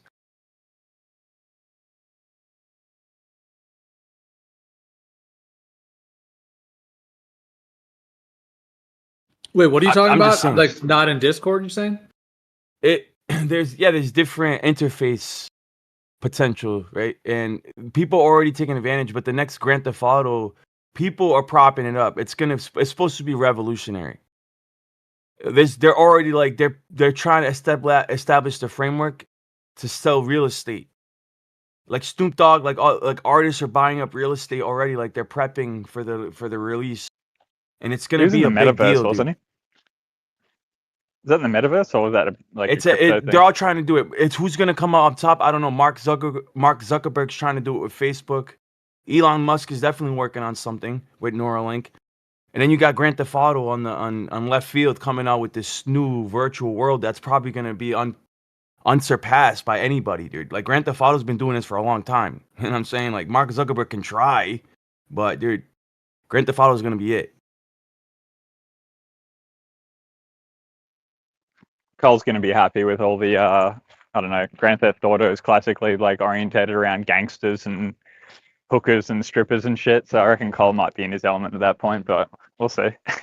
And then the crypto space, that's a whole nother thing that's gonna be part of it. I mean, it's all this technology is coming together to culminate to this new future, dystopian future that we're all heading into, whether you realize it or not. What do you think they want everyone plugged into like VR Hell yeah. headsets and smart city being fed Soylent Green through a IV Hell type yeah. of thing? Hell yeah. That's what So we're what do they doing. want to do? They just want to suck human brain energy, or like they just want to feast off of like make like a Borg human brain VR thing? I think so, man. I mean, I've seen the patents, dude. They look at us like batteries, just like the Matrix, bro. Like we're potential. We're like potential. They're working their in way a towards vessel. Tron. Remember how Tron, like his whole life goal in that movie was for him to like materialize himself inside of the digital world, and then he accomplished that. And so they're taking that theory maybe with this whole meta merge, and they want us to be enslaved. Maybe they found a fucking tech to be able to do that shit somehow, and to trap your consciousness inside of the metaverse. And then they want us all dialed and plugged into this shit so they can trap us in there. And then who the fuck knows outside of that? And they can do, from there, they're God at that point. If they can, I mean, they physically would literally control your mind.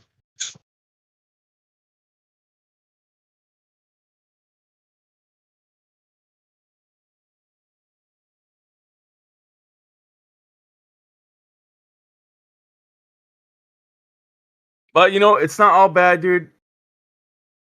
I'm a nerd at heart, so I know that part of me like despises this stuff because of my faith, but part of me, dude, like this stuff's wicked cool. But I'm not gonna get plugged in, dude. Like you gotta draw the line somewhere, dude. You're already plugged in, man. You know, in the original Matrix, it wasn't about using humans as a battery. It was about using their brains as processor, the processing power and bandwidth. They thought that a lot of people, in the late 90s wouldn't understand what they were talking about. So they chose to go with batteries. So what if the more and more plugged in we get, the more and more they're using our and brain as some sort of not battery but processing unit. I don't know. Anyway, come on.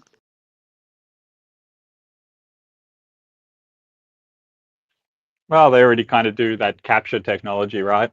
So that sort of think an authenticity check to make sure you're a human being. And at the same time, they had you training the AI to detect what a bus looks like, what a bike looks like, and yada, yada, yada. So, yeah, we're all kind of feeding into that already.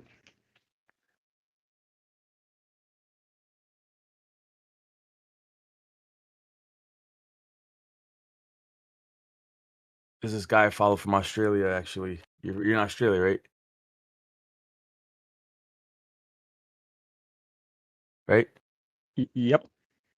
All right, so he said, extremely important, please read and save. Dear friends, I shall try to make this as brief as possible.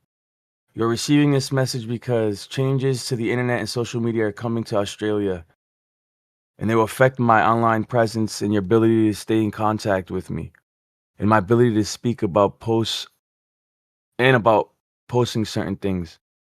Due to new Australian laws affecting our freedom of expression in social media and their unnecessary government overreach, tens of thousands, and I suspect more, in this country are being voluntarily forced to be monitored and watched. I've chosen not to voluntarily participate in this government program. New laws affecting internet activity, social media freedom of expression, and the production of digital creative content take effect in several phases. Phase 1 on December 10th, 2025, under 16 age verification law. Phase 2 on December 27, 2025, Internet Search Engine Services Online Safety Act. And then phase 3 is March 9, 2026, equals app distribution platforms, equipment providers, social media services, core features, social media services, messaging features, relevant electronic services, and designated internet services will also take into effect. Also coming soon date, not specified, new banking regulations under Australia's Digital ID Act, coinciding with the launch of a new central bank digital currency, CBDC, all in line with the 17 sustainable goals of the UN 2030 agenda. For now, logging into social media and using the internet will become exponentially more challenging. I am taking some proactive steps now rather than waiting until it's too late. My new primary email, etc., etc. Is that all happening over there, bro? Like Britain? That you guys are passing these, Pretty much, yeah. It's all happening. I mean, that's what they say. I don't really keep track of it too much. I've seen it come up on the news a couple of times, but I don't know if it pops up a thing on mine. I guess I'm so reliant as far as my occupation is concerned and how I make money. Like I advertise through Facebook Marketplace to get a lot of clientele. I'm just gonna have to bite the bullet and do it.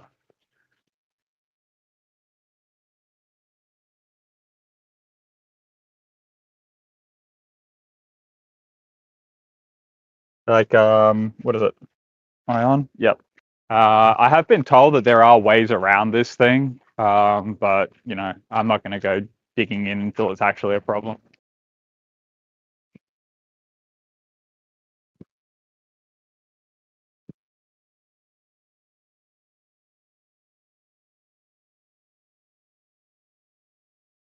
Like I don't actually sort of, to some extent, how do I imagine this stuff? It's just formalizing what they've already got. Like they've already got a backdoor into Facebook. They did some bylaws a little while ago, like for social media companies in Australia to operate. Facebook took down all of the mainstream outlets' Facebook pages, just like took them offline for, I don't know, 48, like 3 or 4 days or something. And then they all capitulated and yada, yada, yada. So that was based on some sort of, intent to identify pedophilic activities or something. And under that law and act, they basically acquired through the government has a backdoor through Facebook that can take control of your profile online. So they can see exactly what you're messaging.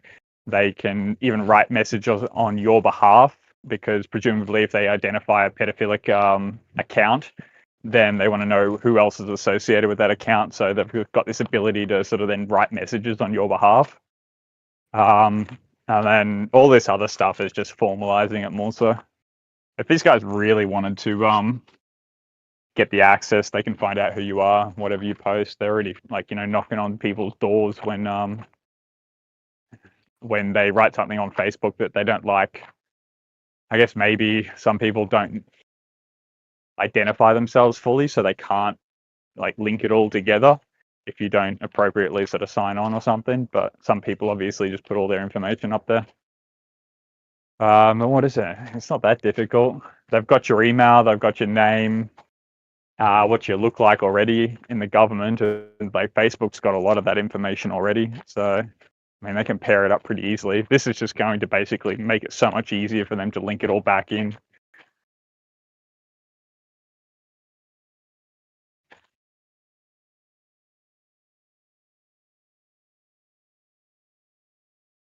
I get what you're saying. You think they want to make it that you have to get a vaccine that's like an internal chip that you have to scan to even get on the internet? Like link the vaccine with internet access? This could be essentially a stepping stone towards something like that. I mean, there's already people like at the very top of the echelon taking advantage of this stuff. But to get the whole world on board with it, that would take decades, dude. But just the idea of transhumanism to me freaks me out.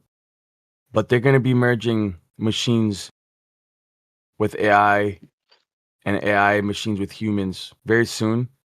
How they're going to do it, it's going to have to be nanotechnology, probably through some type of vaccines or nanoparticles, quantum particles, whatever, something like literally supernatural.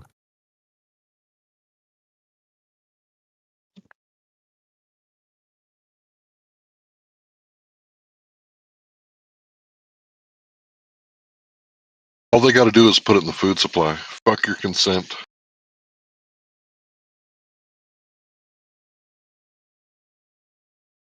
They said all the Somalians are at the food factory shitting all over the place. Michigan. It's on the news. They said they work at all these different factories in there and they're just shitting. They ain't even using the toilet. What's going on?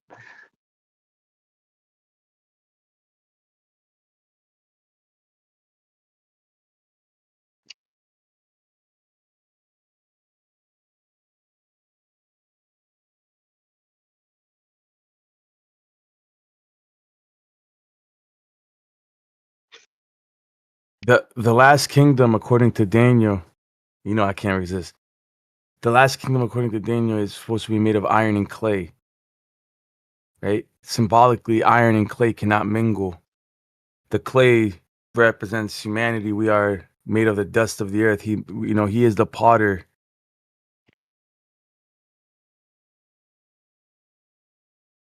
And, man was formed of the dust of the earth. And the last kingdom, which is prophesied to be destroyed through an epic cataclysm of an unprecedented proportion. It's going to be destroyed during the transhumanist period.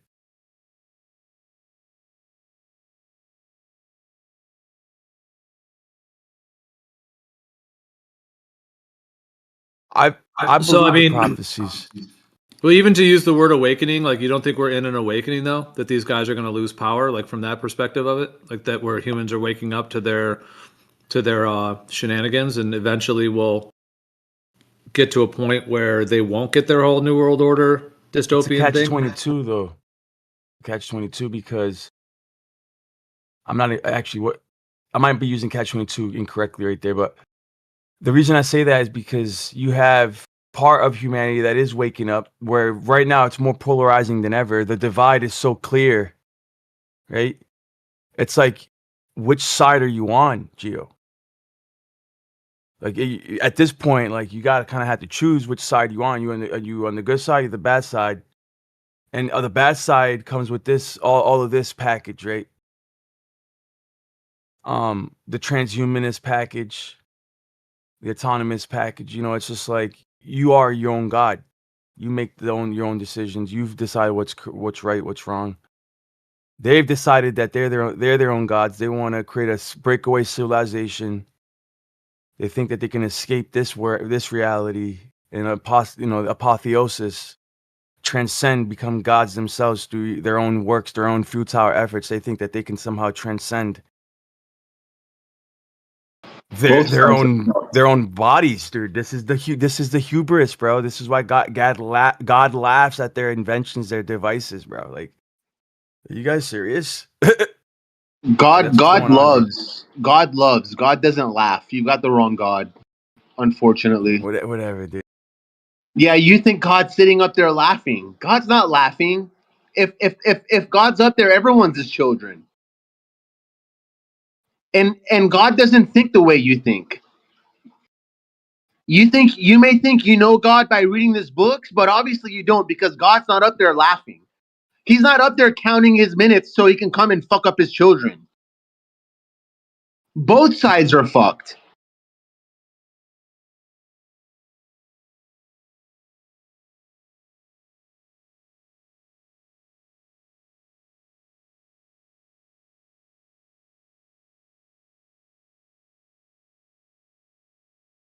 So he doesn't know what's going on in the throne room, but you.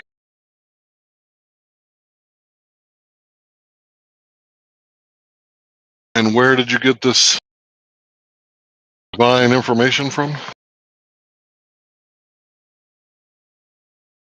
Information about what? The iron in the clay? You claim that God is laughing. He said God is not laughing.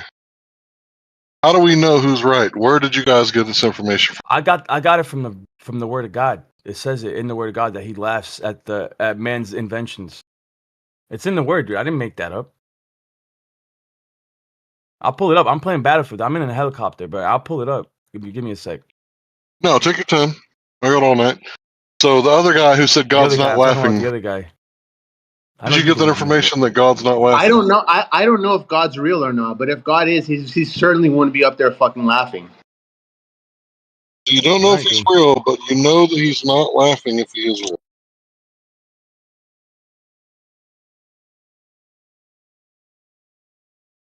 Don't try too hard to understand, Larry. So you want to speak and not be understood? You won't be able to understand it, even if I speak, so it doesn't matter. A personal attack. Usually what you do when you're winning an argument, right? Yeah, cry about it.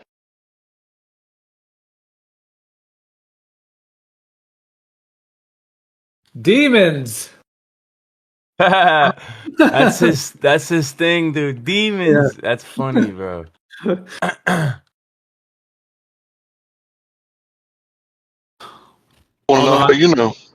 I'm just saying it to make the joke. I'm not really saying demons. Although it's probably some dark energies in some people. But the laughing thing, is that supposed to be like ridicule type laughing, or is it like joyful, like awesome laughing, or is it like haha, you guys are idiots laughing? Like what kind of laughing? I think it's haha, you guys are idiots laughing. Seriously. You have to understand, we are an image of him. We keep thinking that we're anthropomorphizing him. That's an autonomous opinion, dude. That's you made that decision about God. Why are we limiting really God? Doubt, man. That he can't. He's not capable of emotional intelligence. When we have emotional intelligence, are we the epitome of emotional intelligence? That's what you have to ask yourself. Yeah, sure, but I just don't understand why you would be mocking and laughing. I don't know if you're like that high above everything. You'd be, even in some cases, you might even say like, admirable try, good on you. Like, you tried to beat me, but you can't. Goodbye. Maybe something like that. But I don't understand why you'd be mocking and jeering and laughing. Yeah, that's what something Satan would I mean, do. isn't it said that like within the Bible, he wants men to overcome, like to, isn't that the sort of thing? I mean, the Bible. You mean that he'd be rooting us on like a father at the kids' baseball game kind of thing, more so? Yeah, well, I mean, like supposedly that's what it. I thought we were supposed to take over dominion or something. This is what the Bible. I can't remember exactly the clause in it. I know Francis Bacon referred to this as like, you know, he wanted to restore human beings to the to our previous position prior to the fall.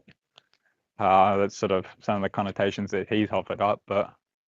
And I thought the Bible was supposed to suggest something like even man like will become greater than something else, or like we will rise to the opportunity or something. Don't know exactly all the connotations there, but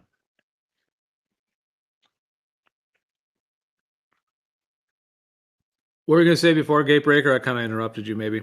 I said the Bible's full of contradictions for what Ricksky said. I'm not a big Bible advocate. I actually think it's something of a sort of script or a program that they're running. So yeah, I don't think it's literal, but it seems to have these sort of elements of wisdom or knowledge that sort of base. I mean, it will kind of tell you what they're up to some extent, because it has this script-like aspect to it, whether it be revelations or whatnot. That's interesting to think of it like scripture, like a script. I usually don't think Yeah. of in that way, you know, when I hear of the word scripture, I don't really think of, I think more of like scribe usually, but to think of it as like a script of sorts. It's an ancient text message from your forefathers. Actually, the Jesus part is not full of contradictions, but unfortunately, they slap together it with the Old Testament, and then it's full of contradictions. And explain. Yo, look, I'm posting some of the I thought it was verses. written by God. It's not written by our forefathers. He who sits in the heavens laughs, the Lord holds them in derision. Psalms Yeah, that's 37:13. But the Lord laughs at the wicked, for he sees that his day is coming. And there's That's more. I Satan. mean, this is two. You know, by 2 or 3 witnesses, every matter is established. I provided that 2. Go ahead. that's Satan. Okay, what awaits the wicked is not something funny. Eternal damnation is not funny. I just looked up I mean, I knew what the word derision meant, but I just wanted to see the actual definition. The first thing that popped up, contemptuous ridicule or mockery. So, Lion, you think a God that's like all good, all benefic would be doing contemptuous ridicule and mockery? Yeah, there's nothing wrong with propaganda that's promoting righteousness. For example, if I mock people for having a homosexual lifestyle because I'm trying to encourage them to live a normal, you know, homogeneous lifestyle, not homogeneous, Monogamous. monogamous lifestyle. That's a good thing, is it not?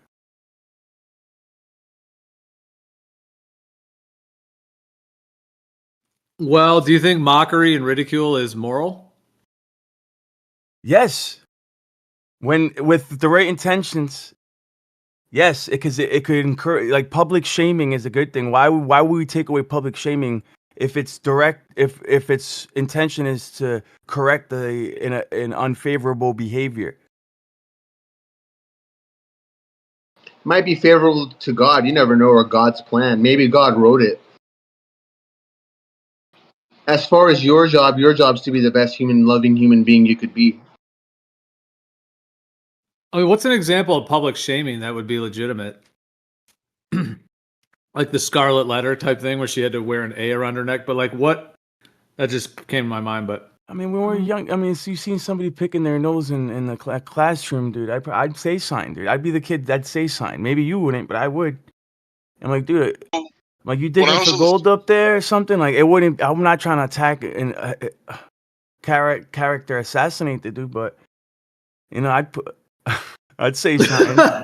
is that really the way to help him? Like, if he's got a nose picking problem, Bro. Go ahead there. Okay, so in 6th class, grade social studies class, friend, one of was kind of touching himself when looking at the girl, you know, the Hawaiian girl in the grass skirt.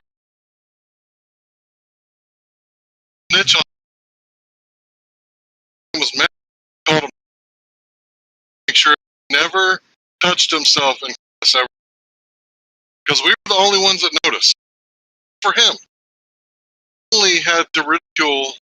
He only had the ridicule from us. And once we called him Jack, touched himself in class again. You think ridicule?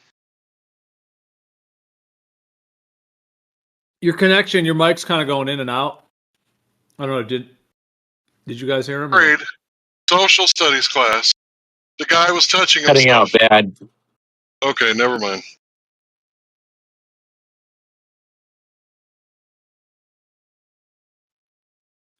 No, if you want to try again, you were cutting out for like a second at a time, kind of thing. So we Hello, Spot. Can you hear me now? try it now. Yeah. Okay. Grade, social studies class. Our friend was watching the hula girl dance in a grass skirt, coconut bra, touching himself outside of his pants. Me and my friends noticed, and we killed him. He never again touched himself in class. No one else noticed but us, because we were all friends. But we ridiculed the fuck out of him.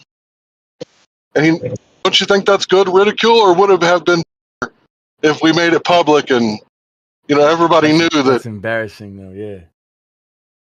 Don't you think my ridicule that me and my friends did to our other friend was?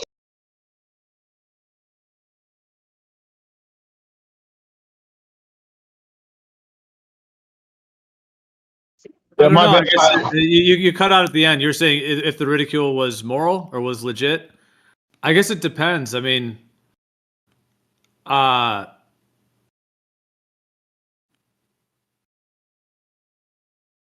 what? It depends on what was said. I guess. Like, was it like a corrective, supportive kind of thing? Called him Jack Matt. His name was Matt. We called him Jack Matt.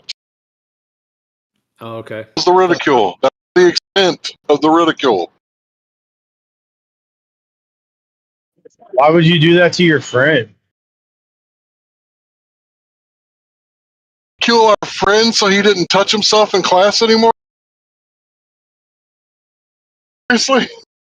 What are we supposed to do? Let him continue?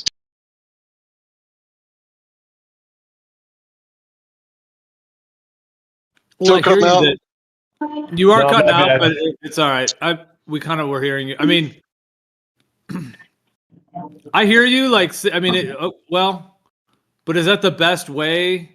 I mean, you also could have pulled him aside and be like, "Yo, bro, like we saw you doing that. Just so you know, it's really like not appropriate. In public. There's women around, this and that. If you're gonna do that, do it in your own private time. I mean, there's a way that you could have like.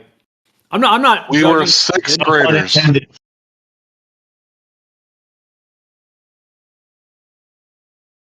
Do it on your private time. No pun intended.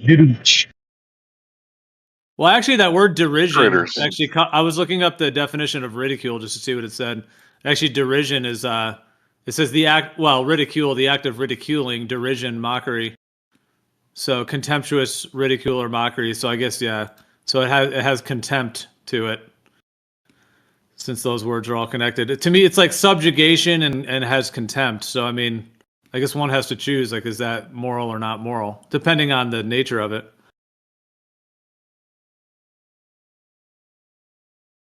This is just some of his characteristics that we see displayed in the scriptures, bro. So in this instance, he's laughing, but in other instances, he's weeping. Because contemptuous is manifesting, feeling, or expressing deep hatred or disapproval. That's the definition of contemptuous. Wait, why'd you say he's weeping, Line? I'm saying he he has emotional intelligence. In this specific instance, he's laughing at the wicked, but in other instances, he's weeping for his people. Like he's really more like sorrowful, and you see he's emotional character, and we think that that's exclusively human, and that's like a defect in humans, right? To have emotion, but no, emotional intelligence is something divine, and he has that, and we got that from him. Intelligibility, wisdom, knowledge itself is grounded ontologically in him. Like reality is, everything is. Yep, and he's not up there laughing in the clouds at the sinners. No, he most definitely is. No, that's Satan. He's personal. That's why he's personable. We have a We have a grounding for meaning for love and relationality, because he has that capacity.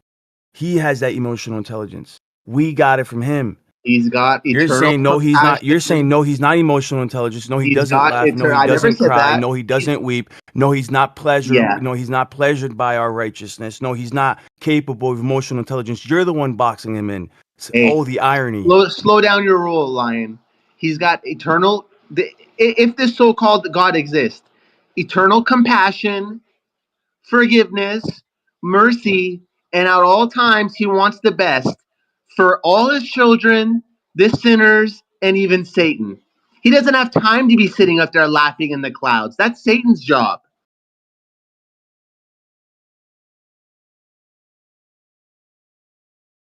That's Satan's job, wishing for the downfall of man and laughing about it. He doesn't have time. You're conflating categories, dude. I'm not Satan is another conflating character. shit. I have superior Satan logic is on this. Not Satan is not even a god, dude. He's a I'm demigod. not conflating shit. I'm clearly in the right here. He's a wannabe god. That's what he is. Well, one of the things Gatebreaker said was compassion. One of the definitions here, sympathetic consciousness of others' distress together with a desire to alleviate it. So if there was a creator type figure that was all compassionate, instead of laughing at or mocking, ridiculing, contemptuous, kind of any of that, wouldn't he do this? Have a sympathetic consciousness of the distress of others' distress with a desire to alleviate it? Wouldn't he want to like help do everything he could to help alleviate instead of laugh at? Absolutely, and which he has. He has. God is love. God is the ultimate epitome of love. He's what makes love possible. Right? So God, he has tried he can't do any more. He's perfect. So there's nothing more that he can possibly do. Right? He can only provide salvation through his only begotten son. If people don't want to accept his only begotten son, it's consensual. Fine. But that means that means eternal separation from God. If that's what people choose, that's what people get at the end, dude. Why are you hating them for that? So we have to be down with his son. We have to be bros with his son. Otherwise, we go to hell. I'm saying people choose for themselves. Why are we hating on God? Because people choose to be separated from him forever. They don't want to be with him. They don't want to be in his kingdom. They think his kingdom's whack. They think his laws are corny. They think it's bondage. Okay, fine. Have it your way, Gio. That means eternity separation from God, dude. That's what you want, bro? You're asking me this? No, yeah, in general, like everybody, if you don't want to be in his kingdom, you don't have to be in his kingdom. He's not forcing you to. But then the logical consequence to that is what? Well, that implies that the idea of this guy and his kingdom is like the ultimate thing. If it's not, if it's just a fabrication of some men, then it wouldn't really be relevant. Only to the people who think it's real if it's not actually real. Like, where is his kingdom? In the spirit world, you're saying? Yeah, from my worldview, right? If you were to hold my premise, right? The logical consequence to having consensual relationship with the creator, right? If you don't want to be with him, fine, have it your way. We have that's why sin even exists. That's why suffering exists. That's why rebellion exists, because we were given the capacity to choose. Right? Just because of that alone is the reason why we're in the predicament that we're in. This is the best of all possible worlds. His creatures, some of his creatures have decided to rebel against him. This is not the best possible world of all worlds. God can do better. Animals don't have to eat each other. Humans God don't have can to do suffer. better. It's not. You guys not hear the hubris in that? The hubris is saying this is the best possible world of all worlds. Of all possibilities, it's not this one. I'll tell you that. He's still scarred about that Komodo dragon eating that deer. So animals don't have to eat each other. What are they going to eat, Brock? They could eat, anything else than each other, honestly. But you can't force a woman to love you, dude. You gotta get, it's like a bird. She wants to fly away. You gotta let her fly away, bro. And that's a biblical principle that goes back to the very beginning, that man was given free will, dude.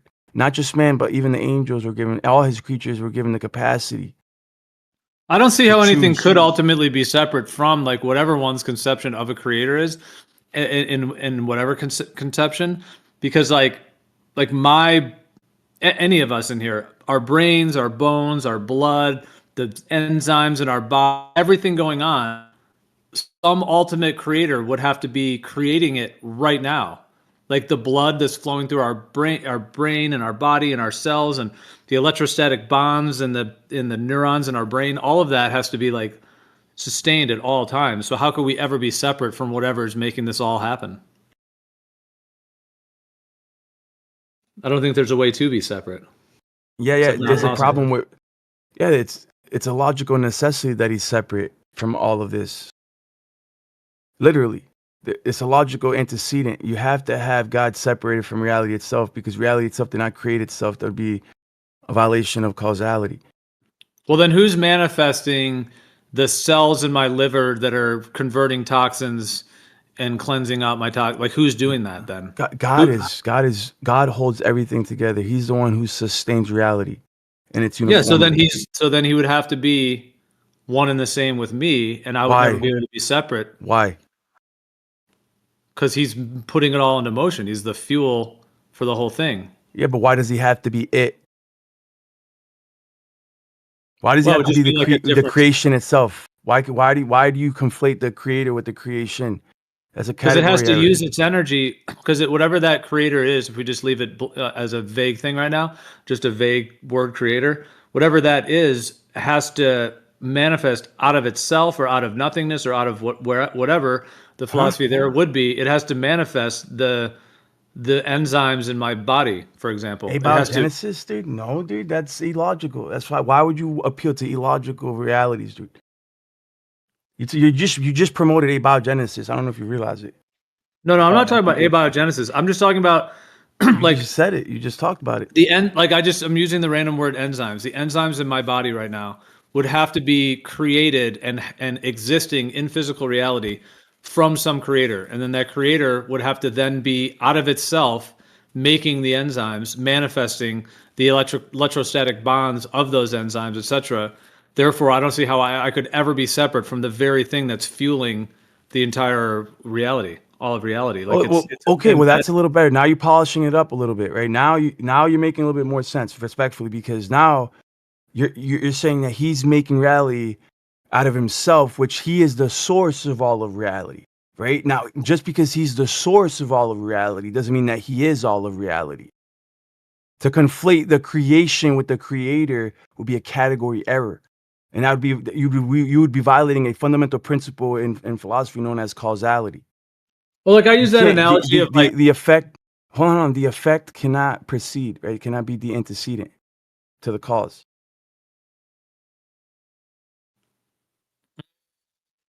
Well, at this case, at the highest level, I don't necessarily think that has to be the case.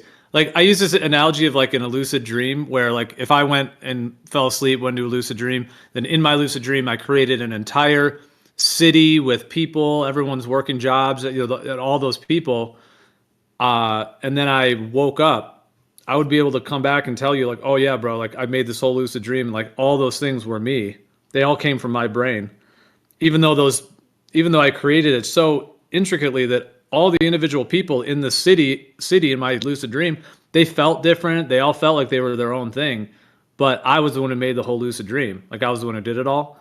So in using that like analogy, like from the idea of a creator, if the creator is creating all of this, all of nature and the sun and the moon, the star, everything that's happening, our bodies, all of our hearts beating right now, all of our blood, everything going on, I can't see how it would be separate, because it has to actually like manifest it from either itself or within itself or from its energy or from whatever it's made of. It has to like manifest the electrostatic bonds that even hold our bodies together.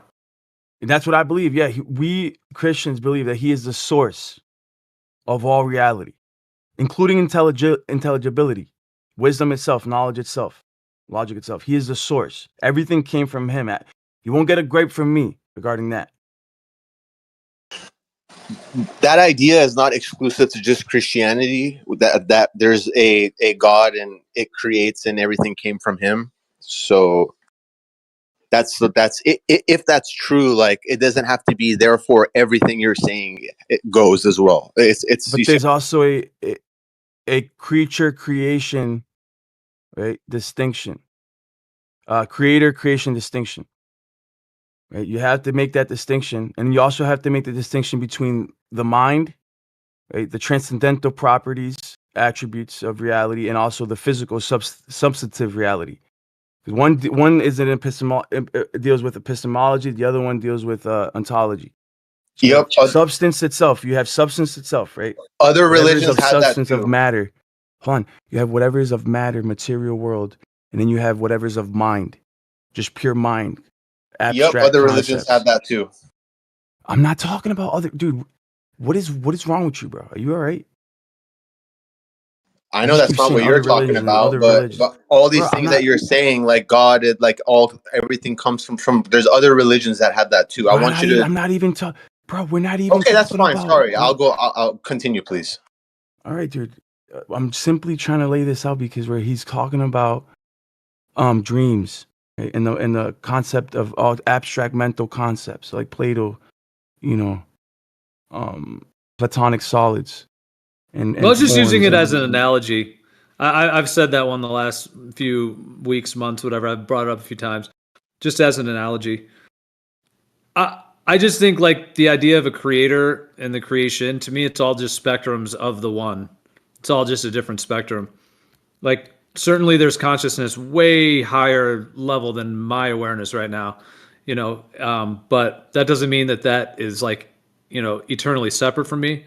To me, it's just like a spectrum and what we call, it's like what we label it. But to me, like if we're all one, then what I am, what it is, what we all are, is all the one, if you want to call it a God. There's one God.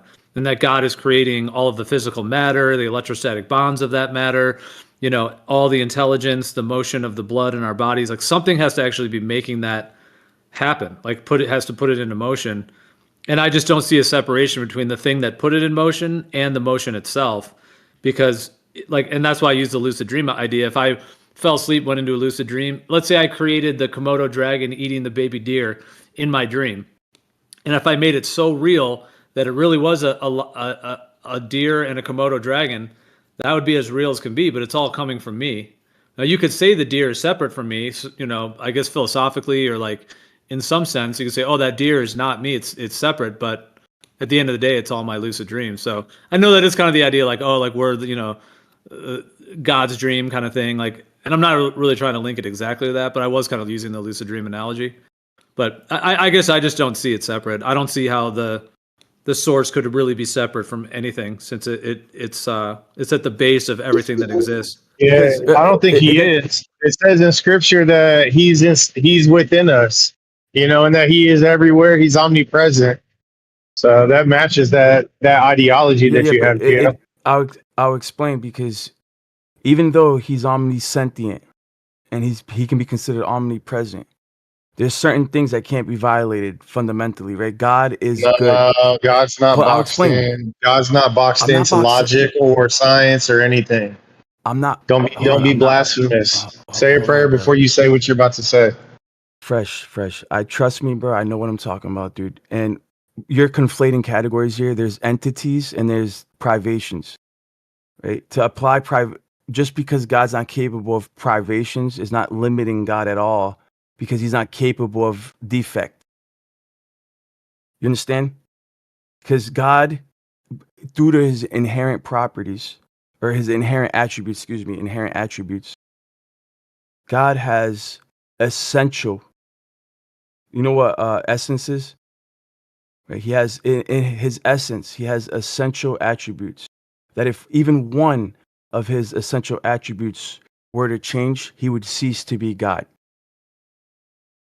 So God has a very rigid definition who he is. He's all good, right? He cannot lie, right? And because he cannot lie, does that mean that I'm limiting God? Absolutely not, right? He's not capable of defect. Is that am I limiting God? No, No, he is because capable. That's the whole point of him being omnipotent, right? He's capable, but he withdraws himself from using that capability, and that's what makes him. that's What? not Go the ahead. Bible. The Bible says he cannot lie.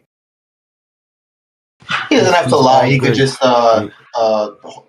not reveal or make things hidden. Same thing. He can't. Actually, not same thing, but same. He can't do things that Maybe are it meant lie, illogical. like lie down and rest, because he's always busy because he's on his grind 24/7. God has very strict definitions, dude, right? And you can't apply if you start to apply his attributes to something else like the universe, No, you're you have simply to. He doesn't. You. That's you boxing him in. I'm not boxing He him in. This revealed is him. He revealed himself a certain way, and then you're I'm not taking the boxing him in. ideology of that with all your current understanding of the world and No, trying to make a match. And it's not blending no, for you. So no, you're God custom is dude, tailoring God God so is we love. can be. God is love. God is good. Right? So he can't be the opposite of good, the opposite of God. That would violate the law of non-contradiction. It would also violate the law of identity. That's what I'm trying to explain to you. The very fundamental building blocks of our reality, right? Necessitate an unchanging God. Right? Because for knowledge to exist, for truth to exist at all, for any meaning to exist, there has to be a grounding, and that grounding is God. And he has unchanging essential attributes that are eternally unchanging. He cannot lie and will not lie. That's solid. That's why he's so fixed and immovable. That's why he's the ultimate reference frame. The ultimate reference point. I'm not going against you, but I'm not saying he has to lie. But his method would be more along the lines of concealment, or just making you not be you be aware of what he's rather than lying about it. You just not be aware of it, or it wouldn't be within your senses, or even your whole reality. Say like the world of matter, it would just you just couldn't see it if you're in that. So there's something known as the Holy Spirit, right? And there's also something known as the breath of life. And the breath of life is the force that animates all life, all living things. Now that is a force, right, that animates from the Father, right? It animates forth, it propagates forth. You guys understand electromagnetism, right? And If that it's not energy, in red hold on, dude, letters, hold on, bro, if it's hold not on. in red letters with Yeshua saying, "I cannot lie," then I ain't trying to hear it. That's just a man's It's in interpretation. the Word of God, bro. It's in the Word of God. I cannot lie, dude. God is ultimate He truth, says that ultimate love. himself. He says, "I Yes, dude. cannot It's lie." in, yeah. Second Timothy Citation. says, bro, the Word of God, dude. We're gonna start critiquing the Word of God now, bro? I thought you were a Christian. Yeah, you're Now supposed you're to throwing out read the it Word of with God. each So I other. thought, I'm not supposed to just take it at hand. We're supposed to read it and study it. so yeah. So this force that animates, according to Enoch and according to the Bible, right? You have the See, there you ruach. go. In Greek, it's the pneuma. That's that Right? black Egyptian magic, and you know it. It's not the black Egyptian magic, dude. There's a force that unifies all of reality from the quantum scale all the way up to the orbital mechanics, dude. Right? Look, There's a unifying force. That force sustains everything. It look. gives everything. Go ahead, dude. I think what's in contention is a lot of the things you're saying. You're saying a lot of like metaphysical so-called truths and topics that are generally understood and agreed upon, but it's not exclusive to this religion. All these things you're saying is true to one degree or another, but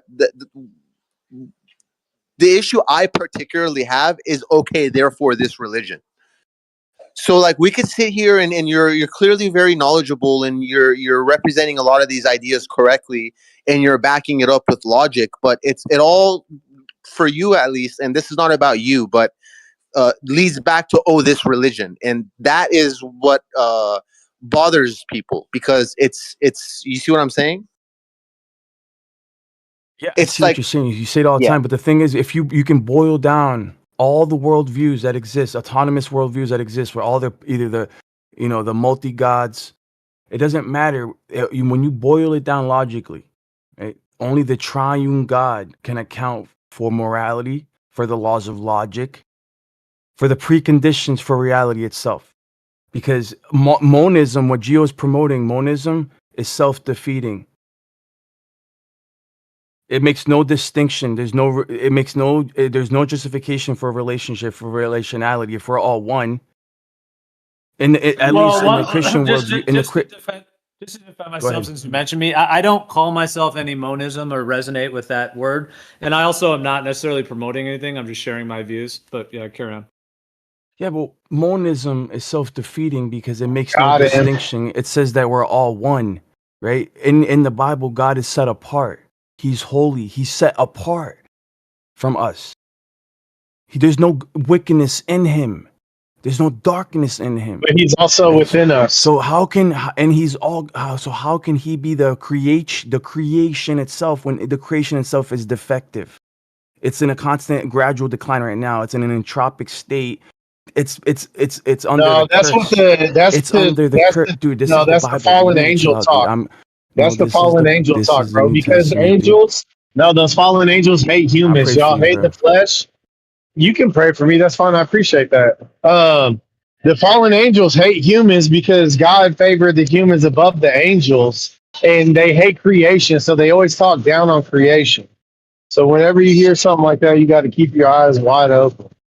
No, dude. This creation is doomed to folly, dude. It's on a gradual decline. Death and sin entered the world because man sinned, dude. This is in the Bible, bro. If you don't believe it, that's on you, dude. You can become autonomous like the rest of them. I'll stick to the word of God, which is the lamp unto my feet. You can go do your own, you can make your own path in the wilderness and make your own little path, dude. Good luck So with you're that. subject to the same folly then, Lion? If you're cast into the world Peter of folly? says that he's going to that the Why does elements my will path melt with have to be fervent little, heat. bro? Why can't I have a big path? Is it Bro, I God's follow the word of limitation to God, dude. create a reality where man is capable of sinning and fucking it up? Like, does God have to do that? Does God have to do that? But anyways, I wanted to get back to No, what I was God saying doesn't. before, real quick, dude. It says in Wisdom of Solomon, it says, "You have ordered all things in measure and number and weight." Right? He has ordered things, but he's not the things themselves. You guys get that? And through the spirit of life that propagates from him, who he himself has a reference point in our reality, a singularity, if you may, towards the North Pole, known as the dwelling of Yahweh, the Holy of Holies, the Garden of Eden. And it's a real place in the cosmos, and it's the source of all reality. And he's controlling all of reality through a spirit, a force, right, that animates all things, and even is the same force that propels the luminaries in their orbits and keeps the clouds suspended in the atmos. It's the same does that mean unifying you're force. It's the same force that when people talk about nuclear bonds, nuclear forces, Euler forces, molecular forces, the atomic forces that hold the molecules together. Where is that force coming from? What is sustaining the elements, dude? It's him. But reality isn't him. He's sustaining it through a propagation of an energy. But you guys think that he's creation itself. When he can't be creation itself, because creation itself is defective, it's going to be renewed. He's going to destroy it with fires. He's going to destroy himself now. You see how illogical this gets? Yeah, cool. Go So ahead. God The creates first defective things. Got it? Yeah. the first part of what you mentioned was another non-exclusivity, and then the second part of with fire, that's part of the religion. That also doesn't have to be.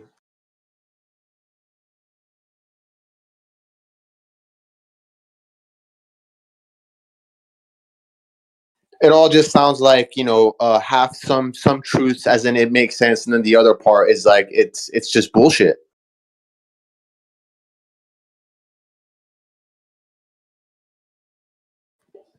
And a lot of these people that deserve the so-called the laughing of God in the clouds, they sniff out this bullshit, and they're not with the bullshit. I also want to just know, I mean, formally, Lion, you seem to be talking about the azimuthal equidistant map when you infer that God is on the throne at the center of the earth. So does that mean that you'd Like you definitively have to be on the azimuthal equidistant map.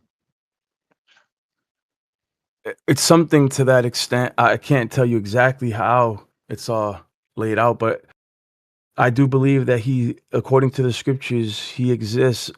It's like it's sort of a paradox because heaven is on earth, and there seems to be a veil that's over our eyes, and there might even be like some type of dimensional rift separating us from his realm, because his realm is like set apart. It's not defective. It's not tainted by sin or anything like that. And some people call it Shambhala or Mount Meru, right? I've talked about it before. At Midgard or Asgard or something like that, right? Mount Zion to the Hebrews. There's a mountain towards the navel of the earth that is literally supposed to be the center of the earth somewhere. That's very prevalent to the ancients. That's supposed to be the city of the great king, like the great king meaning Jesus Christ, and he reigns from like an actual kingdom that's towards the cosmic north, if you believe it. What was that quote? If they say that God is in the heavens, then the birds precede you. If they say God is in the then this precedes you, but actually God's kingdom is within you. I thought someone important said that. Yeah, you can over spiritualize the scriptures and act like it's all talking about abstract, esoteric nonsense, but that's not. It's very real, very physical kingdom that exists in a real reality, dude. Like not some dreamy land. No, it's a physical mountain, dude, with actual waters and actual trees towards the cosmic north. There's a paradise there that's promised to those that love him. Like the cosmic north is the world of matter. I don't think God has a kingdom in the world of matter. Unfortunately, he absolutely is substantive, and he lives in a substantive reality. Absolutely, he does. Well, That's Lion, the difference between me and you, bro. Go ahead. Is it right under Polaris? I don't know if you've been listening, but yeah, it's supposed to be located around there in that vicinity. Do you hear me talking about? There's these cruises that you can take to the 90 North in a ship, big like luxury icebreaker for $53,000, one of them. And they've been doing cruises for like 30 years to the North Pole, all the way to the 90 North. Do you know about those? Yeah, I'm skeptical, dude. I don't even know if men have even been able to get to 90, but they say they have. Maybe they have. Well, they say 1,000 people per year go to the 90 North. They even have a flight over the North Pole easily. They have a marathon there as well, like a running marathon. You can do kayaking, all that. So I was going to ask you what you thought of that. Well, look who's here. Roofy, why don't you float me 50K so I can go up there real quick and do some shit? Fuck around and find out. Yeah, cough it up, yo. I'll go up there. I got a camera. Would I need to send you some feet pictures or something, dude? What's up? I don't think Ruhif really is like about exploring things or like. Yo, he got the capital. I heard. I thought you were gonna say into men because I know different. If you really had that much money, would you tell anybody? You know, Ruhif's a baller, bro. You don't know about Ruhif, dude? No, but the Rothschilds ain't flossing and flexing. They got their shit hidden in trust, right? Ruhif was in a news article in Australia, like the top youngest millionaires in Australia, something. Said he had 26 million or something. That's just in the newspaper. I'm not doxing him. That's just what the article said. Don't leave your girl around Ruhif, dude. Wow. Well, as a capitalist, I approve this message. And I need he's a some money. Glover, dude. I'm not I going to don't use know. that money for anything other than my own, what do you call it, selfish needs. At least I'm honest about it. Yeah, we got too many Canadians in here recently. I don't know what's going on, bro. We gotta. Where do you submit the tickets again, Gio? Hey, friend. I'm close to the north. Plus, I'm a Russian. I don't know about nothing about Canada. Fuck you. I mean, Lion, if they got these cruises, I mean, if you're going during the 24-hour sun and you're going near the solstice, the sun would be at 23.4 degree elevation angle and it would be going right around you. They can't really hide that. right? I mean, is there any way to hide that? I mean, fake No, suns. it's a mystery to me, Gio. I don't know how to reconcile the 24-hour sun in the south, dude. Or the cruises to the North Pole. The cruises to the North I know Pole, how to I'm still reconcile it. skeptical about, dude.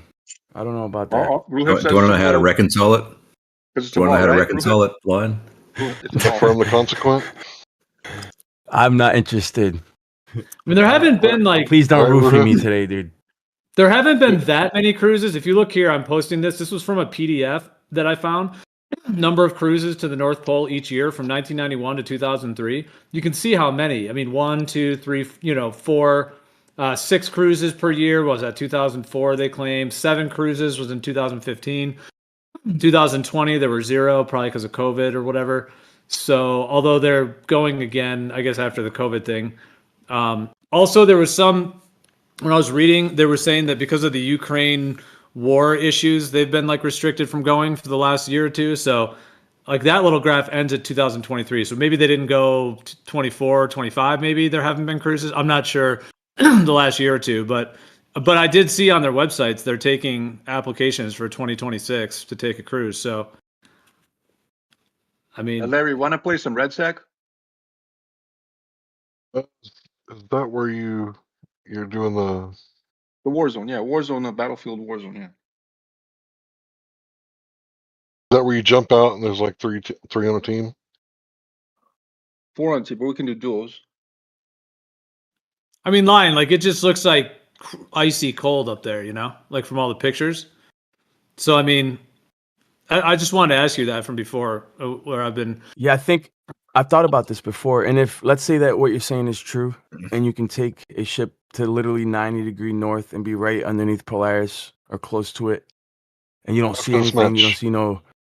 I would say that it's because there's a veil. If that, I would have, I'm not gonna give up my faith. I would say that there's a veil put over our eyes. There's a dimensional rift. Well, that's what I was going to ask you. Like, do you think it's in another dimension, kind of a thing?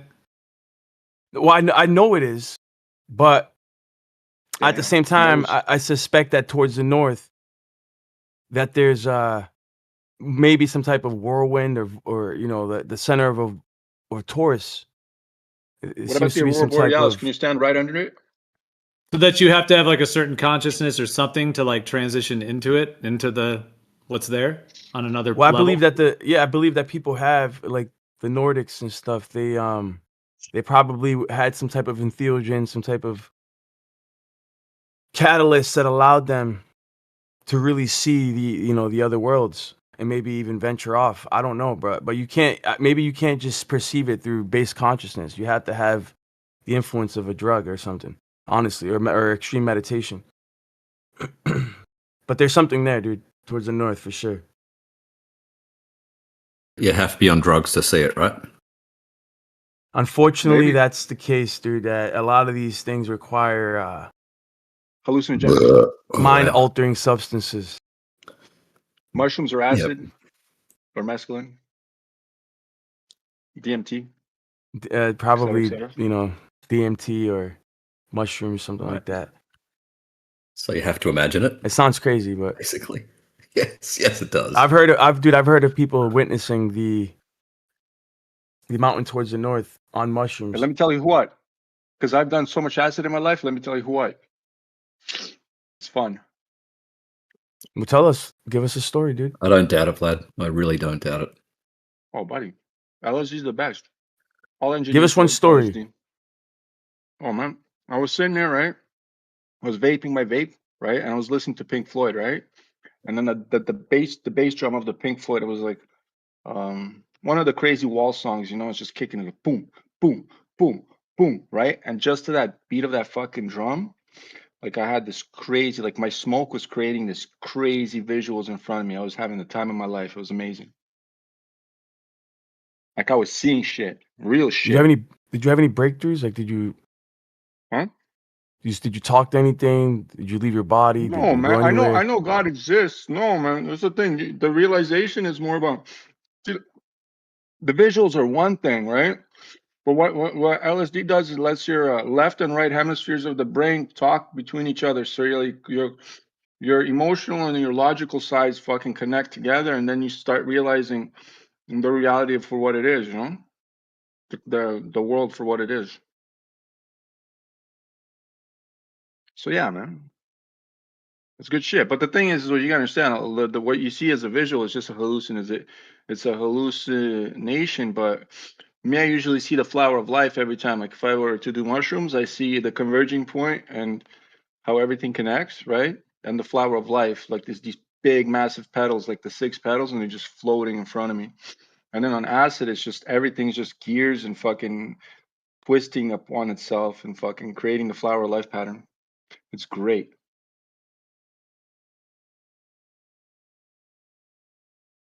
That's why my thing, see that little fucking icon I use? I painted this shit on my wall, my friends. So It's the like whole it's like to get into the 4th dimension, essentially. when we try to figure out like where we're at, you have to consider what the ancients believed Fuck, in. they've done When so you, much mushrooms in the past, bro. They were doing their own fucking hallucinogenics. They had their own that's way what I'm of saying, bro. extracting DMT from nature, right? DMT is They pretty had much the in real every living sources. creature, right? So they've done their own trips in order to get into whatever level they're at.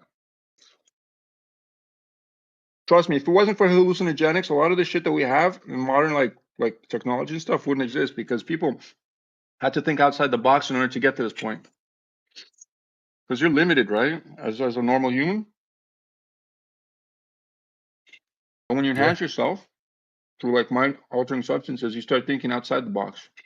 It's not necessarily a good thing though, but I feel like when cheats, when you put God mode in and you can see through walls, that's how I feel like it sometimes, because it's like putting cheat codes and then being able to see through walls. I don't think we're supposed to be Well, doing it that. only enhanced my life. Let's just say, like, see, it's not like I'm doing meth. Meth degrades your life. Like, cocaine and all these cocaine derivatives degrade your life. But when you're talking about like things that like make you literally go through like a ego death or fucking, like you literally feel like you're gonna die, right? And then you just give up and you're like, you know what, fuck it. If I die type shit. It's like your ego dies and then you kind of get reborn and you're so much more happier. I've had that experience, but I Yeah, wouldn't say it like that. Like I didn't want it. It's not like, I mean, I don't want to I was die, cool dude. I with didn't want to that. die. I was cool with that. I was like, yeah, fuck yeah, bring it on, baby. But there's people that they chase the dragon on opium or heroin, right? They chase death, dude.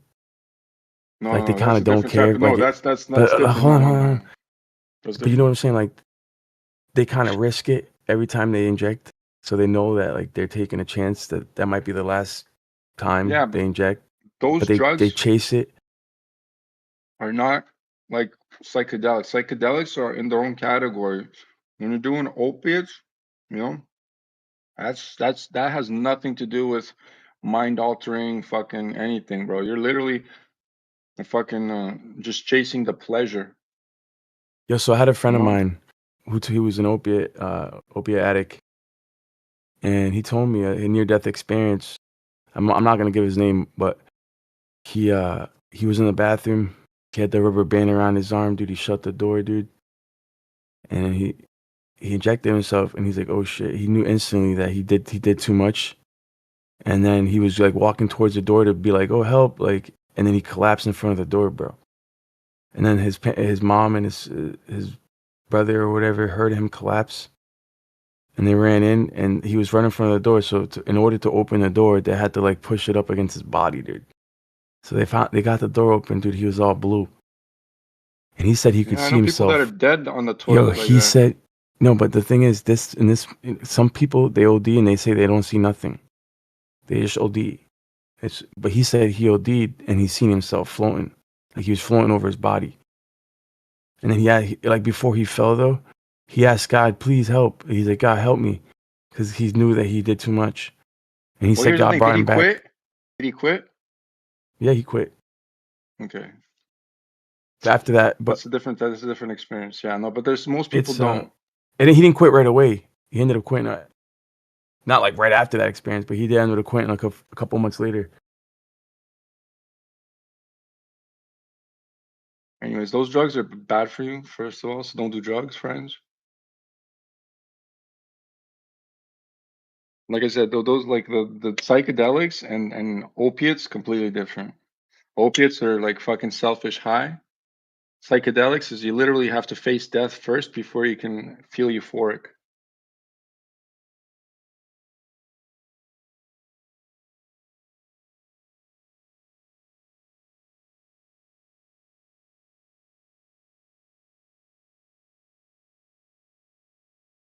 But yeah, we should be sober minded for the most part. I think that these things are like exploits. They're exploits, but we're exploiting his creation. But the thing is, like, well, why is it considered exploitation if it's part of the natural world, right? Well, it seems like in the natural world, there's a lot of chemicals. There's all these types of things, and with our chemistry, they do things like the chemistry in our brain. I don't think they entirely understand because these chemical compounds are like keys to other worlds, bro. Like they open up portals and stuff in the mind. It's weird, dude. Larry, what's your mouse sensitivity? Hold on. Oh, you guys are playing Battlefield. Let me get on. Hold No, on. no, no. I'm watching him while you're talking. It's fine. Keep talking. I just asked him a question. What's your mouse sensitivity or your vehicle inside vehicle sensitivity? No, I'm about to get on with Larry, dude. What are you talking about? I didn't know he was Vehicles playing. 40. Yeah. Lower Needs to be that 20. down. You're missing all your shots because it's too sensitive.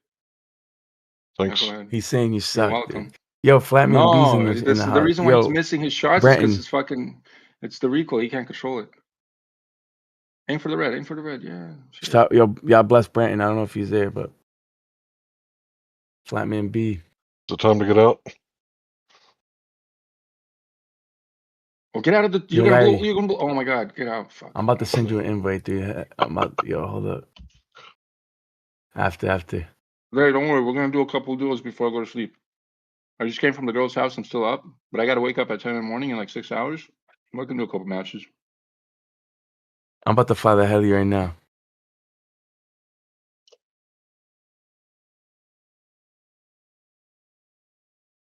I mean, you might as well quit. You're gonna lose anyways. Well, no, you might win. This is such a long game now. Fuck.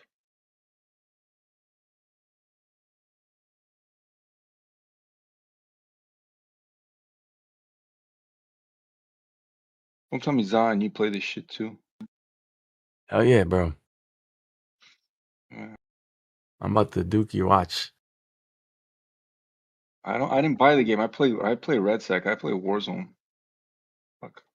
Lion, why do you think that I do people who both. take like mushrooms, peyote, if people really work with them like, long term, ongoing, like if they take it as like their spiritual path, you know what I mean? Like they're just gonna go deep and continue working with these plants and things, they generally come to the conclusion that we're all one.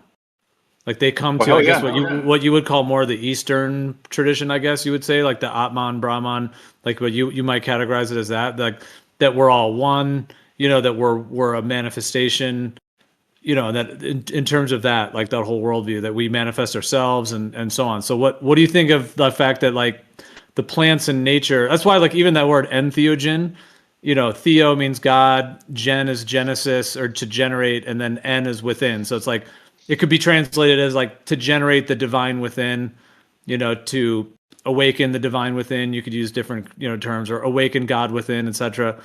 And, so I'm just saying, why would like the plants in nature that seem to bring these like very powerful experiences also seem to take people to that truth? Well, you don't see it as a truth, but to that reality that we're all one essentially. Because alchemy, you have alchemy and chemistry, and the way that the natural world is it's made up of chemicals, dude, and molecules and plant chemicals, and these things affect our biology, our physiology. Now, sometimes it's good, and sometimes it's not so good. We can't just start eating everything you see in nature, bro.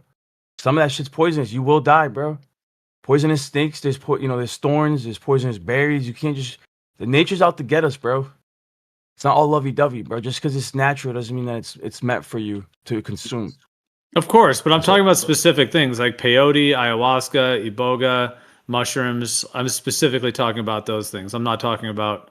I mean, morning Right. glory seeds contain LSA, lysergic acid, which is very similar to LSD. So that's in nature. LSD is not technically in nature, but lysergic acid is in morning glory seeds. So I'm specifically talking about like the entheogenic compounds that have spiritual usage. I'm not talking about like some other mushroom that'll kill you, because yeah, of course, there's poisonous mushrooms and stuff. No, I get what you're saying, but the reason I'm bringing up natural things in general is because we have this assumption that because it's natural, then it's automatically good. So I just want to establish that first. And so when it comes to entheogens, peyote and mescaline and the Torah, right? These things can be extremely harmful, bro. Right? Like medicine, if not prescribed right with the right dosage under the right, physician, could be problematic, dude. And we got to treat these things with caution. And I think people, they abuse them or they try to gain some type of spiritual insight using them. And I think that they're just trying to fracture the matrix. They're trying to crack the matrix. That's all they're trying to do. They're seeking some type of spiritual wisdom through plants, which I don't think that's the intention. If anything, they're supposed to help like neuro problems. Like mushrooms are incredible for neurogenesis, right? Helping neurological disorders. Are they necessarily good to be tripping on? I don't know, dude. Not always. You can do a couple trips, but then Microdoses once are you awesome. understand, no, once you understand what the mushroom's all about, you don't want to do it ever again. Trust me, I've done plenty. I've done an ounce in like a day. It was trust me, I know. I've done some. I've been there. I'm just saying, I don't have But any here's the one. You're not the urge to drop do in the some pool, more. but you're the pool within the drop, friends. You gotta understand that. Once you understand that, then you'll understand everything. Wait, say that again? You're not the drop within the pool. You are the pool within the drop. You know a droplet of water? Oh. Yeah. No, I thought you were going to say we're not the drop in the pool, we are the pool. I thought that's what you were going to say. No, pool within the drop. Well, I mean, it's like everything's converging on itself. But anyways, the consciousness is connected to God, right? So once you unlock your fucking full consciousness, you're unlocking like your connection to God. Not really. 100%. It's an illusion. It's all illusory. No. That's why it's like a baby in a consciousness, or like an ocean of consciousness. That's what it is. Trust me. Once you understand the world you're living in, you understand the creator, right? So how would you understand the creator without understanding what it creates? I'm saying though, but are we supposed to be looking through the walls? Hell yeah. Who told you you Like can't? trying to crack the code and break the matter Nobody's down trying to to its crack the most code, bro, fundamental because you'll never particle? crack the code. You'll never crack the Well, code. that's what we're trying bro. to do. You We're just- trying to crack the code, dude, with What sorcery and trying code? to see the code, bro. There The isn't. code that builds up our Numerology, reality. sure. Okay, vortex math. There you go. I cracked it for you. That's as far as you'll go. Vortex math. That's it. We're trying to go beyond our jurisdiction, dude. That's what we're trying to do, bro. No, man, you Trying can't. to, You're you know, stuck. in the Gospels it says that he who tries to sneak in through the back or some other way will be kicked out to outer And darkness. see, that's the thing. Scripture's for fucking retards. Okay, please. Just saying, bro. People try to sneak in thinking that, oh, I'm gonna No, eat this man. plant.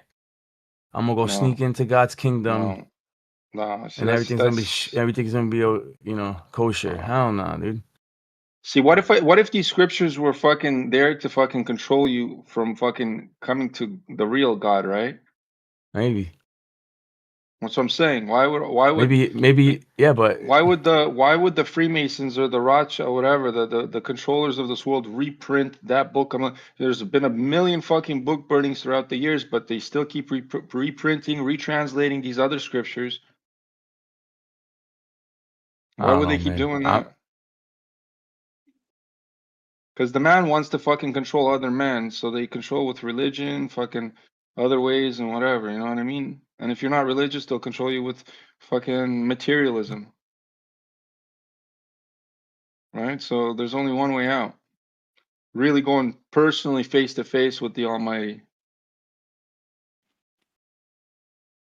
Yeah, I mean the plants are illegal, and the Bible is sold everywhere. There's a church on every street corner, but the Is that plants true, man? keep illegal, and they don't want us. They keep us from them, or they try to. Yeah. At least in the U.S. I mean, some other countries they're not as restricted.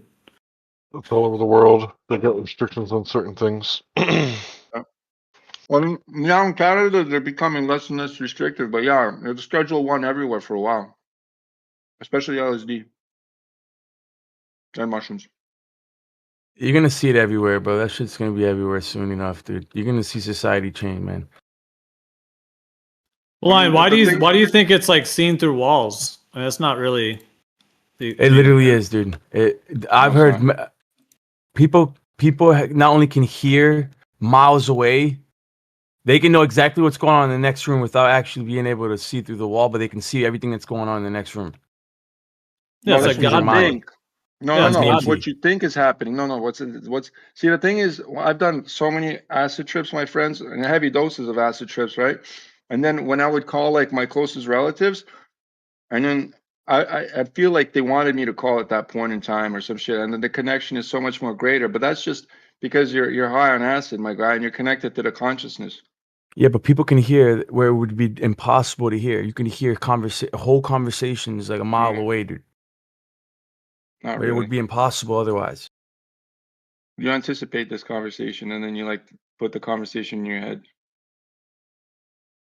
Yeah, I don't know how it happens, dude. No idea. I can't explain it mechanistically how a person is able to hear a conversation a mile away. People on mushrooms can do it. You know, Well, originally here's it the was crazy known as part. I was what around was it Polish called people. originally? Mushrooms, psilocybin. Listen to this. It was So I called did the mushroom trip up north. Telepathine. Yeah, cool. I don't Yeah, speak a fucking word DMT. of Polish. Friends, listen to this one. So I don't speak a word of Polish, right? But the one time that I did a heavy dose of mushrooms, right? Because I was eating it like the whole day. I was just chewing mushrooms all day from like 12 p.m. to fucking like 10 at night. I was just doing it. So listen, and I was around Polish people, and I'm Russian, right? I don't speak a word of fucking Polish, and the language is completely different. Buddy, I could fucking, at one point after I peaked at mushrooms, it was like fucking, after I did my whole like looking at the sky in the north, if you ever go to the north and it's like pure fucking like lights in the sky, it's crazy. It's such crazy stars. They were dancing and shit. Once I went through that peak, I went around the campfire and all these Polish people are speaking fucking Polish, and I understood every fucking thing. It was crazy. It was crazy.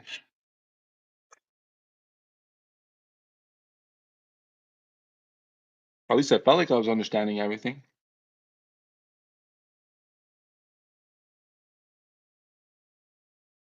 I mean, Lion, why wouldn't it be that the creator or creative intelligence put these plants into nature to help us unlock some of the ultimate truths of reality, of spirituality, of who we are? Like right in nature. Good question. I mean, he could have, and he did. Obviously, he let these plants exist, but I feel like the angels corrupted some of the nature. Right? They inserted Larry, I'm getting on. Wait. their poisonous. I don't know, dude. They did something to the natural world, bro. Something happened to it. Like even the viruses and stuff. Like I don't even know, man. I feel like nature has been corrupted. Something wrong with it.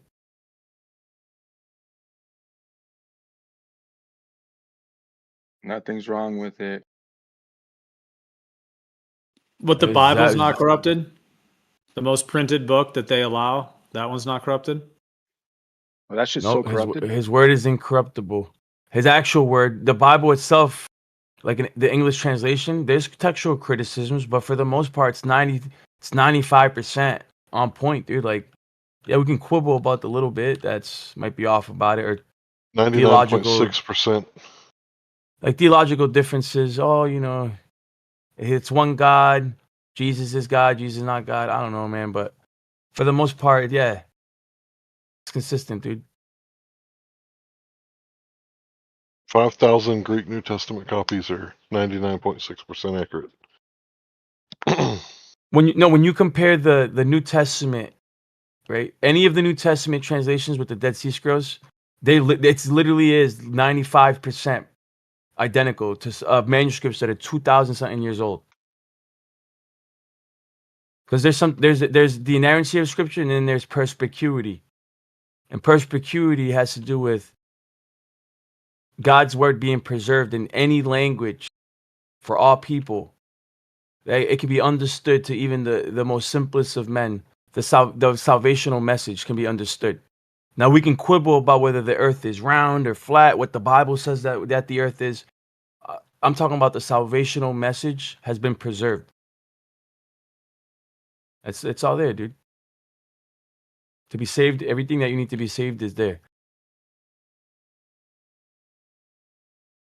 Give me a moment. It's launching. You got the So game why app? wouldn't Or no? You don't the know? plants in nature take you to that place? Like why wouldn't everybody who does all these plants and has like deep healing of like addictions and depressions and all their issues and things, when they really go deep, they get all kinds of insights about the nature of reality. Why wouldn't those plants take them to this salvation thing rather than that we're all one and that we're all the creation of ourselves and that energy is infinite and we're eternal, and what people tend to, and I'm saying in a very generalized sense, I mean, people are different, but as an overall, like why, you know what I mean? Like why wouldn't the plants take us to the salvation thing if they also heal us and have all these benefits? They might. I'm not saying they won't, but it's not guaranteed to.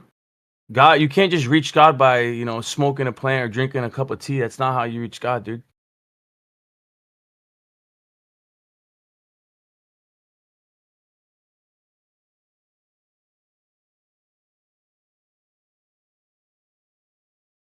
I know a lot of people who've encountered God or gods. That's why I warn people to be careful, because you might encounter entities that are immortal, and you are just but like a little child, and they can make the most proficient narcissist in the world look like child's play, dude. You know what I'm saying? And you're like, oh well, you can be like Q-Op and be like, oh, God spoke to me and he told me this and this and that, and then he was so great. But did you test the spirit? Because when you test these spirits in the name of Jesus, they tremble, dude.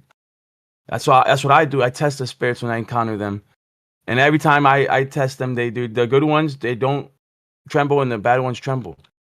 Now maybe that's a figment of my imagination. Oh, that's just you inserting your own, paradigm. Okay. Well, what about the people that say when they encounter alien abductions or extraterrestrials in the middle of an abduction, they call out to Jesus and the abduction stops?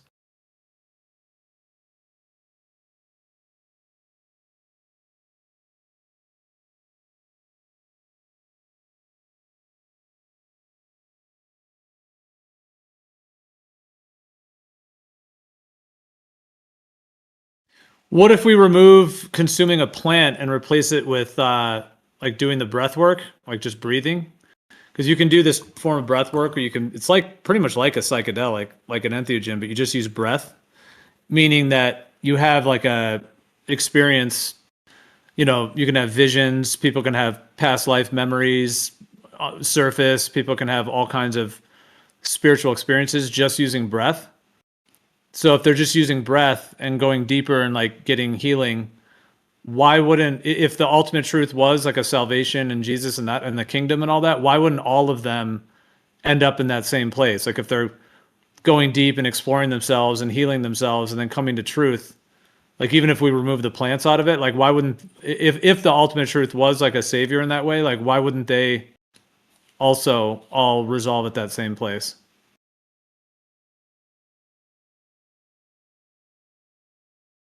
Or like using meditation, I guess, is another example of like a non-substance based one.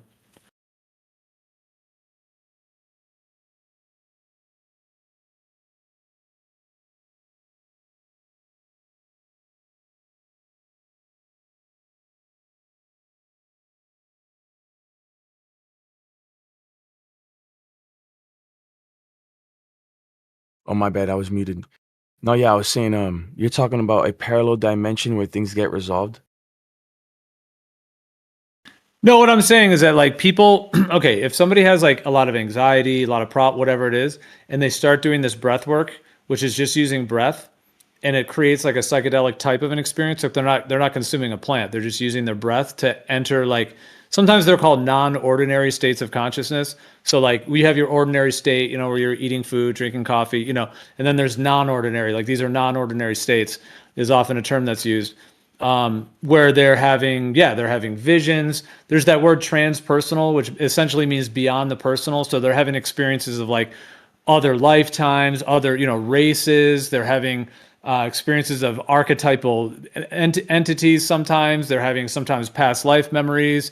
They're having like sometimes like phylogenetic memories like going down the biological line, et cetera, et cetera. And there's all these experiences. And then they're ego death, you know, they're facing death, you know, they're purging traumas that they may have had from childhood. And it's like a spiritual journey. Like they're getting better, they're healing, and they're going through all that. So what I'm saying is that if they're choosing to use breath work or meditation or plants, but even if we leave the plants out, if they're doing breath work and meditation, and that's like in their spiritual journey, what I'm saying is that if the ultimate truth was like a Jesus savior and the kingdom and some of the stuff you talk about, why wouldn't they all come to that if they're on a spiritual journey, you know, and uncovering more and more of the nature of themselves, like just using the breathing? Like, why wouldn't they come to that if it was the ultimate truth? That's the question.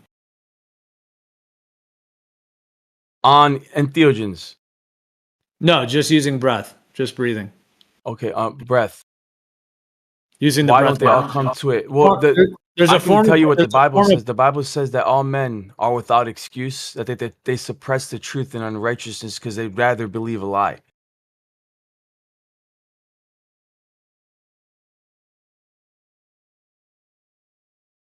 They just don't like it. They're not fond of the truth. They feel they don't want to be under the creator's rules. They think I don't know, they just don't like it. So they don't want to follow him. They don't want to follow his only begotten son. They think that the fact that he has an only begotten son itself is like appalling. Like, how can he have a son? They struggle with that idea. For real, dude. That's what people tell me when I talk to them. Don't you guys? Is that what you guys say?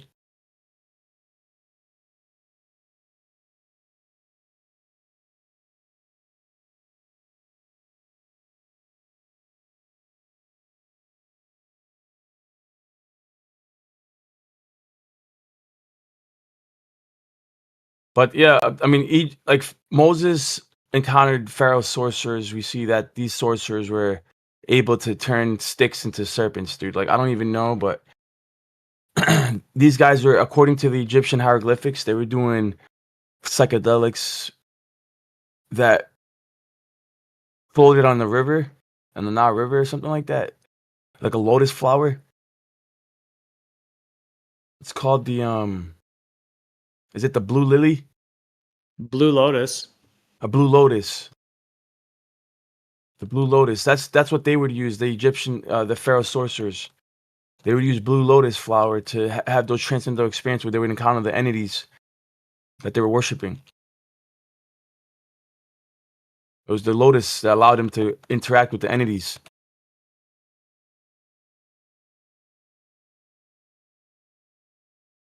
Yeah, I mean, you responded. That's fine. I mean, we have different, obviously, views and experiences and so on.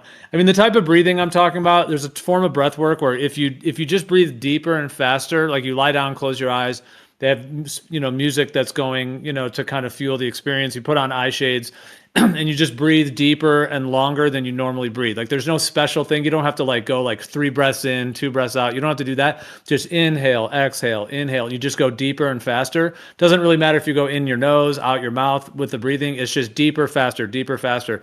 You don't have to like go crazy with it either. You don't have to like hyperventilate. You just have to go, you know, long, good, deep, you know, just faster breathing. And within about 30 minutes of doing that, you'll actually enter like a non-ordinary state of consciousness. Like if you want to call it a mystical state of consciousness, spiritual, you know, non-ordinary, there's these different phrases. And it's very similar to the experiences that people have with the psychedelics and in some cases meditation, if people can go really deep with meditation. Yeah, but doing this breathing And then once you're in that state, you can go for like 2 or 3 hours. And when you're in it, you can kind of stop breathing for like 5 minutes, but it will kind of wear off. So then you have to kind of keep, continue breathing to keep it going. But I mean,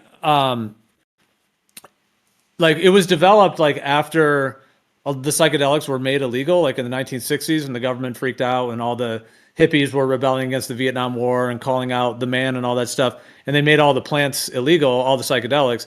This breathing technique was developed, but in the spirit of being able to people to be able to continue having these experiences. But in these experiences, like there seems to be like a healing intelligence that like that seems to arise like within basically anyone that does the breath work. Like you don't have to be special, just anyone who does it.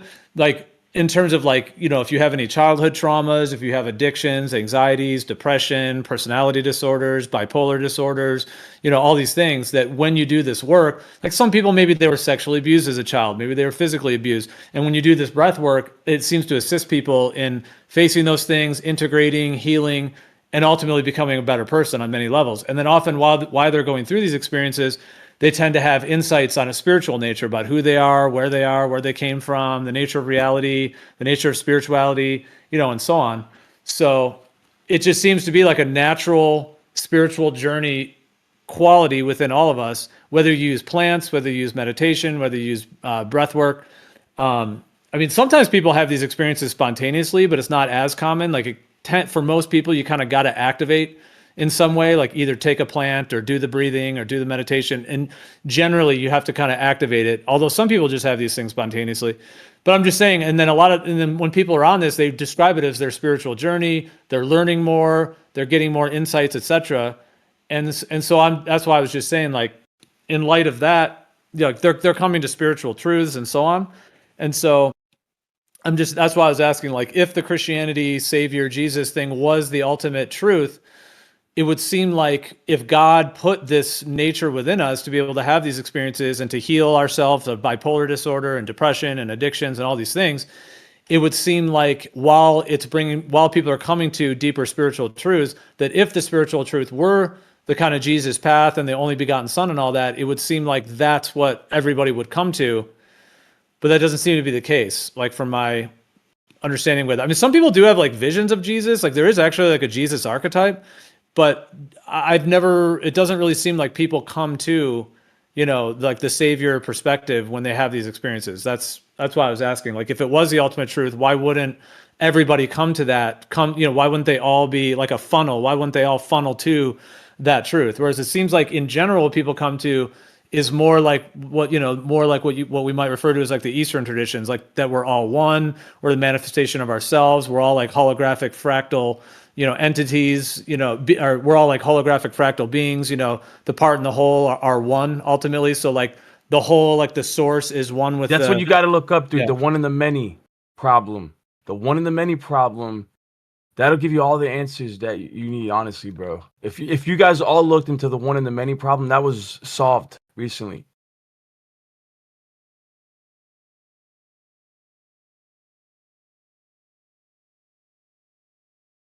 I mean, I could explain it, but it's just kind of complicated. It really is.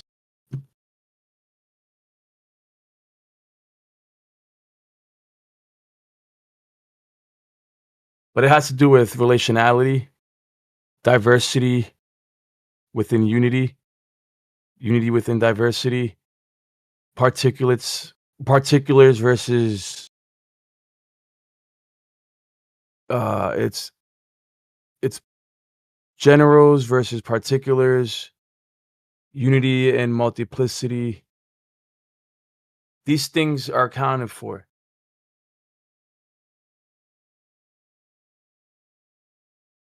Categories, like what makes categories possible. How you can get unity within diversity. What makes that possible? The law of identity, the law of non-contradiction. There has to be something that grounds that. That's where you get into. That's why monism breaks down, because monism, everything is one. There's no meaning to identity or distinction. There's no more objectivity because everything is just one. You can't separate good from evil. You can't separate God from creation. We're all just one.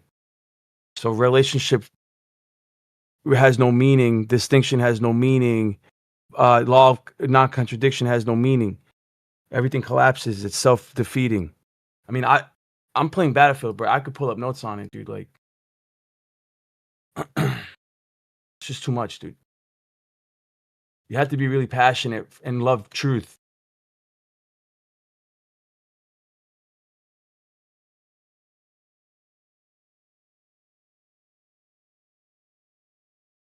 And then duality collapses. All duality collapses. But monism, like Islam's monist, Judaism's monist.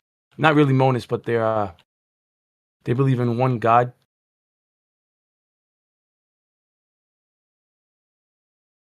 Which can't justify relationship. Unity within diversity, the harmony between the three. That's why you need the Father, Son, and the Holy Spirit. That's what grounds all rational thought. That's what grounds reality itself.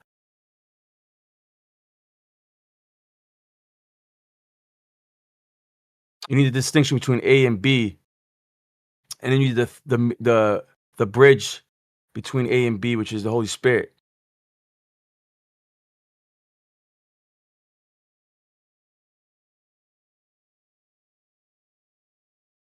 Which would make it a communion, a fellowship, not a dualist, Kabbalistic, Gnostic, eternal power struggle between left and right paradigms, or good and evil, or light and dark, where they're contingent. Good is contingent on evil, and evil is contingent on good.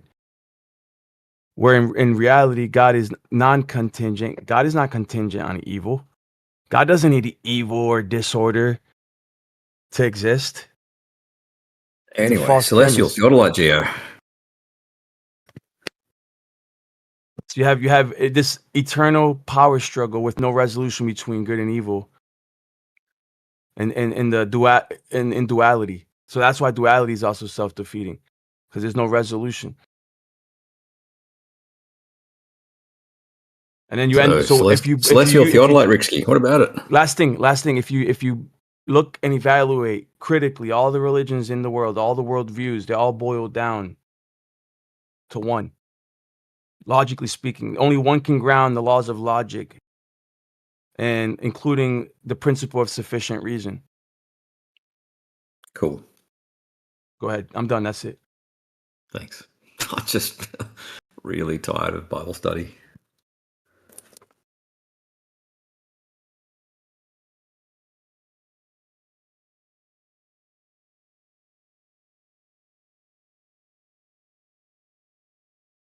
Does your wife try to convert you into her biblical belief, Ruhiv? No, she gave up 20 years ago, roughly. She gave up. Oh, not 20 years ago, 17 She's like, years ago.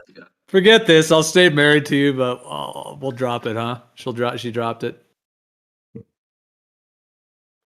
So for her, that's not an important factor of the marriage for her. It's like she's willing to see, You know how there's that line where it says, "Do not yoke yourself with the unbeliever." I think her parents kind of put that into her head. So yeah, I don't know how much she puts into that.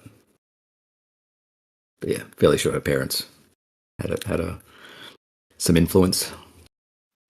But isn't there a thing of like, if you're a believer, you get to the kingdom and all that? So does she believe in all that she's going to the kingdom without you? Probably. You're going to hell. She's going to the kingdom.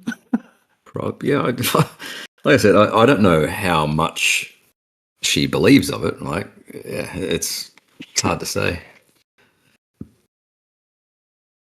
Yeah, because she was raised with it, and it sounds like from what you've said, her father is pretty strong on it.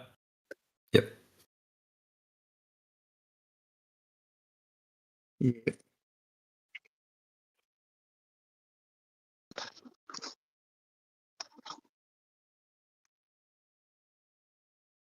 How weird. Well, we can shift on if you wanted to shift. You often don't come in boldly trying to change topic, but can I just ask, like, what is your just honest view on it? Like, do you just think it's like a cult belief kind of thing that's not true? Do you think it could be true? Like, what is your? Is it just all made up? Is it all true? Like, what is your just general kind of take on it? Christianity, I would say Christianity demonstrably false, and I would say some sort of deism creator, completely agnostic, lean towards not. Okay, so you think the Christian thing is completely, if there is a creator, you're agnostic, but you say you don't think the Christian one's true? Yeah, I would say demonstrably false. Yeah.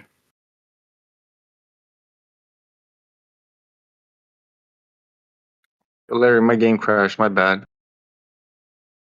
You like that sometimes.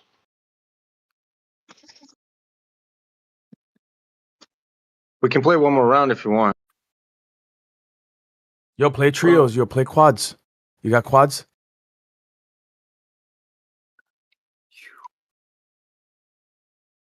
If not, it's all good. Whatever. Yeah, we can do it again. I'm in a game right now. Okay, I'm getting on right now. We can invite Zion. Zion, send me your gamer ID. Fuck. So you want to talk about this celestial theodolite with Rixky, Ruhif? Sure. Is that what you said? Well, you asked for him. Anyone, just not Bible study. So we can talk about it with you. Like you reckon they include refraction, and you reckon they. Did you say they don't move the observer?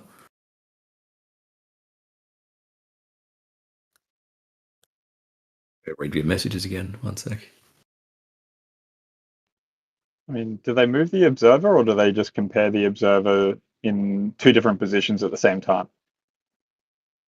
They place the observer where the observer was not.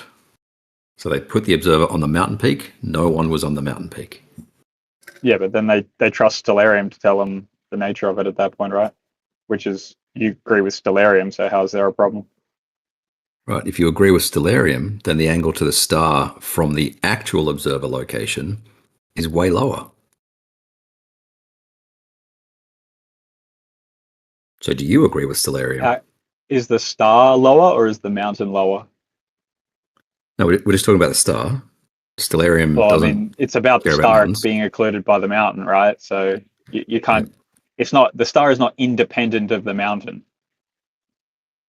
Sure, but Stellarium doesn't tell you about mountains, so we're only concerned with the star if we're in Stellarium.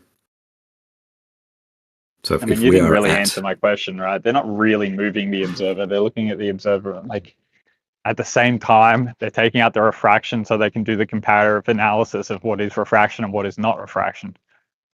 right, It's the whole but you're freaking point. They need to trusting remove the Stellarium. refraction. But, well, separate to that, we can't remove refraction. But, right, so they're putting the observer on the mountain. You can in right? Stellarium, right?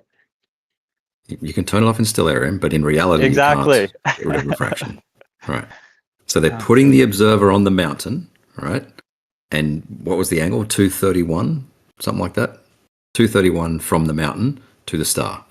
And then they draw that triangle back to the observer, right?